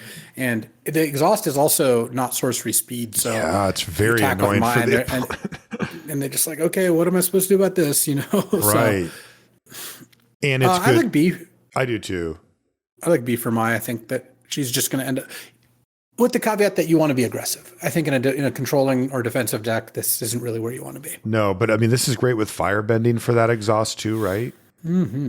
Next is Price of Freedom. This is 1 and a red for a sorcery lesson at uncommon. It says destroy target artifact or land an opponent controls. Its controller may search their library for a basic land card, put it onto the battlefield tapped, and then shuffle. Which is all very ignorable, but they do throw in you draw a card. I still don't think I care, right? Like, you're effectively down a card from playing this anyway. They get something back that you don't. So then they're like, okay, fine, you can have a card too, but like, why am I cycling this to do this? It also could just end up worse for yourself. I mean, the main reason to play this is just, lesson count. You want as many lessons as you need it to make all your other stuff work. Other than that, it doesn't really do much. I mean, there are some artifacts that could matter. That's interesting, but this also is cantripping lesson. Yeah, cantripping lesson is the whole story here. So it's a C because you will just play it in some of those lesson decks. But C for Price of Freedom. Next is Tiger Dillo. This is 1 and a red for a 4/3 cat armadillo. Where's the armadillo part on that cat? It's uncommon. It says this creature can't attack or block unless you control another creature with power 4 or greater. Yeah, so it's a scaredy cat, scaredy tiger. It is, man. What I like about this is, like, for some of the 4-power matter stuff, it's just a cheap way to have a 4-power creature in play. Totally. But it does obviously have a drawback of, like, it can just do nothing. So it just doesn't count. This looks like a build around B, because in a deck that's good at enabling this is going to be a really good card. For sure. if you're playing as red green and their play is this on turn 2, you're not like, oh good, they didn't do anything. No, you're that's not how you feel. You are uncomfortable. Yes. So, and the other creatures have to like attack or anything. So turn 2 Tiger Dillo, turn 3 that like red green hybrid Uncle Iroh attack for 4 sounds pretty much like a beating to me. So I like build around B. Yeah. Support the Tiger Dillo and it'll do good work for you. Next is Yuyan Archers. This is 1 and a red for a 3/1 human archer at common. It has reach, and it says when this creature enters, you may discard a card. If you do, draw a card. That's probably enough to see some play, right? I would imagine so, yeah. I mean, I'm still thinking C- or C, but I'll probably see some play for Yuyan Archers. I would probably do C-. I think it's just okay. Is this called a Borcupine? The Borcupine, the BBQ. No, actually the BQP. BQP. It's a 2 and a red for a 2/2 boar porcupine at common. And whenever you cast a non-creature spell, put a +1/+1 counter on this guy.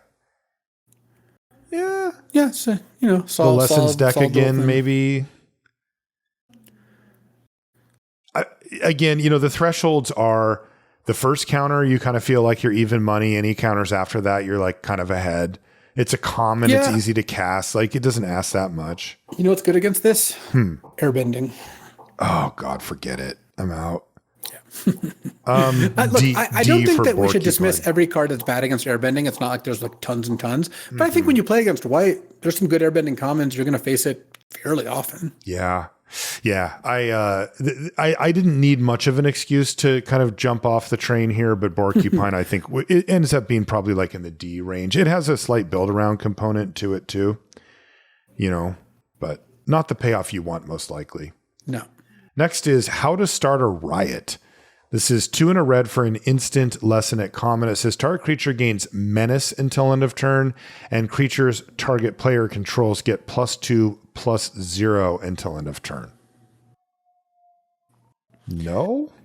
Kind of an interesting card. It can do a lot more damage than you might think because you can give your biggest creature menace, or because of the way the blocks are going to work out, you can actually just kind of figure out like, okay, what is it awkward for them to give menace to? Because then you get +2/+0 and everything. This feels to me like the kind of card that's actually going to work kind of nicely. Okay, like you need to be aggressive for sure.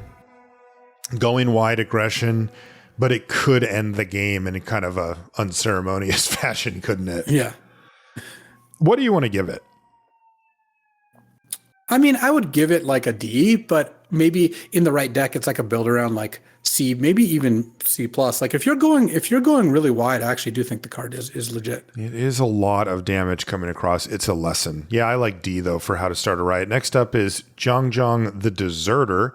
This is 2 and a red for a 2/3 legendary human rebel ally at uncommon. It has Firebending 1, and it has Exhaust. You can pay 3 to put a +1/+1 counter on Zhang. Then when it says when you next cast a lesson spell this turn, copy it, and you may choose new targets for the copy. That's this turn that you exhausted, though. Yeah. So 3 mana, 2/3 with Firebending 1. That's not exactly where you want to be, but it's not nothing. But then you spend 3, including the Firebending mana during combat, make this a 3/4, and then it copies your next lesson. That turn. So that's the key, right? You have to have the mana to both exhaust and. Yeah, that doesn't seem very hard. He gives you a mana already, and there's a lot of cheap lessons. Like I think that's not going to be a huge barrier. I think the biggest thing is, do you have enough lessons that you're going to reliably have one? Okay. But it doesn't seem that hard to do. So if you play this, the next turn you play a land, you have 4 mana, you attack, you use the 1 Firebending, so it's down to 2 for exhaust, so you've got 2 extra mana available. So you need a lesson that costs 2 that you want to copy. If you want to that's on the like 3 into 4. Obviously you could do it. Yeah, am I doing this in the exact right order or whatever? Right. Interesting. Yeah, that seems good. A little build aroundy, right? You got to have the lesson. Like there's enough of them around, but like you kind of want the right one, like a removal spell lesson or something like that. Yeah. It seems good. I like it. Yeah. Yeah, I think this card's quite strong. Like, Yeah. also, it's that class of card where your opponent isn't going to know how many lessons you have in your deck, Right. so they're not going to just be like, okay, yeah, sure, go ahead and just untap with this guy. That works for me. You know? Yeah, totally. And really do get threat of activation here where you don't have to exhaust it until you actually want to, and it makes blocking kind of awkward for your opponent. I would say give C plus Jung or B minus, like with the build around asterisk on I it. would just say it's a B. Like, make sure you have at least 3 or 4 lessons, and you're not going to be too disappointed. More than that, it's going to be great. Solstice Revelations is next. It's 2 and a red for an instant lesson at uncommon. It says exile cards from the top of your library until you exile a non-land card. You may cast that card without paying its mana cost if the spell's mana value is less than the number of mountains you control. If you don't cast that card this way, put it into your hand. And then you can do this all again for 7 mana on flashback. So it guarantees to hit a non-land, so you can't miss in that way. Yeah, but the miss is when you hit a more expensive card. You do draw it, but I mean, we're trying to get max value. Yeah, give me something now. Yeah. Yeah, that seems not great to me. Yeah, I didn't. If you're mono red, this really could do some good things, but I don't know how often that's going to end up panning out. I would be low on Solstice Revelations. Yeah, like you say, if you're mono red, okay, I guess you just go. But even then, when you look, if you're mono green, if you're mono green and you play like the Earthbending card and Earthbend for 4 and then you Earthbend for 7, or you're mono black and you play the Cat Gator, like it feels like you're going to win. Or the mono white, make a bunch of tokens. This is like, okay, I'm going to just cast my next spell for 3 mana and then flash it back for 7. That doesn't sound very good. No. I'm off of Solstice Revelations. I just give it an F. Just ignore the dang thing. Next is Treetop Freedom Fighters. This is 2 and a red for a 2/1 human rebel ally at common. It has haste. And it says, when this creature enters, create a 1/1 white ally creature token. So you get a 2/1 haste and a 1/1, and they're both allies. Nice. This card's great. Yeah. Every time I played against it, it felt pretty good. So I agree. I think all the cards that make creatures, they tend to be great. So I would say this is no exception. Yep. Really good. C plus probably for the Freedom Fighters. Yeah, I think so. Good common. Next is Twin Blades. This is 2 and a red for an artifact equipment at uncommon. It has flash, and when it enters, you can attach it to target creature you control. That creature gains double strike until end of turn. But what does this actually do? The equipped creature gets +1/+1, and the equip cost is 2. So they kind of made this a hybrid combat trick plus equipment. That's pretty, I mean, these are always kind of boring and don't end up being like key cards in the set. But I mean, you can applaud their effort here, right? It is instant speed +1/+1 double strike until end of turn. And then you can throw it around for the +1/+1 later. I don't think I'm really interested in it. It doesn't seem to have synergy with a whole lot of things in the set other than just, it kind of does what it does. But I don't know. +1/+1 and double strike can really change math and combat pretty hard, and you get leftover equipment when you're done. What do you think? Yeah, I think this card can lead to some pretty busted stuff with firebending. Goes a long way with like expensive things with flash and totally. But I'm not entirely sure. Still just low on it. Yeah, I think that it's probably. It looks like an explosive card. I would not be surprised if this ended up being like an actually pretty strong card, but I don't know that it is. I don't know exactly where it's supposed to live right now. I bet there's like a mono red or close to mono red deck that plays like the firebenders. The ones that the cadets that need a lesson in the graveyard plays other cheap firebending creatures and some like +3/+1 tricks. This could be a really good part of that, but gets you dead fast. What is my perspective in the set review at this very moment? I'm not convinced that this card is going to be good. I wouldn't want to say that, but I think this card has potential. There's some cards, that we look at that are like Solstice Revelations or Borcupine. Like we can see what the high end is there. It's just not that high. Right. Twin Blades though, The high end on Twin Blades could be really high, so I want to keep an eye on this one. Okay. Yeah, we'll go like C just down the middle for it and then see what it does. Next up is Ty Lee, Artful Acrobat. This is 2 and a red for a 3/2 legendary human performer at uncommon. It has prowess, and it says whenever Ty Lee attacks, you may pay 1. When you do, target creature can't block this turn. This card looks really annoying. It does. I don't really care about prowess that much. I think I undervalue it a little bit. Yeah, maybe, but even if so, like the fact that it just like can make something unable to block is just going to be so hard to deal with. Like I played against this once, and it was like, it's just one of those cards when it's in play. It's like, or is my neck? If I just pass and this isn't play for my opponent, is the next combat going to go well? And it's like, no, I don't think it's going to. Like right. they're gonna cast a shock on one of my creatures. This has become a 4/3, then they're gonna attack and make my other creature unable to block. I'm gonna take a bunch of damage. Yeah. So this looks like a B for aggressive decks. Agreed. Obviously, really bad outside of aggro.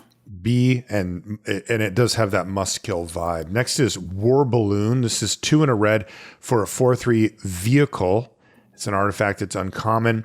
It does have flying, and you can pay 1 mana to put a fire counter on it. As long as this vehicle has 3 or more fire counters on it, it's an artifact creature. So you can kind of like installment plan building this thing up to become. It's like a real hot air balloon. You fill it up with hot air, it goes. Eventually it goes. And then you can crew it, however, but it's a brutal crew cost of 3. So really you're going to want to be doing the fire counter thing. Yeah, I have played against this now twice, and honestly, the fact that you don't have to make it a creature until you want to is a huge upside. It dodges sorcery speed move really nicely, and I advise you when you play this card, leave it on 2 counters if your mana situation is such that you really should spend the mana end of turn and make it a creature, that's fine. But like leaving it on 2 and then it's like crewing it or not attacking with it is actually totally legit. The card impressed me. This is closer to just 3 mana 4/3 flying than it is a vehicle that you're not going to use. Like, okay. I think this card is good. The buyout of just spending 3 mana over the course of whatever turns when it's efficient, that's pretty nice. I would give War Balloon a B-. It actually looks good, and it's a good way to sink firebending mana in. I believe you.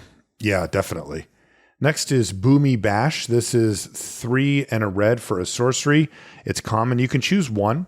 You can deal damage equal to the number of lands you control to target creature, or you can destroy a land creature or non-basic land. Destroying a land creature is so weird because it already does that with the first ability, but whatever. Yeah, totally. I think that this card is just okay. Like, again, this is like a 4 mana sorcery kill, let's say anything. Yeah. That's fine, but you don't get an advantage doing that. Now, it might be that might be kind of what people, if you're surprised by like us saying that like 4 or 5 mana removal is basically unconditional is bad, it's because when they spend 4 mana on a play and you spend 4 mana on a play, like no one's gaining there. And if you use this to kill something cheaper, well, then you're the one losing. So yep. I would say that Boomy Bash is a C. If you do want to play it, it's fine, but it's not a card you need to take early. Next is Crescent Island Temple. Here's the red shrine. It's 3 and a red. For legendary enchantment shrine, uncommon. When it enters, for each shrine you control, create a 1/1 red monk creature token with prowess. And whenever another shrine you control enters, you get a 1/1 monk. Well, there it is. I mean, this is the payoff. This is the best shrine, I think, in terms of like the blue one can be better in some types of games, but overall, I think this is the one where you're like, play this, make two monks. Next turn, play a shrine, make a monk. Play the white shrine, they all get +1/+1. That sort of thing. Totally. Yeah, here's a payoff. Yeah, this is the best. It is still a build around shrine. we'll continue giving it that. It is still not a card you would play on its own. One quick question. What if you end up with 2 Crescent Island Temples? Now they're legendary, but like what happens if you play a second one into one that's there? It's good. Like let's say you have 2 shrines and play a blue and a red one. Mm-hmm. You play a second red one. Doesn't matter which one you keep.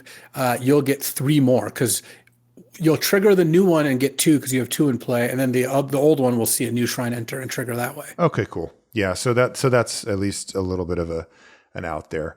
But yeah, full build around, same thing. I mean, even if this is the better one, you still need the other pieces of the puzzle to make this work.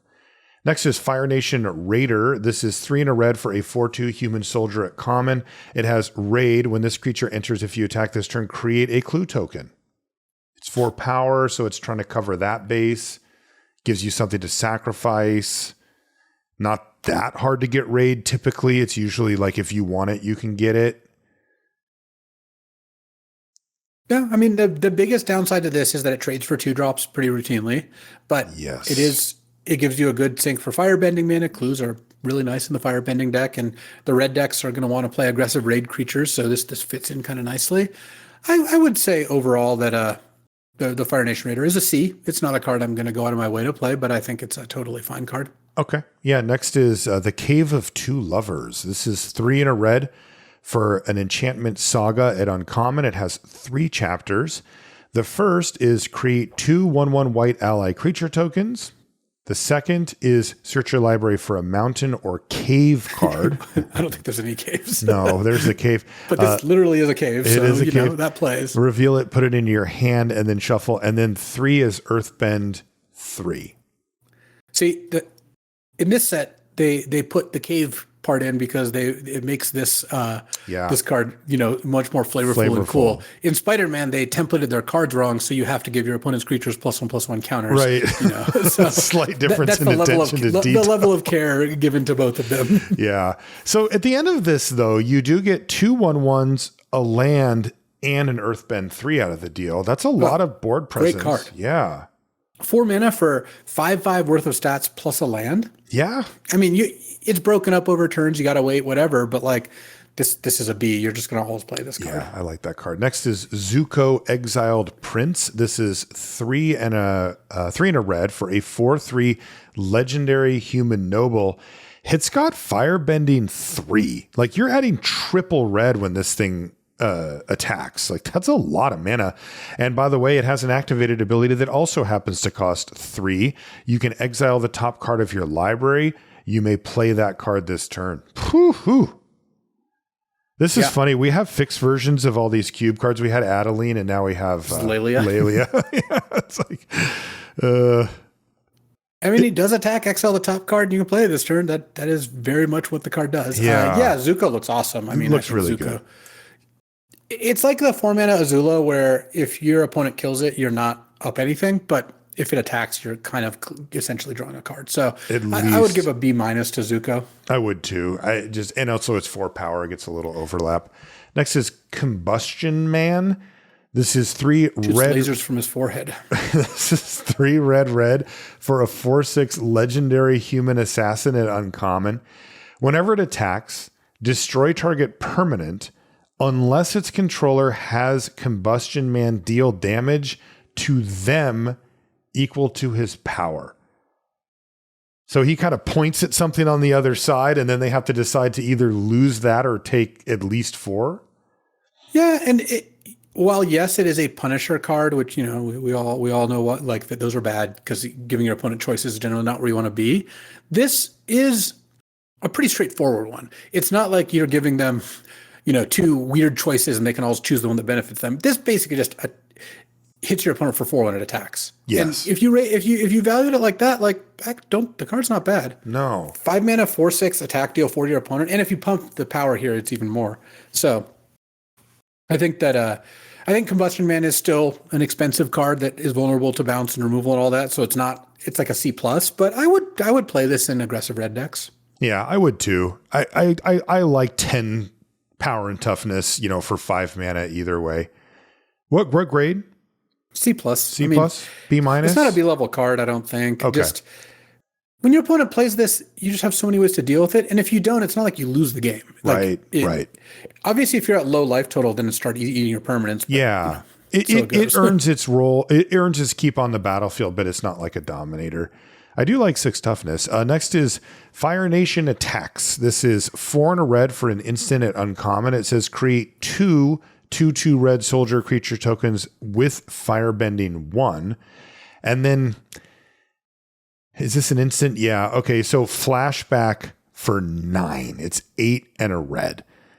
So, this is like trying to live the dream of a big firebending attack, and then you use up your mana plus your firebending mana to flash this back again.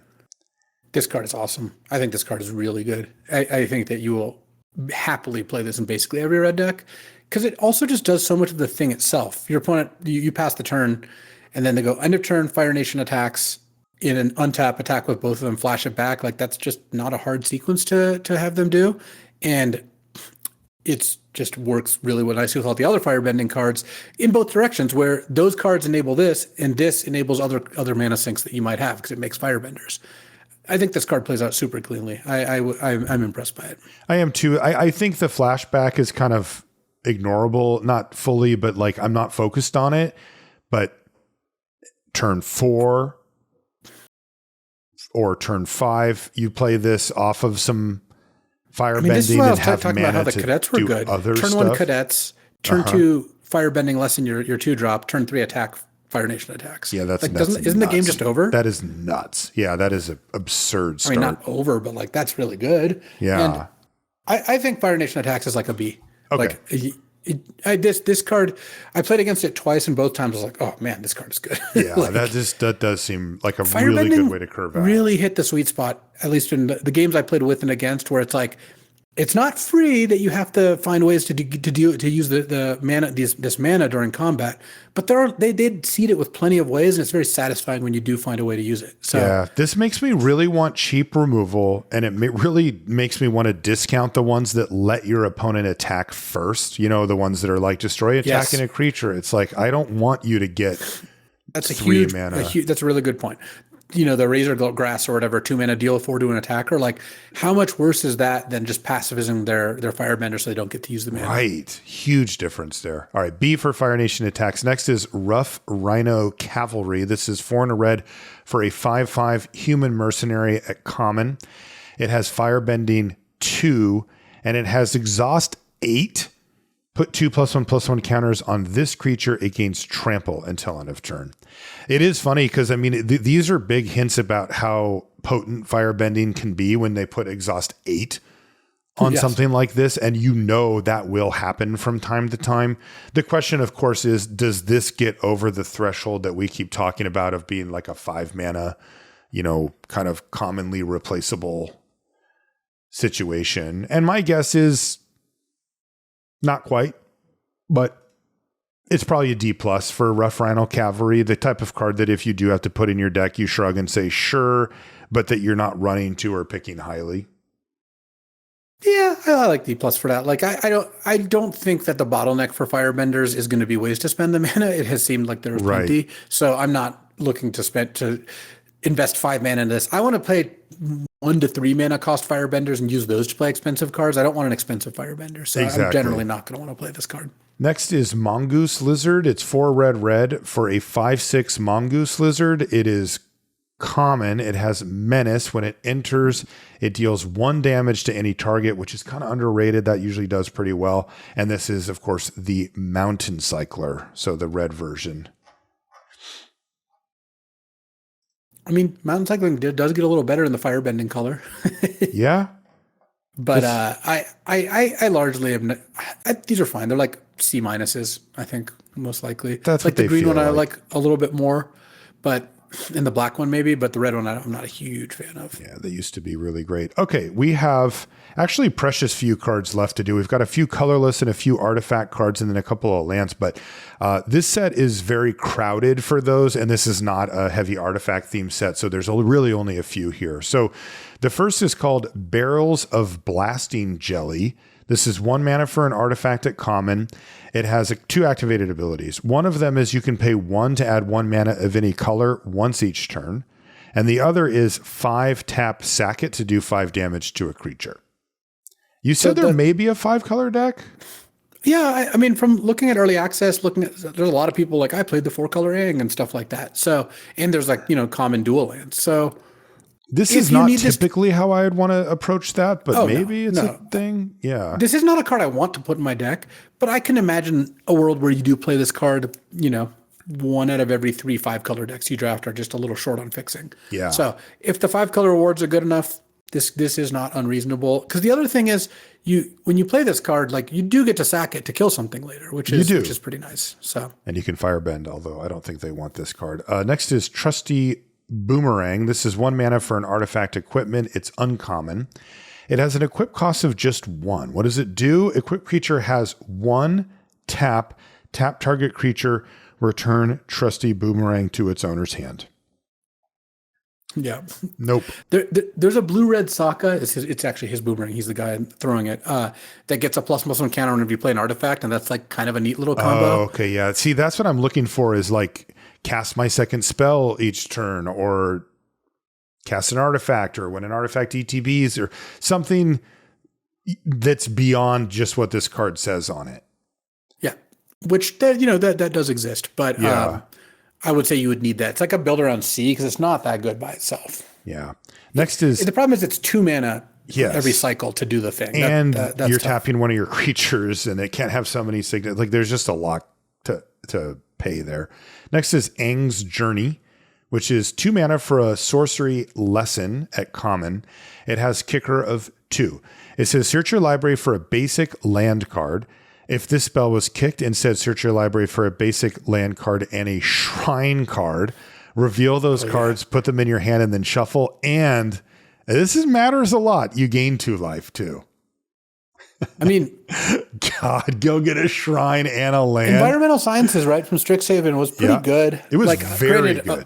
Yeah. Granted, a large part of that was that you could search it out Of your sideboard or whatever. Yeah, but I think that this card, this looks like, I want to let him cook. This card looks like a really fun card. Is it good? I'm not necessarily willing to say that. What I really hope is that it's just barely good enough. Like not good, but like hanging on. Giving this a grade would be weird. I guess would you play it just in your deck? Like you don't have any shrines. If I was playing a 3 or 4 color or 5 color deck, yes. In a 2 color deck, I would not. What about a lessons deck? Then I would play it, yeah. Okay. So yeah, basically, so it has some this needs a little rules. bit. It doesn't need much. It needs you to care about lessons or shrines or colors. And if those things happen, then I think that you've got a pretty legit argument. Energy Bending is 2 mana for an instant lesson at uncommon, and it says lands you control gain all basic land types until end of turn, draw a card. So if there's like a one-shot way to kind of go nuts with this, you could. It is a little steep because you do have to invest the 2 mana, and then it's like whatever you have left can tap for any colors. And it does replace itself, and it is a lesson. So this probably checks some of those same boxes that Luis just outlined. Like the lessons deck for sure wants this, right? It just puts it in the yard and gets you your card back. I would imagine the lesson deck want this some of the time. The reason I wouldn't say for sure is because those decks seem like they'll have a lot of card filtering. Like the 2 mana discard a card, draw 2 is a lot better than this, for example. Yeah, for sure. So it's like you only have so much room for those things. That's right. But yeah, no, I do think that this card is gonna be good. And then I guess if you are playing the 5 color deck, like do you use this as a one-shot fixing? It seems weird that you have to pay the 2 mana.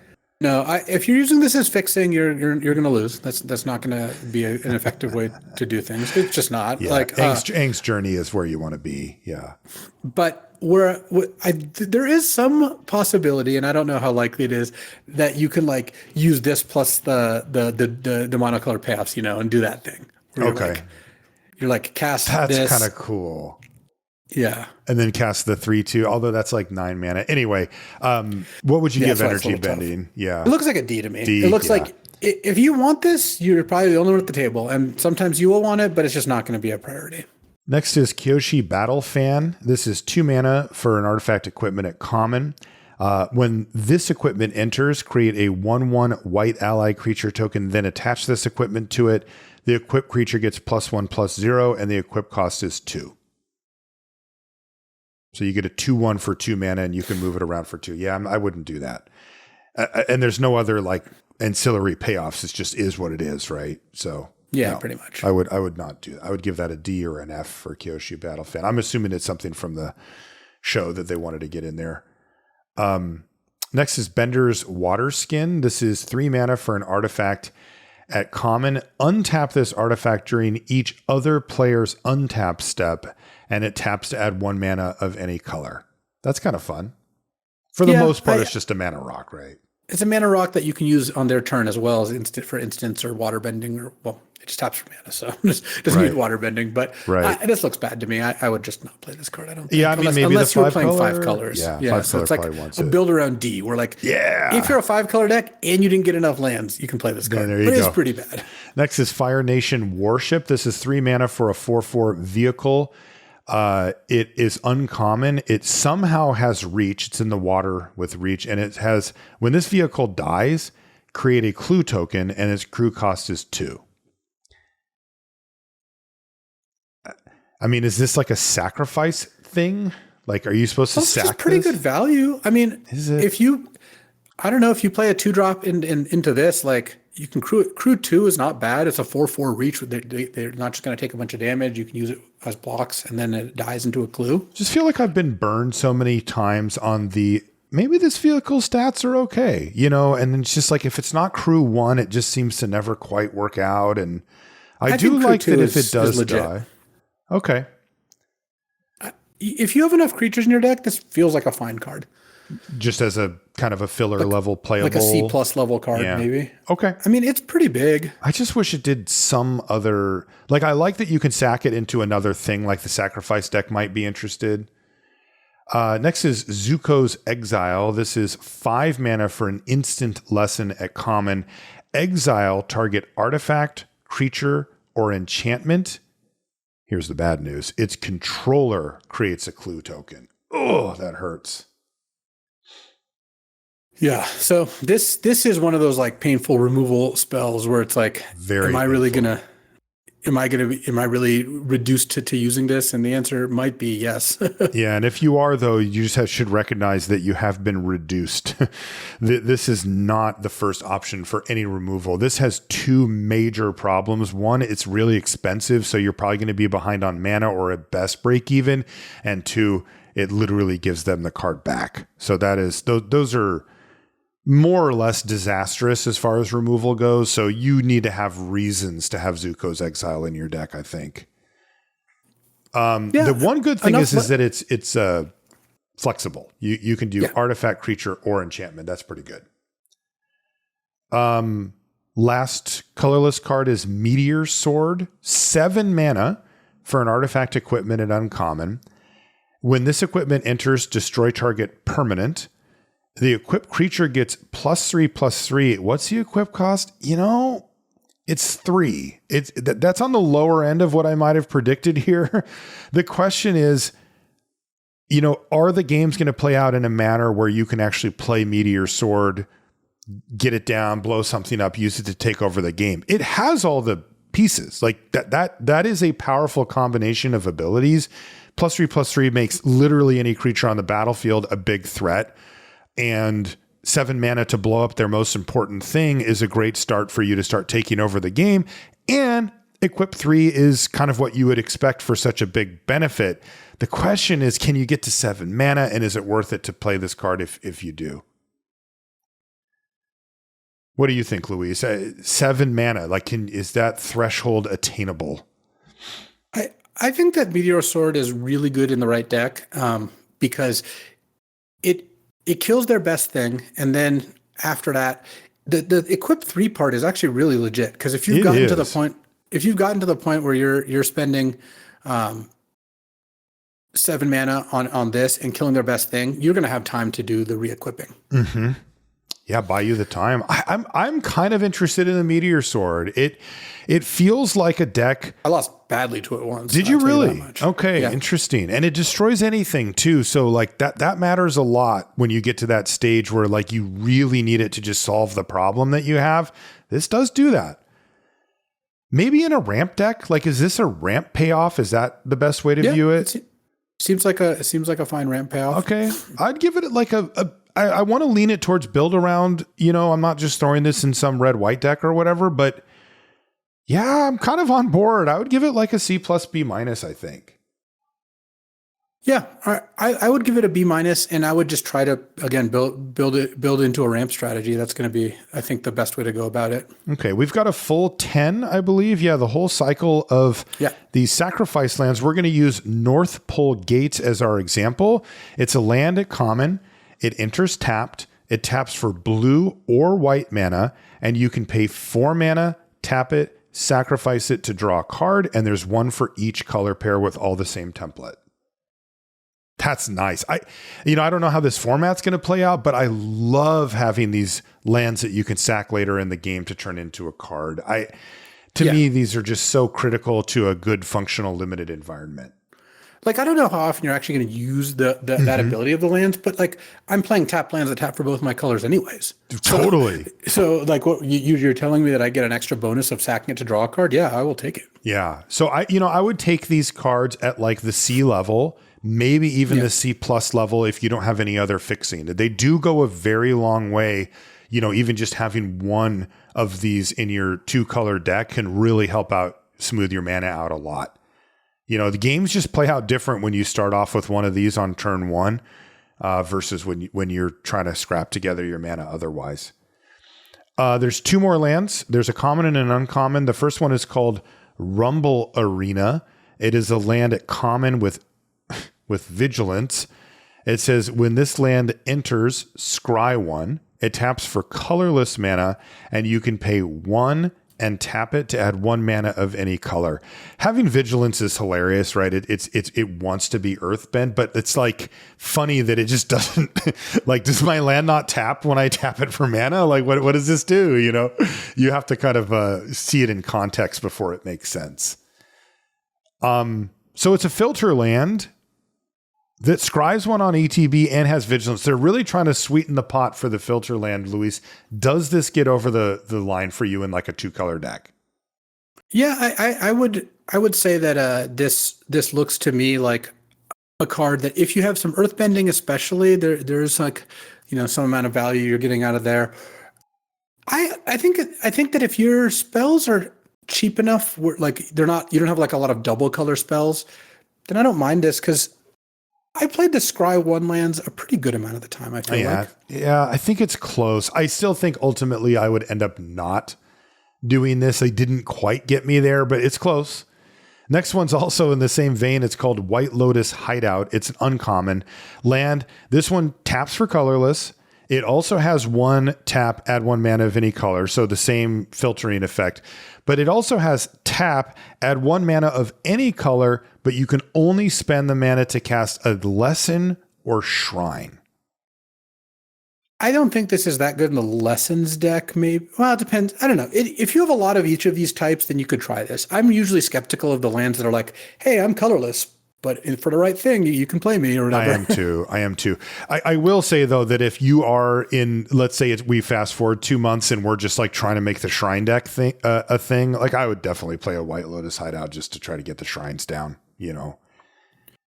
Yeah, if that's the deck that you're doing. I think that the 5-color shrines deck seems way more likely to play this than anyone else. But generally, I think with both of these, I would rate them at like a D or an F. Like I don't think I would want to play these. I don't view them as mana fixing, even though they technically can be. Now the duels, I would play those all day long. Yeah. Dude, this set looks really good, man. It has some of those hallmarks that we really look for a well-rounded, kind of a deeper, longer lasting limited set or draft environment, I should say. This has some of those things there. Yeah, it really does. We'll see if the baseline holds. I'm really curious about firebending and if those aggressive decks can just sort of run you over or not. Those are the questions I have going into, my first drafts. I have just liked how earthbending, airbending, firebending, and waterbending have all played out individually. They just all seem like well-tuned mechanics. So I'm hopeful for the set. It looks good. All right, great stuff. That is going to do it for this one. We're going to talk about the rares, mythics, and the bonus sheet on our next week's show. So make sure you show up for that. If you want to find us on social media, Marshall_LR and Luis's LSV, pretty much everywhere. If you want to find everything related to the show, it's over at lrcast.com. We want to thank our Patreon supporters as well as Ultimate Guard for supporting the show. And of course, you for listening and for sticking with us through these long shows. We really appreciate it. And we'll see you next week. All right, Marshall, I got to tell him about the game we played. It was too good. It was too good. So this is like 11 at night or something. I'm on Arena. I've drafted a pretty nice green deck. I don't usually draft green, but this ended up being like a pretty good version of it. And I get queued up against Marshall LR. And it was actually, I assumed it was you because just most like I immediately messaged you and Paul, it was in fact you. And my start is nuts. It was crazy. I went turn 1 Noble, turn 2 Lotus Cobra. I played one other thing. It was Lotus Cobra, and then I played Omnath on the next turn. Yes. And your start was turn 2, and this is where the whole thing fell apart. Turn 2 Reckoner Bankbuster off like Island Tundra or something. Yeah, it was so slow. And I just did nothing. When you did that, I could have spell pierced the Bankbuster. I could have straight up just done that. I chose not to because I was like, my start's pretty fast. I don't care about the Bankbuster. But the problem was Marshall's next play was Sanguine Evangelist. It was not the deck I thought. I thought you were some sort of like blue control artifacts deck. You were just straight up blue-white tempo. The next bunch of cards you played were like, Fairy Mastermind or Brazen Borrower, like Umezawa's GT, that sort of thing, Sanguine Evangelist. So the Bankbuster now is like a pretty threatening blocker. It was pretty annoying. We then do is we the game goes on, we're playing stuff. You play a GT, I spell pierce it, but you're able to pay, but that way you couldn't get counters on that turn. Yep. You Parallax Wave, you then Flicker Wisp the Parallax Wave. It's just like this crazy game. But you had great stuff under there. I had like a Pyrogoyf under there. Yeah, eventually the Parallax Wave ends and the Omnath and Pyrogoyf come back. But this game's close because you have a GT going. Finally, like what looks to me like the last turn of the game, Marshall's tapped out. I draw Mystic Confluence. I slam Mystic Confluence. Your last 2 cards were Force of Negation, Fracture Identity, which of course you were going to use to try to win the game. Yes. But you have to force pitching Fracture Identity. You have no cards in hand. I attack you down to like 1. And then I have like 2 blockers back. You untap, you draw. Marshall drew Cryptic Command to tap on my team and attack and kill me. It was such a crazy game. It was unbelievable. It was so sick. That was an awesome game. I really wish one of us was recording it, but I think we were both just kind of playing. Yeah, we were both just playing for the love. Yeah. It was awesome. That was great. Yeah.